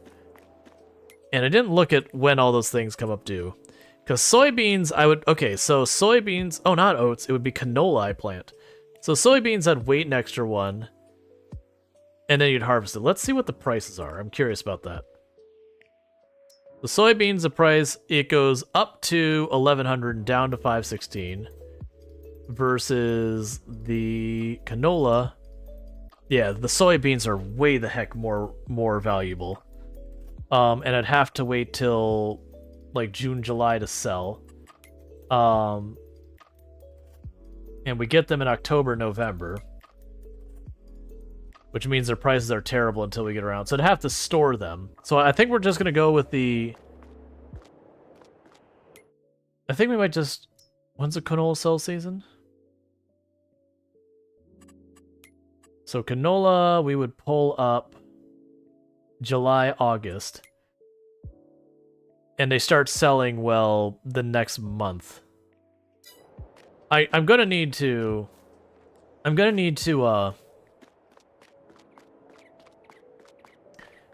give myself some crop storage of some kind, is what I'm gonna need to do. That way I can collect the crop, put it into storage, leave it there until it hits a sell point. But I don't have the money for that. But that would also help a lot, because like you notice the soybeans, literally it goes to over double its price if you sell it on the correct season. So that's a whole thing. Alright, we gotta figure this out. So I can plant soybeans in April, if we were to go with that. And I could sell it for a ridiculous amount if I sit on it for a couple of months. What would be the cost? First of all, let's see if any good discounts we care about. That's literally the stone picker I'm using. What would it cost me to get some kind of crop storage? That stores straw. That stores bale and pallets. That silo stores crops, but it's just too much. It's 100,000. That can be used to store crops, but I also need an auger or a conveyor for it. All of those are way outside my means. And then we've got the mod map one. And this is where I was talking about, like, this map has some stuff that's overpowered. So yeah, let's look. So that's 200,000.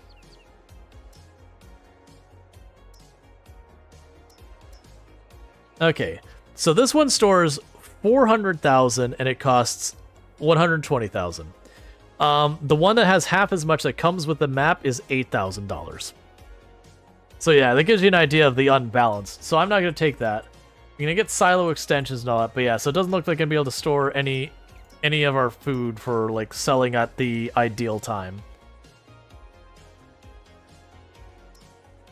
Yeah, because I'd be looking at somewhere in the area of 100,000 to store it.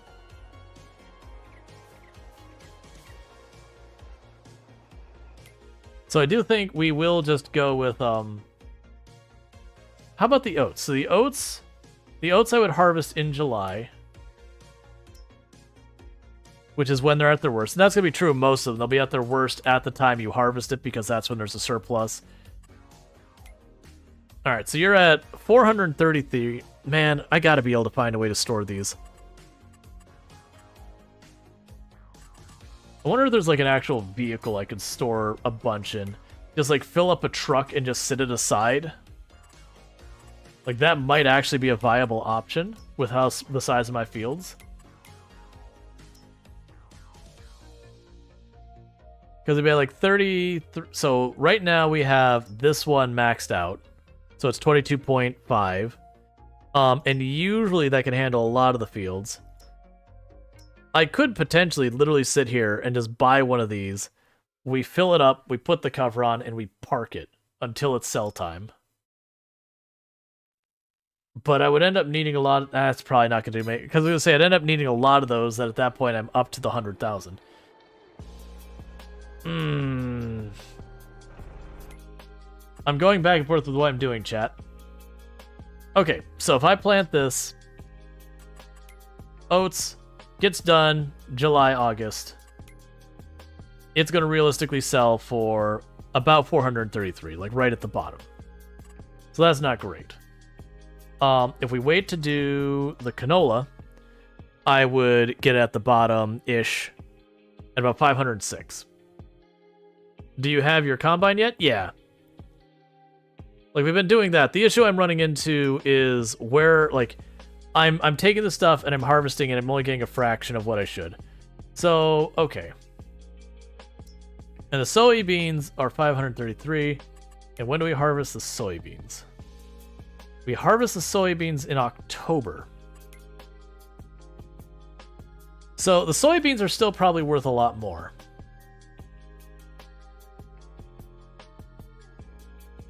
Then maybe what we do is we might just go with the soybeans. Plant those next month because those are going to do better than the oats and all that. You can't you just store them on the ground just temporarily? I don't know. Wouldn't they rot? Like I don't know the rules around that. Like in me, like it's kind of one of those things in the real life thought of just dumping your crop on the ground, or like, you know, where we kept those strawberries crated for 6 months before we sell. I was like, those would all be mold. That's what those would be now. They'd be mold. It'd just be a big old bucket of mold.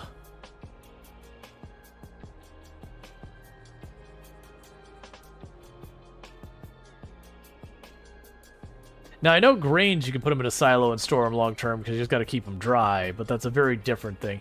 Can you grow maple trees? I don't know what trees you can grow. I know you can grow like poplar and all that, but I don't know what is and isn't in there. I don't think you can make maple syrup though. I'm pretty sure that's not a thing in the game. Again, probably mods.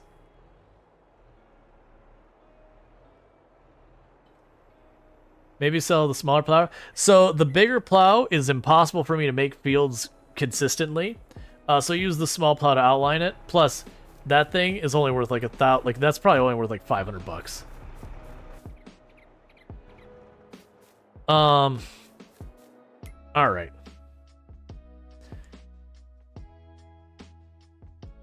I think I'm going with the soybeans. I think we're going for the soybeans. I think that's what we're doing. We're going for soybeans. That's what we're doing.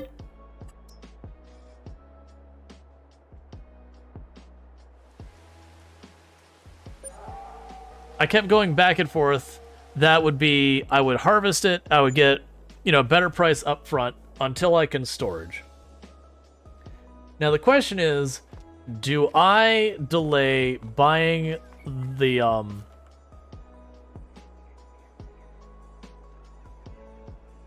Okay, so we are going with soybeans. Do I delay all the stuff we've got going on here, like the grain mill, for the other stuff? I don't know why you're showing a different color. You should be growing. This is marking a weird color for some reason. Let's walk over there and just double check.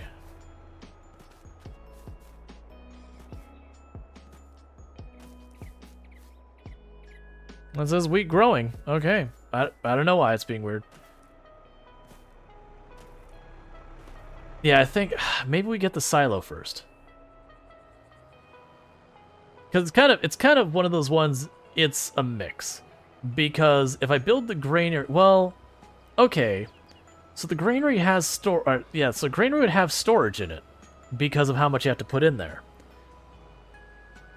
Maybe it's such a hard choice.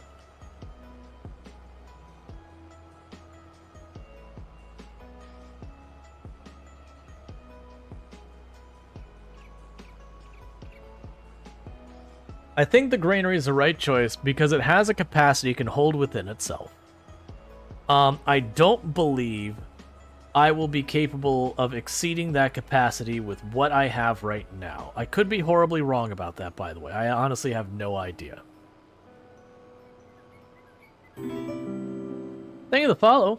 Welcome to the stream. But so what I'm thinking we do is we get the granary, so that way we can get, you know, the up value on our crops, and then that way we can get the flour, and I can just load up the truck with the flour and sell it whenever it's peak season for selling. And it should give me a bunch of money. The granary itself can act as my buffer, and then if I end up where I kind of outrun this production, then I can deal with it when we get there. The other interesting thing about that is because of how many different crops I can put in the granary for flour. Like, I'm sure there's one that's just better than the others, because it, like, produces more or whatever. But I could also, if I can't quite keep up with the work, I could switch up between, like, 2 or 3 different crops that can all be turned into flour. So that way they get harvested at different points in time. I don't think that'll be necessary. I think it'll be like literally figuring out is like wheat better, is barley better, is canola better. No, actually canola makes oil. You know, whatever. You get the idea. We can figure that all out. I do think the granary is the answer, that I just gotta keep saving up. It's gonna take us a little while. We'll get the granary, and then all the crops will go in the granary, and our money should start rolling much faster after that point. And that's the name of how all these games end up working, is each extra thing you get to make it so the goods you get sell for a little bit more, just kind of has a multiplicative effect that you just continuously increase the speed of which you make money, which increases the amount of money you get, which increases the amount of things you can buy to speed up the way you make money, yada yada yada. So it's usually the early game takes a little while to get off the ground, and then as you go, it gets faster and faster and faster. Now, off stream, I've been working on putting together YouTube videos, and I actually may have restarted the series again, because I keep finding pain points where it's like I'm just literally fast-forwarding time. I think I finally found one where I only have to fast-forward like every other month or whatever in the game now. So there's always something happening in that run. But it's the same idea as this one, but meaner, the latest iteration I've got. Which the latest iteration I got, I do start with $100,000 of debt. So it does let me build some basic stuff for being able to have active income, but in that run I'm forbidding myself from cutting trees unless I'm directly intending on using the land the trees are on for something. So like, in that run, if there's a tree in the middle of the field there, I can cut it down to make room for the field. A-okay. But, like, I can't just go up to that hill and just knock down all the trees unless I'm plopping a building down there immediately. So, like, if I was like, I'm going to put a granary up on that, that would be okay. But only when I have the funds to put the granary up there. I'm just trying to do something different on the other one, so it's not the same thing here, but lessons learned. Because I stopped where I was recording one where I was doing a Survivor Man, but I was only allowed to buy used tools. because while it sounded good on paper, it would be I would set up for like being able to grow a crop or whatever finally, and then I would fast forward like 9 months with nothing to do because, you know, I keep checking the store and they wouldn't have anything I needed, or I wouldn't have the money for what I did need, and it didn't. I was like, this wouldn't be fun to watch. Like, the way I would make a video on that, it'd be like, okay, we're like, I'll see you when it's time to harvest. 8 months later. Okay, we harvested. Now it's time to plant again. 3 months later. But, you know, having that repeat. Or like, we'll wait until something good comes up. 6 years later. Yeah, it's like, yeah, that's not gonna work. It feels like whatever run I put on YouTube, I want to have it where every day you do something. Even if, well, not every day, because, like, outside of, like, really just labor-intensive stuff that isn't worthwhile. But, you know, like, growing the grass kind of thing, at least you do something, like, every other day or whatever. So it's basically trying to have that one have a very active play style as well. Which, granted, we've been kind of doing that here because I did use those greenhouses that we later discovered were overpowered at the beginning of this run. Which, like I said, even though we knew they're overpowered, like, after the first week, you know, we let them sit there for a little while, because it was kind of like, okay, I could get rid of these and have very slow progression, but would that be fun to watch? And people were like, nah, we think it's good that we have them. So that way, when I did get set up, I was like, okay, it's time to get rid of them. But we should be, like, back at our feet pretty fast of being able to produce some reasonably paced money. The big thing was just not doing what I did last time, which was hire helpers to do everything and just ate all of our profit margin.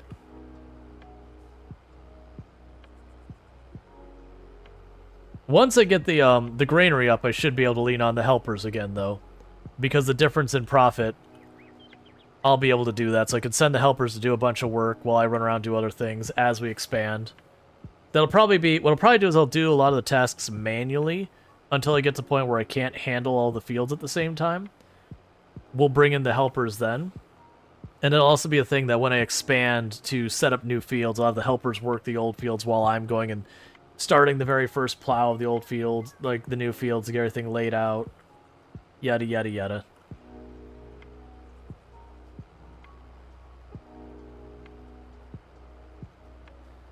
Yeah, so I'm thinking, get the granary.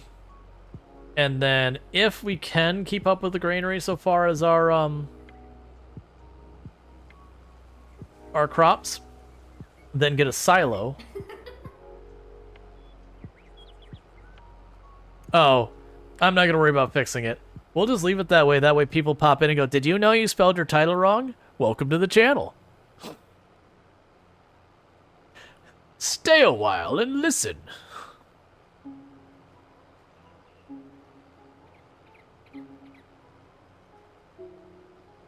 Yeah, no, what do people think? Tomorrow's stream, when are we going to start it? Because I do play 2 games a day. Are people feeling, would they rather see Medieval Dynasty or RimWorld tomorrow? Like, we're going to be continuing to do both of the channel, I think. But I had a good time with Medieval Dynasty earlier today, and now I'm kind of wanting to do more of that for tomorrow's stream. Like, I'm still playing this as my hyper focus, but I know I can't. I know if I play nothing but Farm Sim, I'm gonna alienate a lot of people. There's a lot of people into it, but there's definitely people who are very not into it.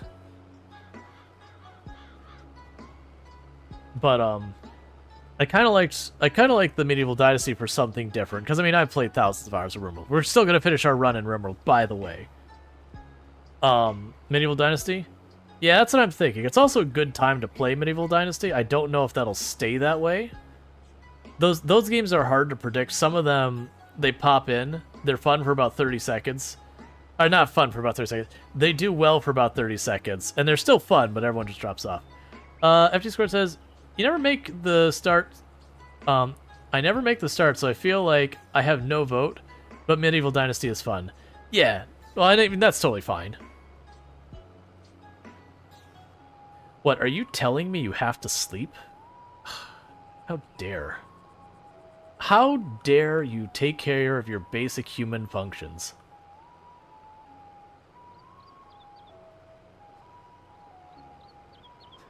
I know, right? Yeah, that sleeping, that eating, occasionally using the restroom. I I thought you were a real supporter. No, I'm teasing. Take care of yourselves.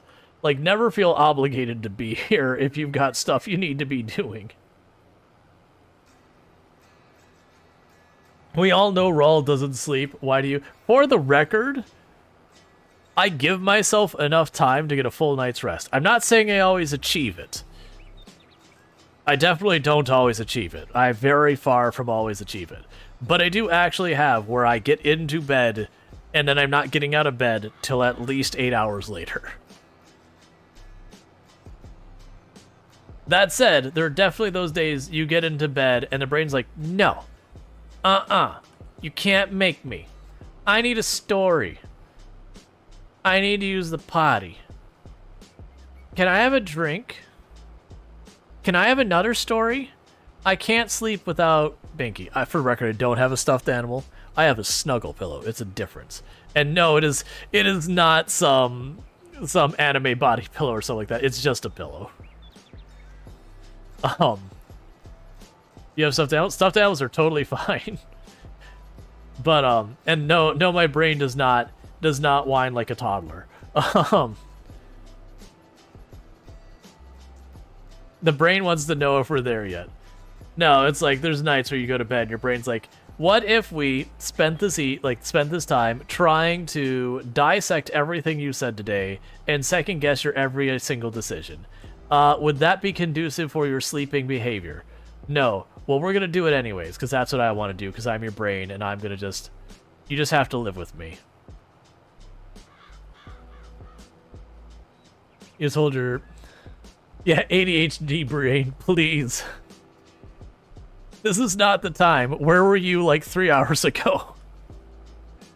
When I needed to actually think about the things you wanted me to think about, but you were just not in the mood at the moment. You were busy with whatever your other hyper-focus was for the day. Oh, ADHD. You're so mean.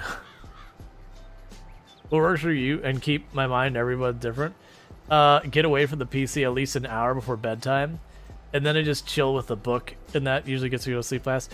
The thing I've found that's been working for me is most of the time...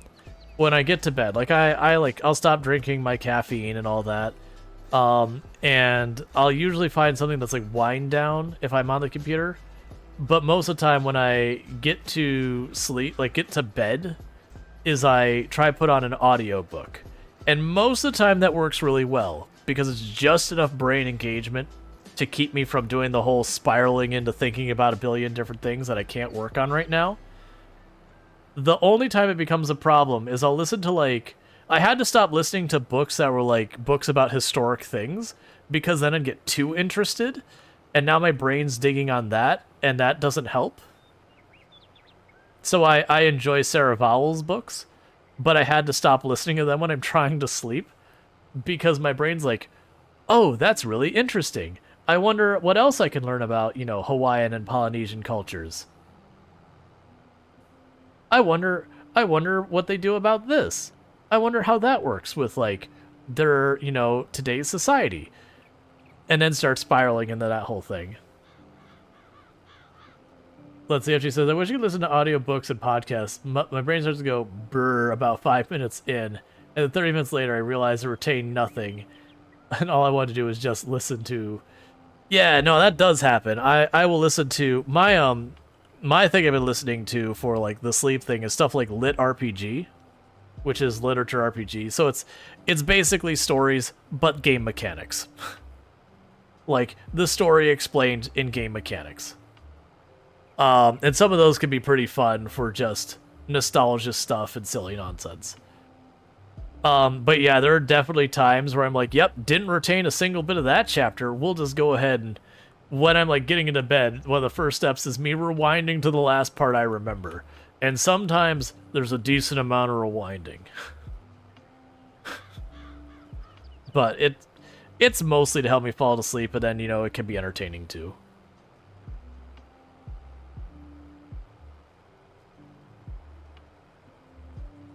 Yeah. You're saying me laying down to sleep. Bring. So how about we solve that equation you've been thinking about? We can't sleep until it's solved. Yep. Oh, yeah. You can't do that while you're doing gardening or exercise. My brain just doesn't engage enough. Yeah. No, I'm like I've had books that do that, but usually those are books that I'm like, eh. Like they don't really do it for you kind of thing. So the brain's like, nah. I need to get back in my my fitness routine. Like for a little while, stream was part of my fitness routine. I had redeems on the channel where people could make me exercise. And we had what did we get up to? It was something like 64,000 or some nonsense sit-ups or push. I can't remember the number. It was a big number. It was in the tens of thousands. It doesn't matter what it really was. It was some ridiculous amount. It wasn't even a full year I got up to that amount. I think it was sit-ups or push-ups. I think it was push-ups. It doesn't matter. And then later I expanded because we wanted to make it a higher number. But, it was just, you know, making sure I'm not doing too much of one thing because you can hurt yourself that way. So I changed the redeem so you could make, like, it would be randomized where it would make me do sit-ups, push-ups, squats, and I think one more. You do that, you can show it in the cam? Yeah, the reason I got rid of that is, with the whole ad thing that Twitch added, where it's like don't get me wrong, I as a creator make the choice to run the ads.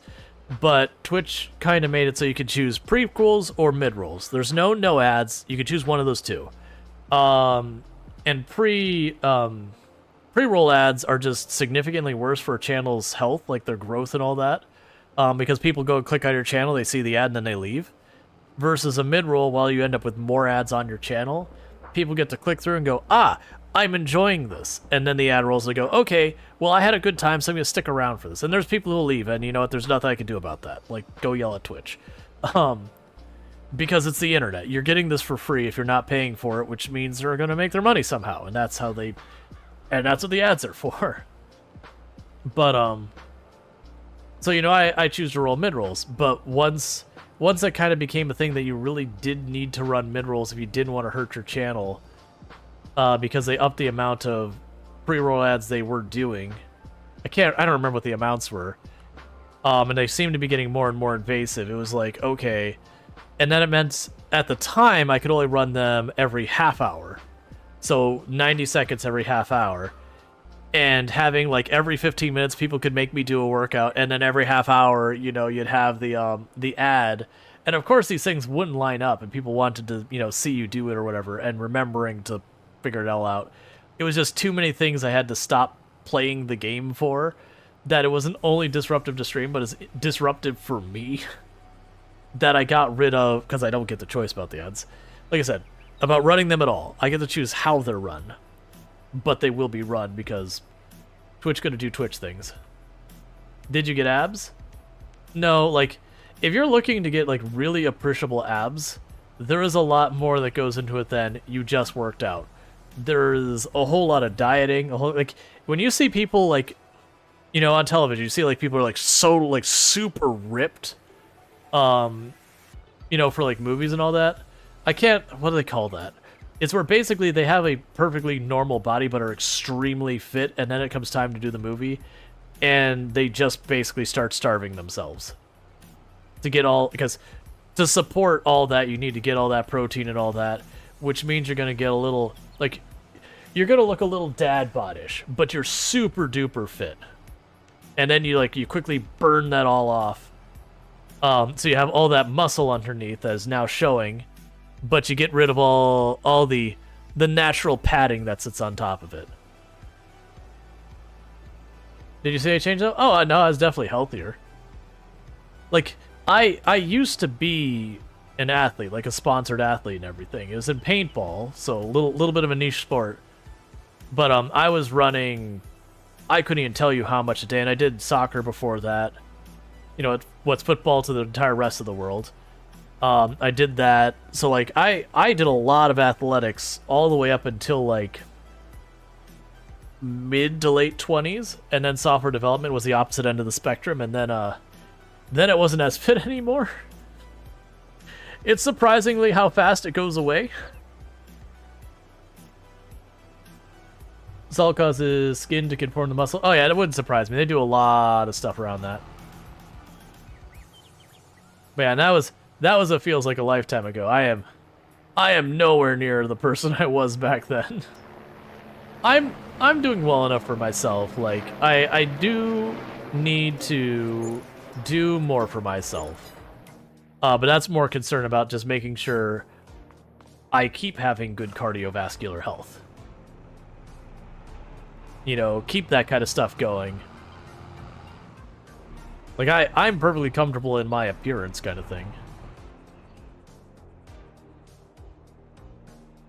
That's one of the things that, like, I don't get many people who troll me for how I look on camera. Like, every once in a while, since I have my hair dyed, you can't really notice it today.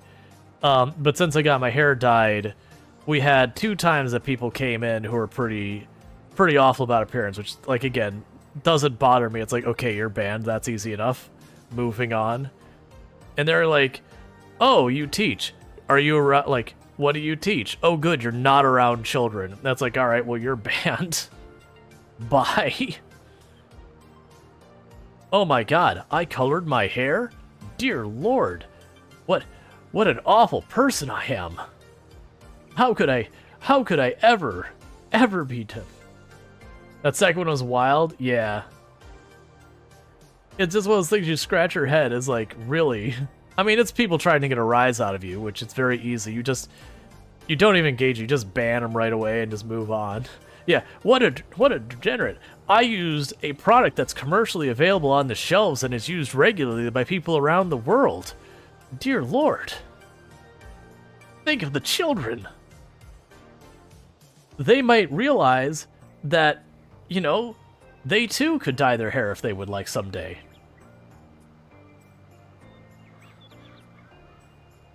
That there are products to do these things. I'm actually surprised at 4+ months you can't. You not had one single troll. I've only had 2. And that's with being like a year and a half out. I've only had 2. And it was only since I dyed my hair purple. Like, you can't really see it right now, which is surprising, because it's... I mean, it's probably because enough of the roots have come out that it's not as noticeable. But yeah, it's only since I dyed my hair purple that there's a lot of people getting, like... Not a lot. It's only been twice. I'm fortunate that I haven't had to ban too many people.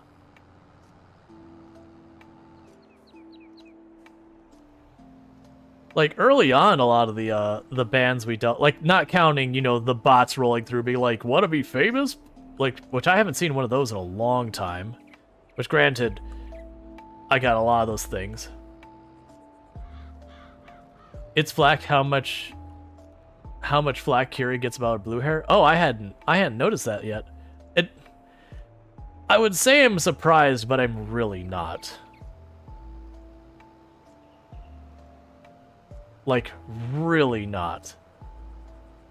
Because people are dumb. I really need to get a proper thing for doing this. People like to call her gamer girl e-girl. Yeah, that doesn't surprise me. People be trolls. Yeah, the bots are programmed to search out streams. The time that the wannabe famous bots are like really bad for me, like they always happened on the channel in general, but the times they were actually really terrible, and same with the trolls. It felt like both trolls and the bots coming out of the woodworks really felt like, you know, they were showing up around when it was in the 20 to 30 viewers average. It felt like everything came out of the woodworks like that. And then once they started like getting over 50, they still happened, but they really died down. That it felt like they were really trying to target people who had just gotten just a teeny bit of success, like a teeny bit of growth. And they're like, you like the taste of that. You ready to jump in this thing that you should obviously know better that does not work because followers are followers are a vanity metric. That's what they are. It's your concurrent viewership is the thing that, you know, sponsors care about, you know, like people giving out game keys give out. It's a thing that gets you preferential, like it's the thing that gets you placement on the games page. It's all about that. Because you had one troll on YouTube the other day who called you poor. I've been fortunate that I actually haven't had much on YouTube to say like negative. Like, you know, I honestly haven't dealt with a proper troll. I've heard some people who were like kind of just snide, but nothing that's been like straight up trolly. I've had a few trolls over on TikTok. The one I have that's just like weird to me on TikTok is I'll have people who will pop in and it'll be like, say, and sometimes it'll be like their name. Sometimes it'll be some like random phrase that seems like it has nothing to do with anything, which I don't engage that. I just like, yeah, I'm not gonna say I'm not gonna say something you just randomly tell me to say. Look, you're not paying me in crackers and I'm not a parrot.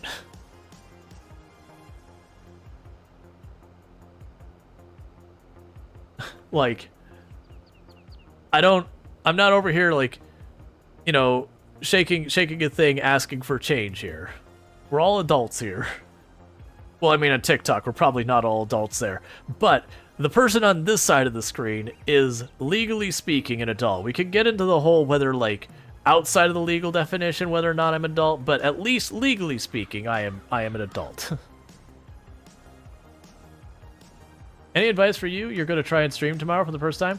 Well, first of all, don't stress, which, you know, that advice is going to do nothing for you. You're still going to stress.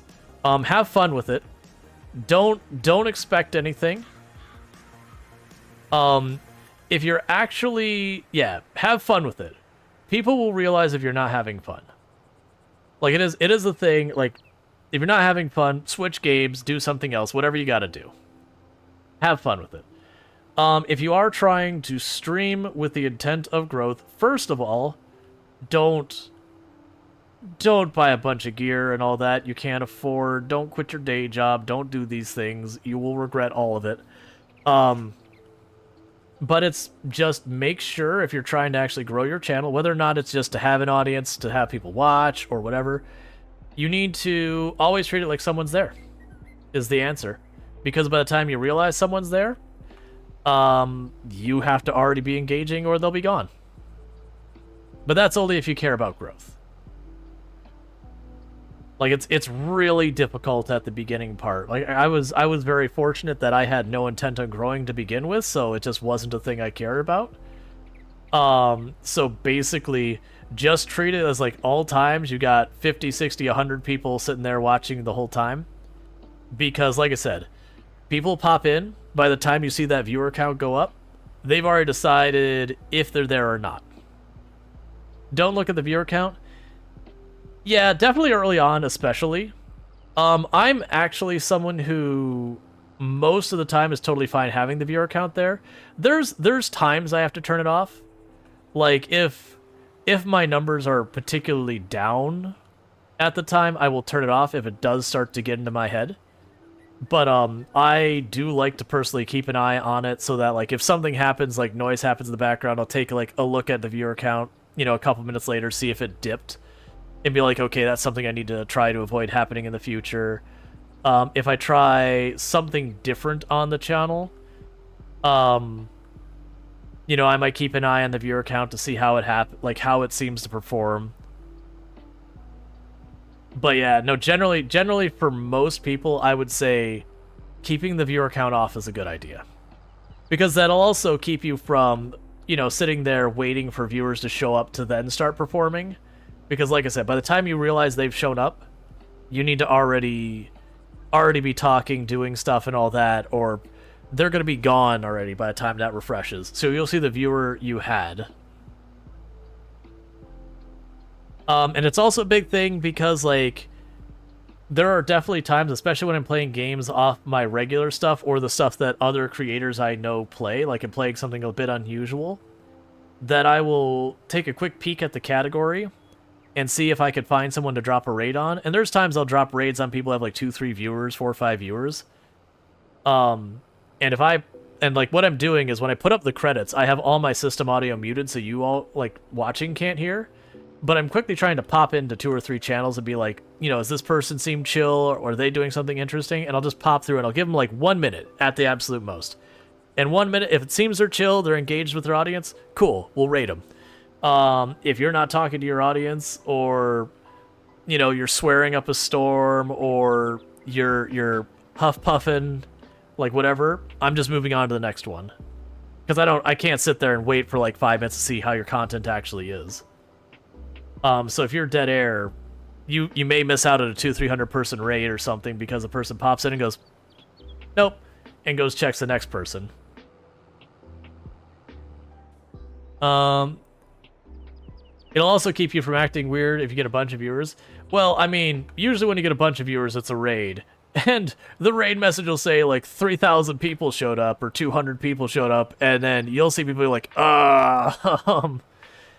most of the time when people pop in and they're dropping that big of a raid on a small streamer, they'll usually hang around and try and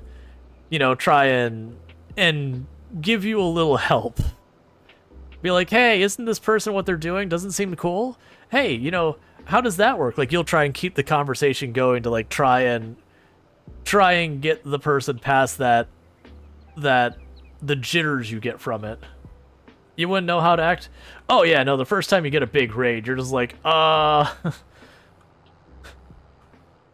You know, you try, like, I want to say I did well with it, because I have a background in public speaking at conferences, so I am used to speaking in front of large audiences. It's still weird and wild and an adjustment. Like having... Well, and I've even spoken on camera where I know on the other side of the screen that there's thousands of people in past jobs, even though you can't see them or respond to them. I've done, like, webinars that had hundreds and hundreds of people and all that there, that, you know, I was the presenter and everything. Your first time Green Carnage came into your channel, you about died? Oh, I am so bad about knowing names outside of, like, the circles I ride in. So there's definitely been times I've been playing a game and I've just been chill having conversations like, oh, hey, we got another partner. Like, you know, I won't sit there and call him. I was like, hey, it's another partner person. But it's like, oh, hey, you know, this person, that's cool. And so it's like, you know that's the person who basically owns this category, right?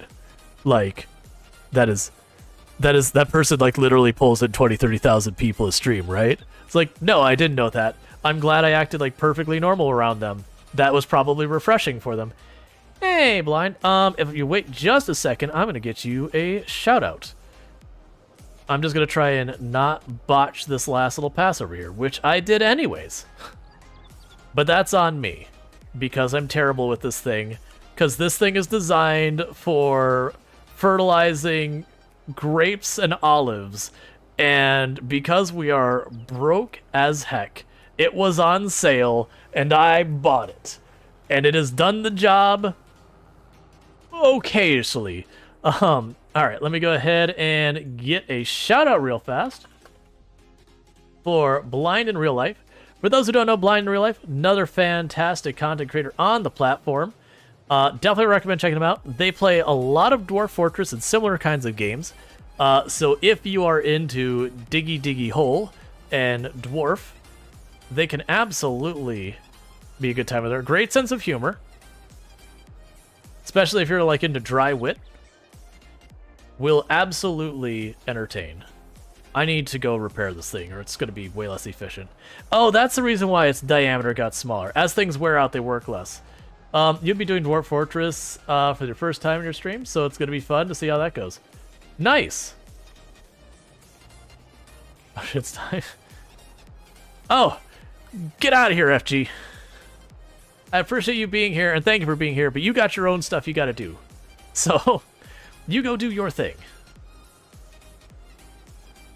It's not gonna be... Oh, I did that yesterday. You get out of there, I can tell you the story later.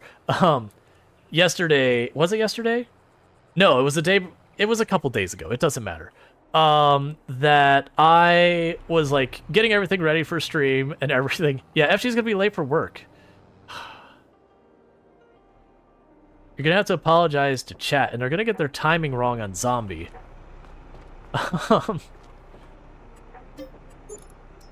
But, I was getting ready for stream, like it was like an hour beforehand. So like I wasn't in that final prep before stream. But it's like, you're getting things figured. It's like, okay, this is the game I'm playing today. Let me go ahead and get my stuff set up, and I'm usually not an hour beforehand. So I was like actually doing really well, being well ahead of time for that one. And I was like, cool. All right, so we're all ready. I need to gas up the tractor while we're up here so I don't forget. But I was doing all that, and I am in a couple Discords with a couple different creators, like for different circles and all that. And the particular one I'm in was with Undead Bear and a bunch of us who played Project Zomboid. And what ended up happening was they shared a video, and it was about this creator who used to be very successful, pulling in hundreds of thousands of dollars a year, that kind of stuff, and just absolutely torpedoed themselves financially because it was kind of the same problem as when you have, someone who comes from humble means becomes like this wildly successful athlete and has no idea how to manage money. And it was this very fascinating thing because it was like this financial audit being like with this person, like they were there doing this financial audit entirely for people to consume and all that. And it was really interesting, like hearing all of that kind of stuff. And it was like this hour-and-a-half long video. And I didn't look at how long the video was. And it's why I ended up being like 7 or so minutes late, because I got in this video, I looked down and I was like, oh crap, like I was supposed to start like 2 minutes ago. Hang on. Like, where did all my time go? I had all these things I was going to get done before stream that now aren't getting done. It was a very, very interesting video. Because normally you hear the story about how, like, various famous people who become wealthy and then they mismanage their finances and things go badly. Like, that happens. And it's just that particular one, there was a financial audit, which you never get. Like, usually it's someone else talking about what they did and didn't do, not the other person sitting there and, like, doing the audit there live in front of you, where he's like, okay, like, what accounts do you have money in? Okay, let's go look at this. Okay, so you've got this much. I see this. Okay, we see you have this loan over here. What was that loan? Oh, it was for a dog. He's like, yeah, it's a stupid dog. He's like, it's actually an okay dog, but it wasn't worth it. But it was just money mismanagement. But it was interesting seeing how we justify things with ourselves, and we think things not as bad, and then we actually look at the numbers and go, oh, actually, that's way worse. And hey, a Night Dweller, how's it going? But it was just interesting, and it wasn't me like just taking joy in someone else's pain or whatever. It is one of those things that you'll sit there and goes, oh, I probably spend a couple $100 on that a year. That's not a big deal. And then you do the numbers like, oh, like $3,000. I am off by magnitudes. And it was also the timing worked out because I had just done my own budget, like updated to like where my income's at and all that kind of stuff. Went through stuff I'd been spending money on and going, okay, this is something that's going to go away. I don't use it enough. Okay, I don't need that anymore. All right, this is a place I should probably cut back in my budget, make a little bit more. Here's a place I could spend money that'd benefit me. Those are some pretty canola fields, if you're asking me. I don't think you're asking me, but if you were asking me, those are some pretty canola fields. And this is our wonderful, wonderful sleeping arrangement with our nice wood stove grill, or not grill, wood stove oven, wood fire stove. My goodness, can you tell that my brain is getting into sleepy mode? We've got our wonderful, definitely safe to sleep on mattress. You're definitely not getting bug bites and God knows what else out of that. Our MREs, a workbench, because you need one, and a second box of MREs. We're doing pretty good over here with our two fantastic greenhouses. Are those some good-looking canola fields? Those are some good-looking canola fields. We got our two wonderful greenhouses that are making us tomatoes, lettuce, and strawberries. Our little itty bitty tractor there with its water tank, or how it's spelled. Yeah, no, you spelled right. What's with these sim games and the gnarly looking beds? Well, that's normally this actually has pretty nice beds if you actually go in the real houses, the ones you can go in, which there's not many. But yeah, no, the whole idea behind this is that it's a burnt out bus we're sleeping in. But yeah, no, I agree, especially like the low budget sim games, like, the art, like the retro arcade simulator. Not wait, you remove the wheels? Well, I didn't, but they're definitely gone. Yeah, no, they it's all like, what is with this bed? Why does the couch look like someone just straight up just dunked the thing in water and then just let it rot? Or like gas station simulator be another one of those ones. You probably look at the beds and go, ooh. But yeah, no, if you actually get the farmhouses, they look pretty nice. Why a mattress made of vomit? I know, it's like, no, I will sleep on the springs. The joke we had earlier is that I'm just sleeping on the floor next to it. But yeah, no, when a mattress is that bad, you're not doing yourself any favors. Alright, so that'll need another round of fertilize. No, this one... Oh, it doesn't need another round of fertilizer. I just did a really terrible job. I understand. I'll sleep outside in the field, thanks. I know, right? Is it snowing outside? No, then I'm outside.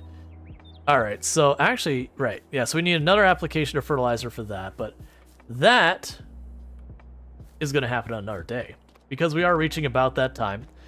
But yeah, for those who haven't caught up with what this challenge is, we started with a chainsaw, this burnt-out bus, that truck, and a dream. And since then, we have built ourselves, I think we're up to, well, it was 6 fields, but I combined 2 of them. So we have 5 fields, 3 of which have canola down. I think that one's wheat, and that one's soybeans.